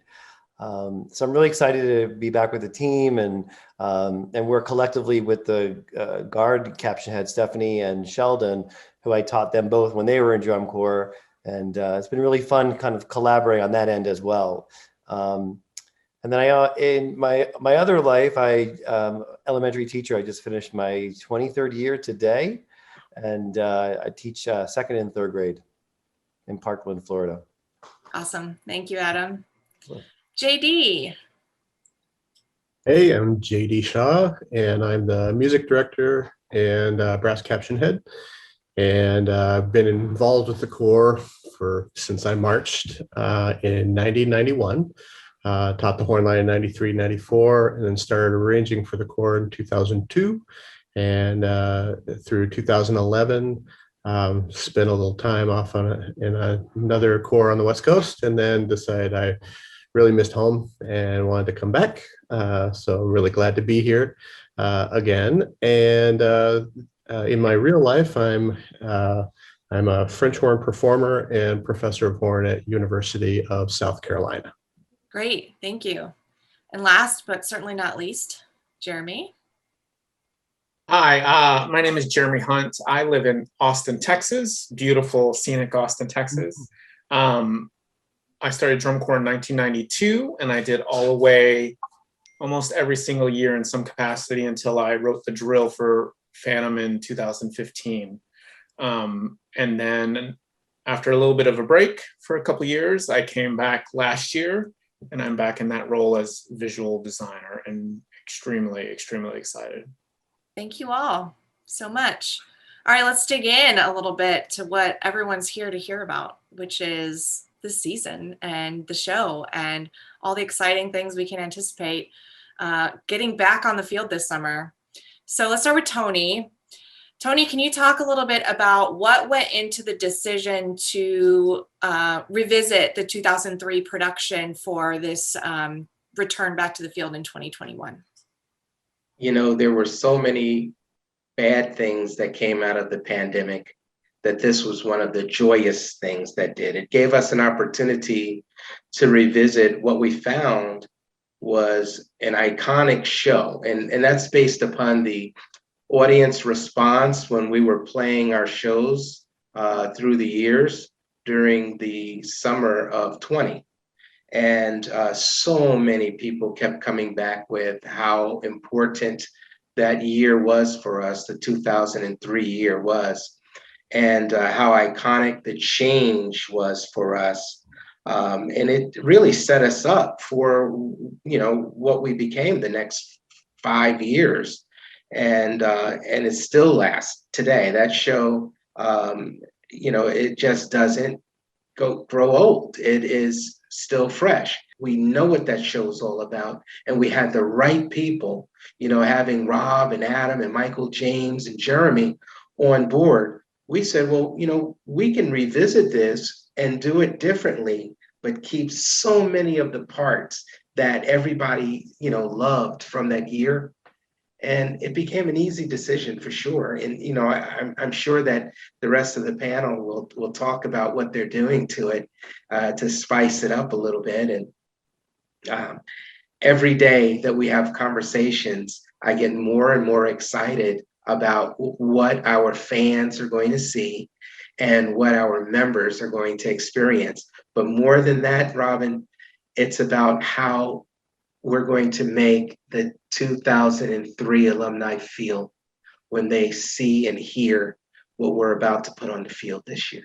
Well, you're giving me goosebumps just telling me about it. And truth be told, you and JD told me and Robert a while ago so we could get a lot of this marketing and fundraising stuff together. And when you told me, I was like, oh yeah, okay, I'm excited.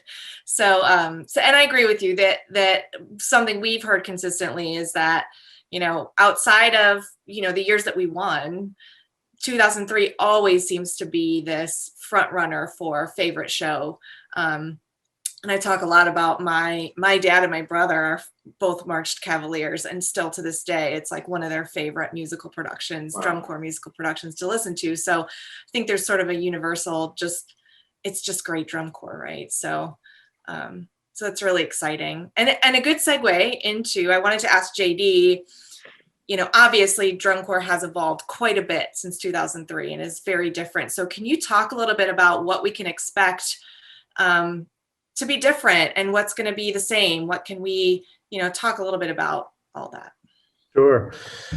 Well, it's certainly, while we're excited about this show, it certainly presents challenges in meeting the expectations that people have for it, in that people remember the show a certain way, and there's certain things they want that way, and we do too. And then there are other things as well that we didn't have available to us in 2003, namely amplification, electronics, things like that, that we really didn't have at our disposal, plus modern visual design and things like that. So it's been kind of a balancing act trying to figure out, okay, what are the moments that people absolutely have to have in the original form, just to kind of check that emotional box, and what else can we do to take some of the other sections and bring them into 2021 a little bit as well. As I said, it is a balancing act. So, I mean, the musical selections, of course, are Pachelbel's Canon, John Adams' Wild Nights, Miklos Rosa, The Lord's Prayer, and Bela Bartok's Ostinato.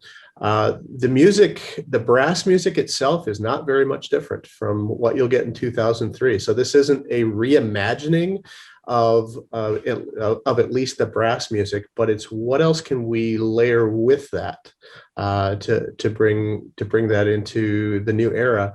And so I think it'll be kind of fun.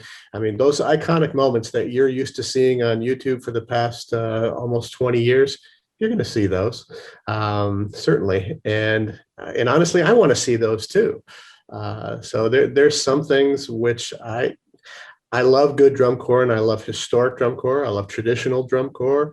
I love the new stuff as well. But boy, there's some of those things where it's just like, you know what? We don't need to reinvent that because it just plain worked. And so I think we're going to do that. But a couple of weekends ago, I was with Rob and our electronic voodoo master, Evan Brown. And we were able to work with some electronics and amplification things that bring out some of the front ensemble stuff, maybe amplify some of the brass voices, and then another layer of sound design on that as well, to create something a little bit different. And hopefully that inspires, and well, hopefully, I know it already has, the visual program as well, to present something new and exciting as well. Great. And that bleeds into Rob, who is going to be my next person to ask questions to, because I know that you kind of have the biggest job here of reimagining what the drum book is and the electronics and all of the sort of all that goes into that. So tell us what we can expect or what you're most excited about. Yeah, it was, I mean, super excited when I got the call from JD talking about what it was going to be. And then in the next breath, it's like, okay, this is something I've never tackled before, you know. Somebody else has done, you know, and you're trying to reimagine it. But trying to go in and make that happen. And I think one of the first things for me was asking myself, like, USJD, like, how does it need to be exactly what it was? Does it not? How does that work? And on both ends, I have to say, like, I mean, JD being like, you got to take your take on this, you know, and helping guide that process of those moments he was talking about, that we got to get this moment. And then honestly, I have to, like, Paul Rennick being like immensely supportive of, I've been a call with him, and he's like, man, you know, high fives, like, I'm excited to see what you guys do with it, you know, and like, go with it. And if you need anything, so that was super awesome in terms of that process. You know, one of the things I think was going through, I had to tell myself not to, I've watched the show a bunch of times over the years, but I had to, like, not listen to it a ton as I went, because it's super hard. Because and again, as I loved the percussion program in 03 in that show. So to go, what's the flavor of some of those things, and how do we bring that into the modern era? Because electronically, obviously, it's a whole different world. And that was one of the first things when we sat in Pittsburgh a few weeks ago that JD said, like, my initial was like, where does it? We didn't need it in that brass book didn't need it, because it wasn't there for JD to think of it that way. So it's like kind of going and go, where do we allow it to infuse and not destroy something, you know, not get in the way of something that didn't need it. So I think the electronic component is very interesting compared to, you know, what we've done the past couple of years, what we were doing last year in terms of the integration of electronics. I think there's moments of it that I love it because the electronics they're there and those performers are able to communicate, but yet I think you're going to have to search for it, because hopefully it's an enhancement, you know, hopefully it's a spice and not a, you know, dousing it in something. Yeah. And then the other, there's some other cool moments that I think we went and reimagined some things. Like in Wild Nights, we reimagined some of the energy, some of those ostinato energies that back then had to be all the keyboards playing. And like playing really aggressively because there was no amplification. And now it can be way more colors. We can bring in a sound to do that work, so it doesn't have to always be that same keyboard voice. And I think that's super cool. And then on the percussion side, I mean, the other part was, with the change in numbers, we're gonna march, I think, the largest percussion ensemble that regiment's ever marched, which is like, we were just building drums here in the warehouse. It's going, oh my God, it's a lot of, but there's a lot of kids who are going to get a chance to, that's the biggest thing. It's like, how many kids can get a chance to march this show? Because they're super psyched. There's a bunch of students here working this week, and they're just super psyched because they've watched the show on YouTube over and over and over and over, and then they find out they get. But on the percussion end, I think the biggest thing is the electronic side of what that is. And then I think the change in marching percussion's role, the kind of vocabulary, the kind of visceral energy that we're getting from percussion ensembles, that it like everything, it moves in stages, but and I said to JD, I mean, JD doesn't lack aggression, and power. So that's been the other thing. I mean, I think I sent him a text one day when I was finishing the Austin Outer stuff. I said, man, this thing doesn't stop. It's just, which is, I think is cool. It on my end, writing it, because it's just different. It's a different style, I think, so there's, I just think a lot of sheer power, which has been really fun, It's been a different kind of writing, which has been cool to be able to go back to something that was so powerful back then, but then be able to use all the tools we have now. So yeah, really cool. You said two things that I'm going to veer a little bit off of our agenda just because I'm very interested. One, I think it's interesting, the risk of over engineering, right? Like, can we do too much?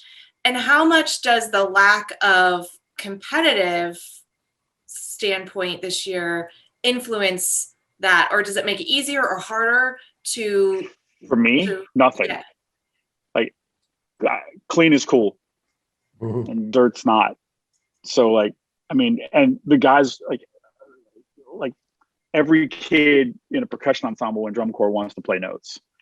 They want to play fast. They want to play loud. They want to play like cool sounds. They want to, so that was honestly one of those things. If anything, it's like we write what the music needs. Like, we can just write for what the music needs and what the kids want and deserve, and the audience get. Like, we got to serve the audience, we got to serve the music, we got to serve the kids, and then we're good. Like, and I don't. For me, I mean, I'm super excited about it.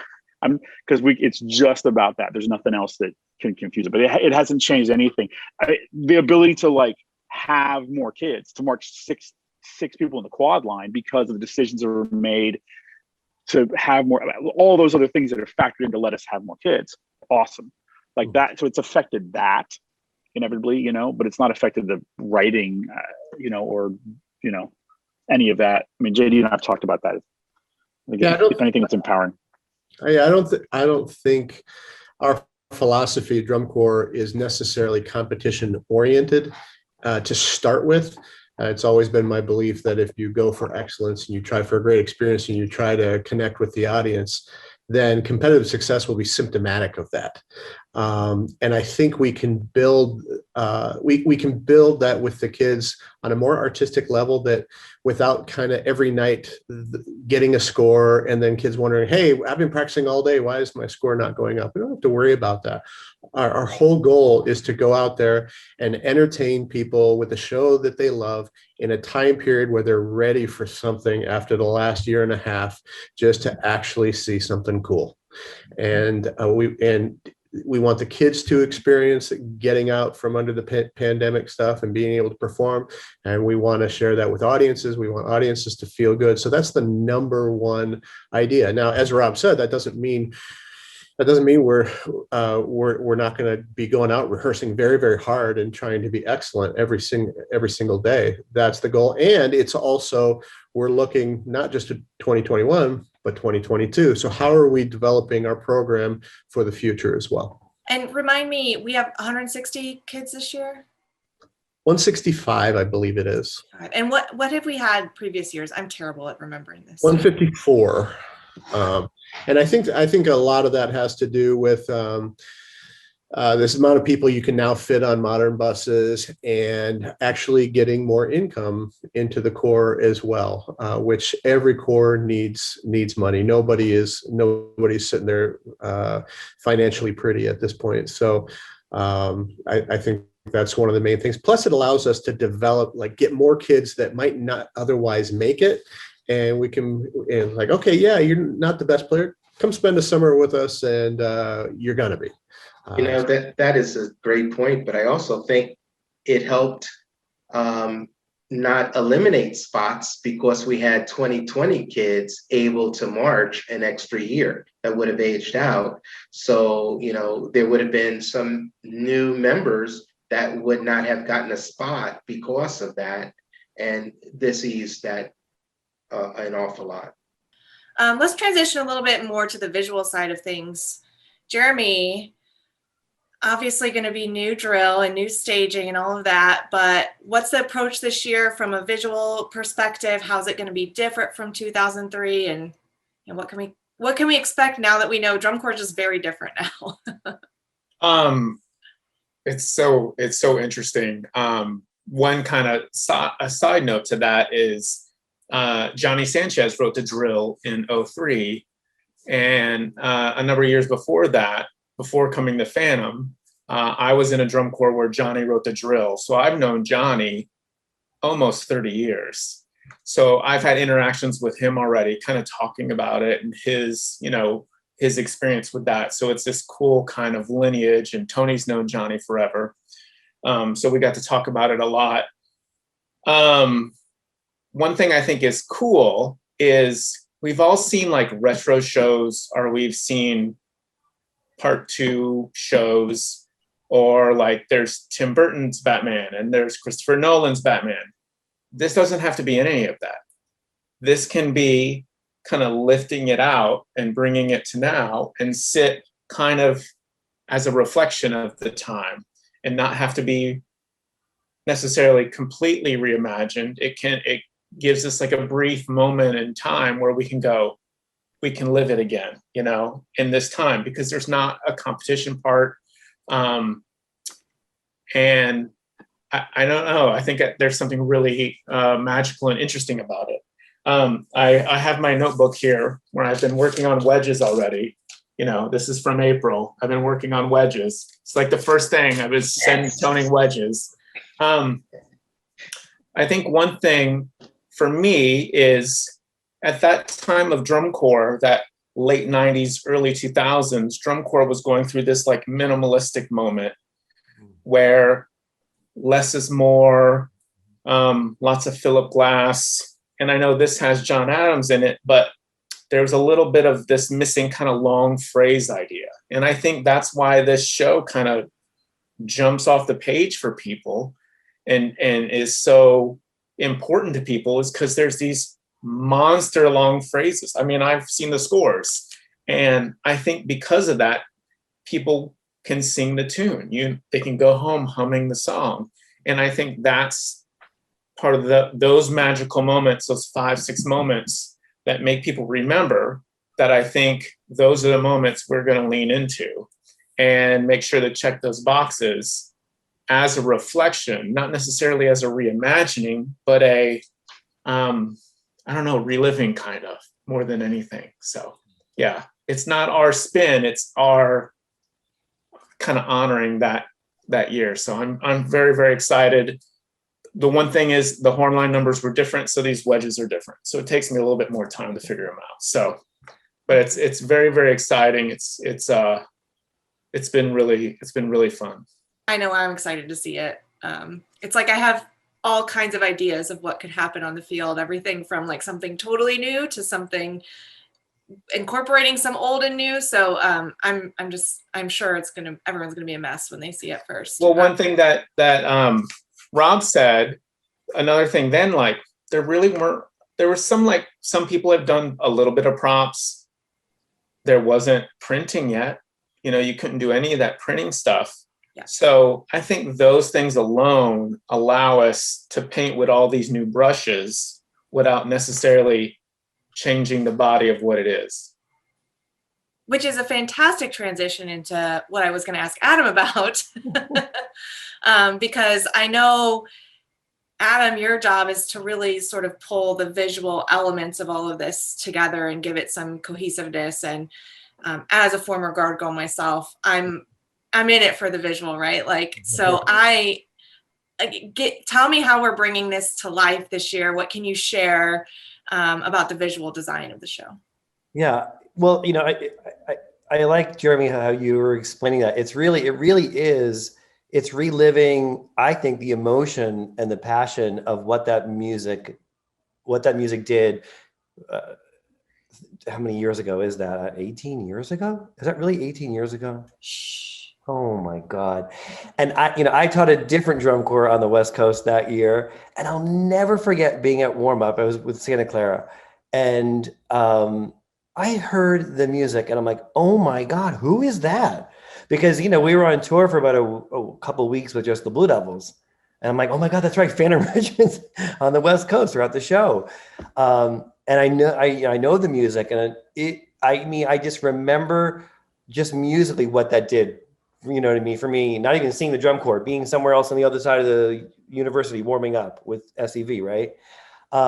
So what I'm really excited about is being able to revisit the emotion, revisit the passion, revisit what that felt like for me, listening from afar and then watching the drum corps, but then also thinking about, where we are in 2021. And I think that's important to kind of think about all those footsteps that get us to where we are now as the Phantom Regiment and the Phantom Regiment Color Guard. When we came on board in 2005 with Rhapsody, I just remember going back to when I marched drum corps and would see the Phantom Regiment on tour in 1991. And I remember all of the grandeur, all of the production value, the capes, you name it, everything under the sun that was on that field with that guard. And I remember thinking, when we do this Rhapsody show, it's got to kind of feel like that, that big scale. And that was so much fun to do. And seeing, the progression over all the years of the drum corps and the color guard. I remember watching them in 2019 in Indianapolis. And I came in before I went to warm up with another drum corps, and I watched Regiment from the end zone, and 3 standing ovations that year. And I remember telling Michael James, because we were teaching together that summer, I said, look at the audience. They love Phantom Regiment. There is an emotion, regardless of the placement, regardless of anything, what that drum corps does and how the color guard portrays that. It's who they are, right? It's who the drum corps is. So being able to come back to this, this medium with this production, I love that now we get to kind of think of it as this, the purity of the music, the purity of the emotion, the purity of that aesthetic, right? The beauty to convey that. So now we can really think about, like Jeremy was saying, we have print options now. We have some staging options now with the props that we're going to use. And for the guard, I love the modern look it creates for them. So we were really specific about the look for the guard, costuming to be, jewel tones, beautiful palette against the drum corps uniform. Because in 2003, the guard was in black and the corps was in white. It's kind of switched now, and, with the palette of the guard popping off of the drum corps, and Michael Cesario, we had talked about all those moves, specifically how we can create this fresh look for the guard and create a look across the board that's about the ensemble. So in 2005, we were talking about, Rhapsody, and there's Phantom Regiment's all girls. It was Dr. Dan. It was Dr. Dan who said in a design meeting, and he would just sit in the corner. He would just say, I'm just going to eavesdrop back here. And we love Dr. Dan, right? And so he's in the back corner, and I just have a wonder, if we're doing American in Paris and don't we need a Gene Kelly? And I kind of looked over my shoulder and I said, you mean a boy in the guard? What a guy in the guard. And so, and every move we made for those 4 years, that if there were going to be, gentlemen in the Guard, we have to make sure that we're doing a program that facilitates that, right? So Faust was, oh, I mean, goodness gracious, the way the male character made the females just even that much more. The way in which that interacted was amazing. And every year, those programs did that for a male, female, right? And I think it's cool now. It's like time has passed. We have moved beyond all that. And going back to what Rob was saying about the numbers, this is the biggest Phantom Regiment Color Guard. 2008, we had 40. Now we have 46 members moving in and fielding at times 45. I mean, that's amazing. And it's a combination of, you know, male, female, and the look of the whole will be beautiful, will be masculine, it'll be fresh, it'll be current, and being able to set them up to be who they are emotionally, to project that passion to the audience is what's most exciting for all of us. And to see, you know, Stephanie was a member of the Regiment Guard back when I taught. And I taught Sheldon at the Cavaliers. And it's just cool that we get to come together, and all of those pieces were so important to us, you know, when I was teaching them back then and what we want that to be now. So even though the look is going to be forward, it's 2021. You know, we look back to the past and we revisit and we think about those things that really made that program, the Harmonic Journey, really reach that passion and emotion. And now we get to do it in a new, fresh way, but still be who the organization is, you know? So I'm really excited about that, to see how we can, you know, put that out. And it's a perfect combination coming off of, you know, a year without drum corps, but also being who we are and how we have all worked together with Regiment. I think it's going to connect on so many levels. I think there's a thread that connects a few of the oldest organizations in our activity, and it is that we are all we all have a brand, and we are all very good at our brand. And I think that's something I appreciate about what this show is going to do. Is it is so on brand, right? Like, it is such a Phantom Regiment show, and everyone that I talk to, alumni throughout all of our history, has that moment. And like you said, Adam, have people from other corps have that moment where they go, I remember seeing the Phantom Regiment for the first time. I remember seeing the feathers and the white and this just like, you know, and this corps and the way we behave on the field. And there's just, when you see Phantom Regiment, you know, it's Phantom Regiment, even when we're in different uniforms that we've been in, you know, in the past. And I am appreciative that I think at this time, at least in my experience, there's a collaboration between the entire organization, from the field to where I sit on like the marketing side of things, and this sort of dedication to upholding that brand, which I think is really exciting for me to see it all come together on the field. Mark wants to know, when does the corps start rehearsing, and any challenges from the fact that it's a shortened season in terms of design? I can answer the corps already rehearsing. Correct? Virtually? That is true. Yes. Yeah, I mean, it's not like rehearsing live. I mean, it just isn't. And the kids are clamoring for that first time we get together, and we are too as staff. I can't wait to actually get in front of a horn line again and hear percussion and see flags flying through the air and learning drill, all that kind of stuff, just to be together again, I think is the biggest thing. But challenges, yeah. Maybe Jeremy, you can talk about, you know, we're not going to be learning 150 pages of drill. So I think Jeremy has had a particular challenge in trying to make something that's achievable, and I'll let him talk about that. Yeah, there were some things even before kind of the pandemic came down on us that I wanted to look at a few things we did so we can throttle up in areas by simplifying some areas that just are automatically throttled up because they've been simplified. Some process things that we've had to work through with the visual staff, and JD and I having a conversation about that stuff. And because of this situation, it kind of forces us to implement some of those things, thinking about the next year and the next year, and how, what are things we can do process-wise to make us go really fast. Because, drum corps, when you're on tour, you're so a slave to the process. You're like, it's, the horns come up this way and the horns come down this way, and we pick up our flags this way.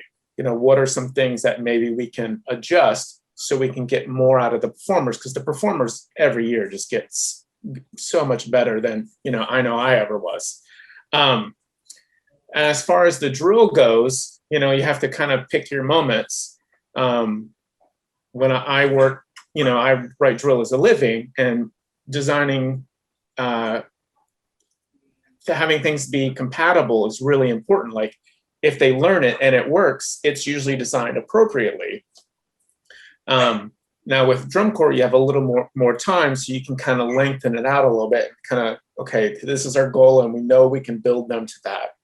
This year, I think we have to think about what are the moments that we want to throttle up, and where can we throttle back, so we know we can have a ballad that is X number of charts, but we can kind of build it to look like a full-fledged ballad, or we can have an intro that's X number of charts, but we can develop it into a full show, giving the performers enough time to learn it, and then it's compatible and they can do it right. But where we want to do 03 again, it's pedal to the metal, and you're getting those moments, those big counter motion moments, those crash through moments, like those work at full speed. And if anything, nowadays, because I can watch it, I can build it on video, I can send it to Adam, I can send it to Tony, I can send it to JD, and they can go, can it do this? Can it do this?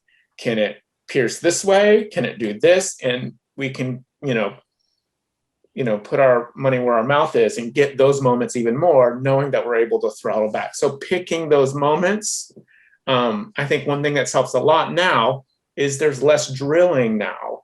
So body is a option for development and for creativity and for variety. So we can have some of those moments, we don't have to have as much drill. So it's picking those battles.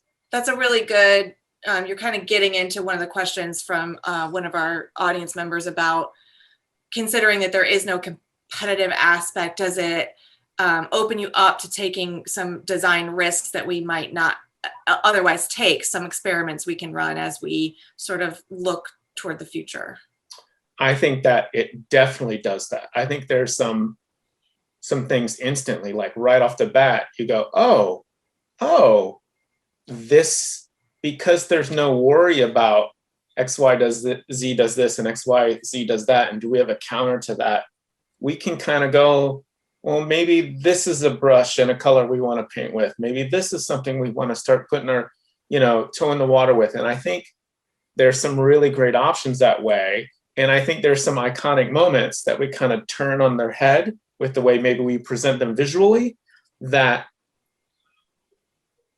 in a lot of ways is maybe a better moment because of these new things we can do and not having to worry about it, but the music kind of lifts us. So yeah, I think there's definitely because there's no scores, let's be more creative in some ways. Well, and it's also a developmental thing as well that we have the chance to do to, one of the things, you can't learn drill virtually, but you can learn choreography and body virtually. And so those are some of the things like the horn line is working on.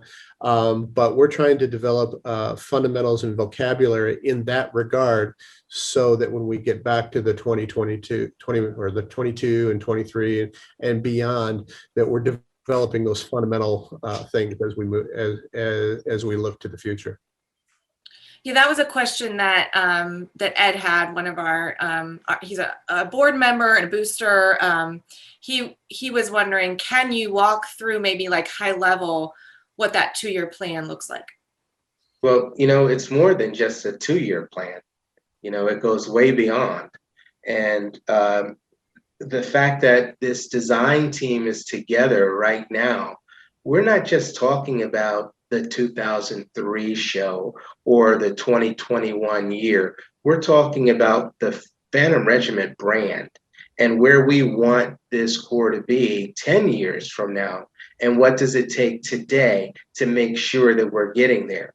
So a lot of our conversations are about what should we be doing today? Or what does this year allow us to try so that in the future, we've already experimented and we know what good and bad is.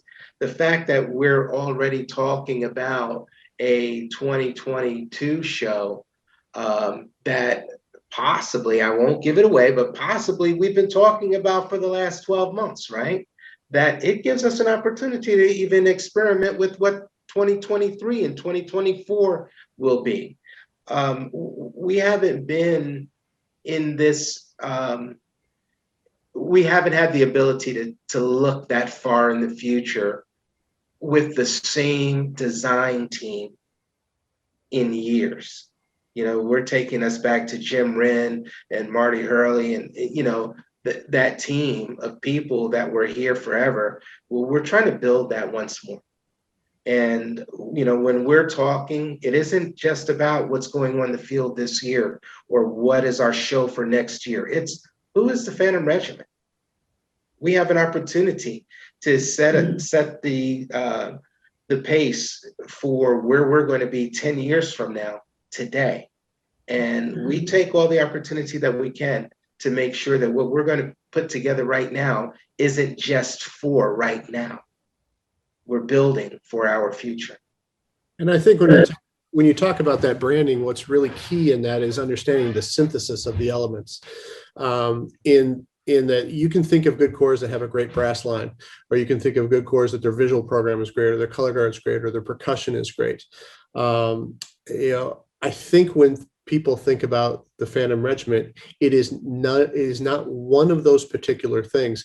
I remember people would say, well, back in the 2000s, they'd be like, well, you know, Cavaliers have that visual program. So if you want to go to a good visual program, you go to Cavaliers. And then Carolina Crown has that great brass line. So you want to play in a great brass line, you go to Carolina Crown. The thing I always loved is like, but if you want to feel something, you go to Phantom Regiment. And I think that's a key thing with it, because that feeling, that emotion that Adam was talking about wasn't the brass, it wasn't the percussion, it wasn't the color guard, the drill. It was a synthesis and a connection with the audience that made that go. And that's the brand. And that's what has been our guiding principle for our design. And then then you have to take that design, you have to do it well. And so the long-term plan is getting that excellence into the program so that it attracts even higher level talent and people who not just want to go and consume a drum corps experience, but really can be a producer of a drum corps experience and produce what the Phantom Regiment is, not just having people come along and be part of something. No, these people come along and they contribute and they are that group. And I think that how you teach the members and the culture that is ingrained with that is the key to getting that. And I think that is just embodied with the whole PH family idea. And it has to go all the way throughout the organization, whether it's alumni, board of directors, marching members, all the way to the person who's carrying the metronome on the field. It has to be all of those things. And that takes a while to build back and get into that place. But I know that everybody on this call and quite a few others have that goal in mind as well. Well, and I know just a small testament to that from a cultural perspective is we had the most returning members, I think, in many years from 2019 coming back to March in 2020 and now in 2021. So I think regardless of competitive placement, there is a culture here that the members really love and really feel like they get a lot out of. So I think we're all excited to see how that manifests itself this summer. Excuse me. Greg did ask, and I'm curious as well. He said there's a lot more color in this design, logo design, than we've seen in many years past. So can someone, any of you, chime in, kind of talk about the thinking behind the design of the logo and how that's going to translate as we see that come together on the field? I could probably, talk to that. The logo, I think, was really, I think the idea behind that from just the floating it has this floating 3-dimensional fabric effect. That type of just kind of lightness, that ethereal quality is a detail that we're bringing into all of the printing of flags. That print graphic look will be in the Guard costuming. So it's all deliberately planned how that all kind of connects and hooks everything together. I also think too, I don't even remember. When you say the color in the logo, I don't even remember the logo from Rhapsody. Well, now I do. It was a very Art Deco kind of a deal. But we had so much color on that field, way more color on that field than we're actually going to have this. It just popped everything, right? So really, it's just kind of going with that iridescent vibe, with that floating fabric effect, and how that can kind of subtly inform. And then when the audience and, we see the production on the field, how that kind of amplifies itself and kind of gives it that real floating quality, ethereal. It's really, it's a good word to connect to that logo. It's funny, when we did all the teaser for like auditions and stuff, Robert and I were like, all right, what do we want to do? How do we want this to look? And I was like, I don't know, iridescent stuff, super in. Like, let's just go with something like that. And it's kind of carried through to what's happening now with the actual show design, which I think is cool, because it's also from a design perspective, which is my background, very on trend, so so it's fun to see. And it's been cool too, taking that that feeling, because I think when I see the logo, to me it has a lot of feeling to it. There's feeling to it, right? It makes me feel something, and then how that kind of connects into the flags and how the flags get really bright and vibrant and intense, and then kind of muted at times. It's kind of a nice connection to that as well for the flag designs, with a little chevron on the flag design. Always. Are there any musical or visual moments you can like tease? I know Jeremy mentioned wedges. Is there anything else that we should?